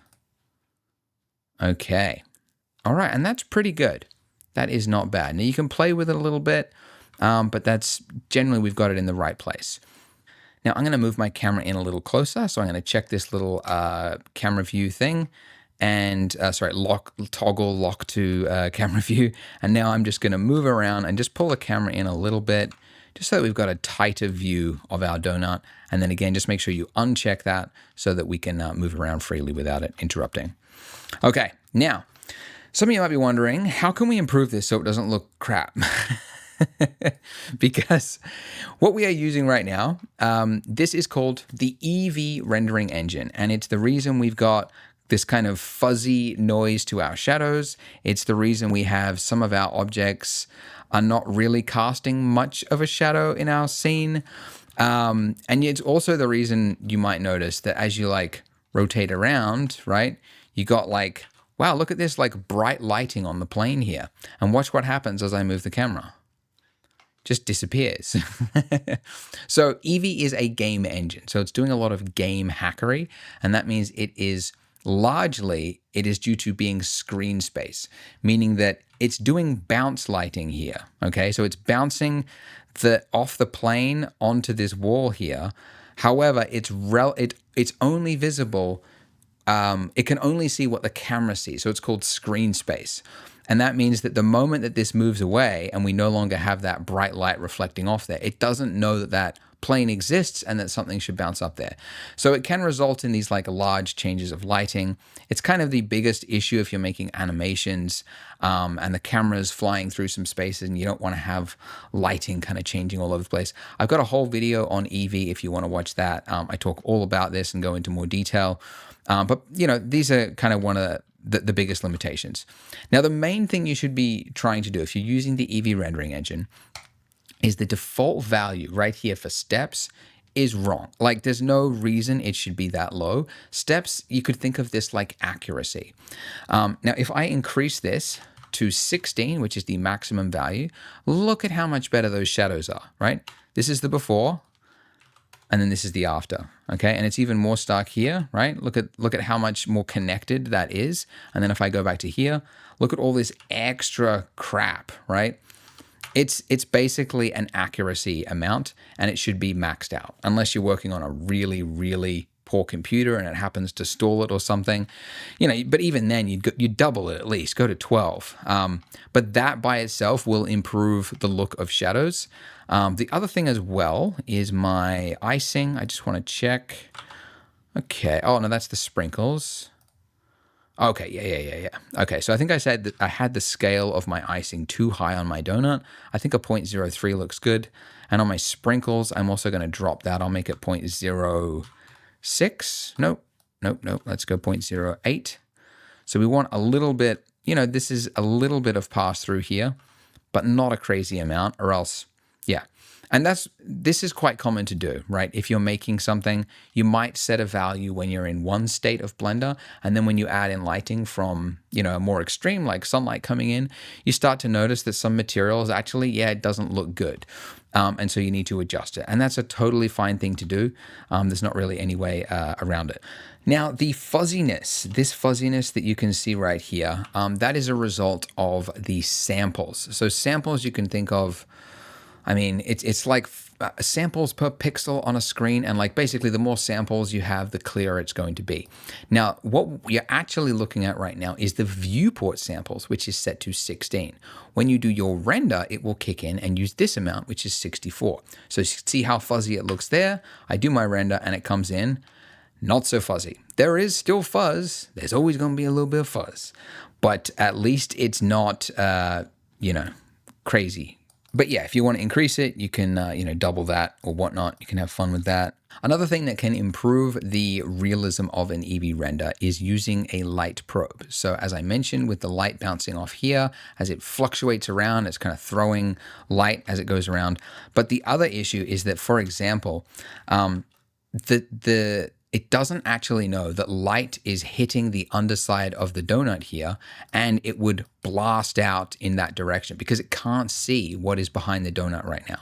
It also can't see like light that would be hitting the edge of this plate here and then bouncing it back this way, right? It can't see it because from where the camera is, it just can't see those objects. So if you wanted to add that, you could add in a light probe volume. So I'll show you what that looks like. First of all, I'll just shift right click on my donut just so that that's the point it comes in at. I'm going to say Shift A, light probe volume. So this will cast like a grid of ping pong balls over your scene. And I say ping pong balls because I'll show you what they look like soon. But basically you want to scale this to kind of encapsulate everything you've got in the scene. And we've got way too much vertically, so I don't need all that much there. And you want the ping pong balls, these little balls, to be sitting just above the surface of the table. Again, I go into way more detail in my Eevee video, which you could watch if you were interested in this. You really want to dive into Eevee, by all means. I think I probably only need about 3. No, I'll go 4, why not? Okay, and then now that you've got this, if you hit the Bake Light cache, you'll see that the scene gets a little bit brighter. So this is how it looked before, and this is how it looks after. And you can improve this a lot by just like shuffling the balls around so that now I've got one ball that is going to be, let's say, let's go a little bit here. Oh boy, here and here. So I've got one that's going to be resting right on the edge of that plate there. And I want one inside the donut. All right, and now let's do that now. All right, and now we've got more bounce coming from there. So each of these you can think of like little lamps that are going through the scene and able to see things from the other side that the camera cannot. So it's able to break that limitation of something being screen space. And you can see that looks better. So this is with the light probe on, and then if I was to turn my probe off and do another render, so this is with it off, this is with it on, all right? So very big difference, definitely worthwhile having a light probe if that's what you're gonna use to do your render. And by the way, if you wanna visualize what they can see underneath viewport display, you can enable data, and then each of these points become little ping pong balls. That's why I think of them like that. And you can see the actual light that was captured at each one of those points, and essentially, what light it's gonna be throwing out into the rest of the scene. And the final thing that's gonna make a big difference to your final render here, and one of the big reasons that this feels like a CG computer graphics render is that right now everything has the same amount of focus, and that is physically impossible with a real camera. There's no way to have something that doesn't have depth of field unless you were using a pinhole camera, believe it or not. But anyways, so to get that look, to get depth of field, we're going to select our camera object in our outliner, and then down here there is a checkbox for depth of field, and ooh, already it's starting to look cool. Now you just select the object that you want to be in focus. So you click the little eyedropper tool, and then you want to click on the object. Now if you've got what I have here, you can see it's always clicking on the volume because it thinks that the volume is in front of it. But anyways, I can now just click on my icing object there, and you can see now, this is the before, and then this is after. So you can see in the background there, that noisy, concrete texture that isn't relevant to the viewer is now buttery smooth. And that's a really nice way to not only make something look more realistic, but also to guide the viewer to what is important. Because that is one of the biggest problems you have as an artist, is you're giving somebody an entire image and you're trying to tell them, like, what is the important bits?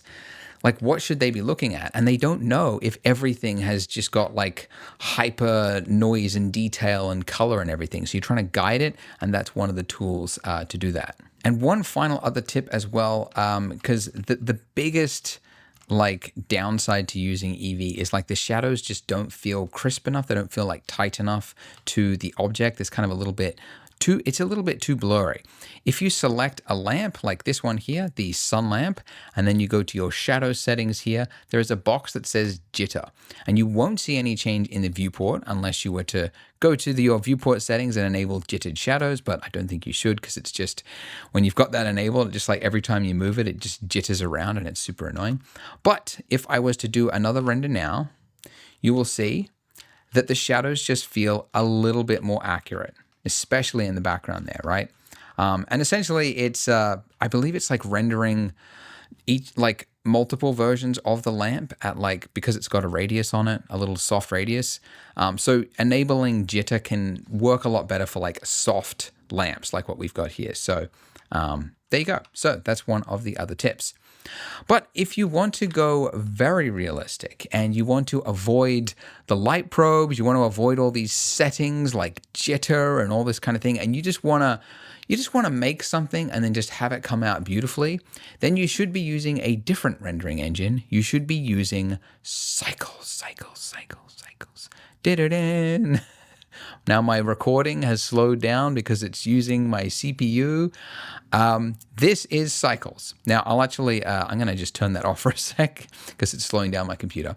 The first thing you should check if you want to use Cycles, because some of you just tried that then, and much like my computer, I don't know if you can hear that, but it has started to whir up. The fans are like, whoa, this is using maximum heat, right?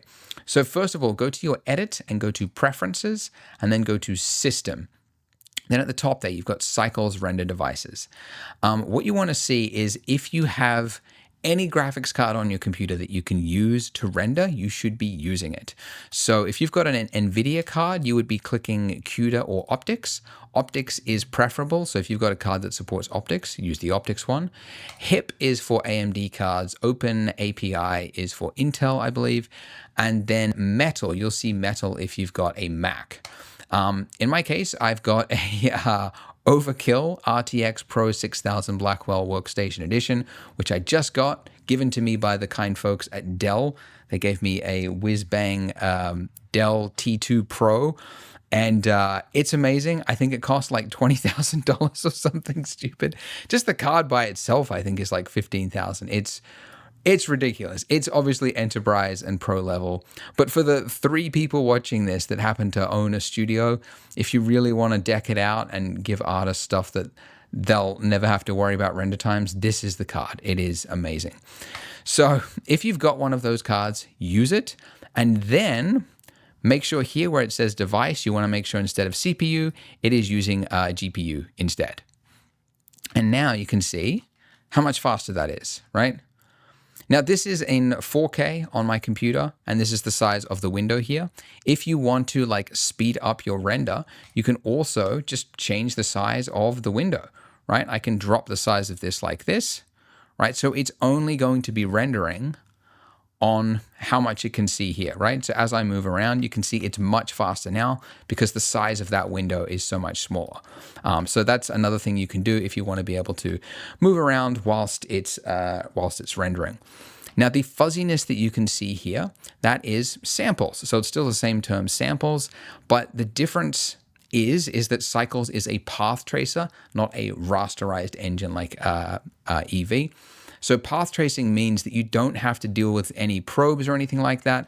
It can see what is behind the donut. It can see between the sprinkles. So it's actually casting like a bounce off this sprinkle, into that one. It's also doing it on the other side of the donut that we can't see. It's actually shooting rays from the camera out into the scene, and whatever it hits, it's collecting that information. So it is much more physically accurate. It is the gold standard for rendering that computer graphics researchers use, and every movie VFX shot is generally nowadays using path tracers. It results in a way better image, but obviously you have to pay for it with render times. Now, one thing as well is this noise that you can see here. When we do our render, it's going to kick in a denoise, which is going to clear that up. But you can also enable it in your viewport. And then as you move around, you can see that it's still got like a little squiggle to it. But it's obviously much clearer and it's easier to see things with that on. But now that I've got that, I can do a render. It's going to load in everything. The first time you use cycles, by the way, it might be slow, especially the first time if you use a card, like an NVIDIA card or AMD or anything like that, it will be slower. But after that, it should be relatively quick. I say relatively quick. I've got the fastest card available right now, and you can see it's no longer instantaneous. It is well over 20 seconds. There we go, 23 seconds, okay? But the difference, right, like if I go to, right, EV, like there is a big difference there. I mean, actually that was before I did the jitter. Actually, let's really compare apples to apples. Okay, there we go. But yeah, there definitely is a big difference, especially in the shadows, especially in the reflections. So it's a noticeable difference, but it's also a noticeable difference in the time, right? The EV one is less than a second. The Cycles one is 23 seconds, and that's on the fastest card available. So you're going to pay for it. And this matters most when you're doing animations, because how many frames is there in 1 second of footage? Generally 24 to 30. I'm actually recording in 60 frames right now. So that would be 30 frames a second. So 30 times 23 just to get 1 second of footage. So if you're doing an animation, that's where EV really can speed up your workflow. But also, like, EV is just so much more accessible. Part of the reason I stuck to EV for all this tutorial up until now is that I learned from talking to people who did the previous donut that some people's renders were taking like over 20 minutes. Some people were over an hour to do one single image of the donut. And I couldn't believe it. I thought, all right, we have to use EV then, because there's just no way people are going to be able to finish this thing. So EV definitely can get a great result. It's not going to be as good as Cycles, but like I said, the times, you can't beat it. It's so much faster. So there's no shame in using it if you don't have a computer that can't do Cycles. Now, you can experiment with your lighting. You can experiment with your scene. You can add in different assets. You can change the colors, make a whole bunch of different variants. If you want to go further, you know what I'm going to say.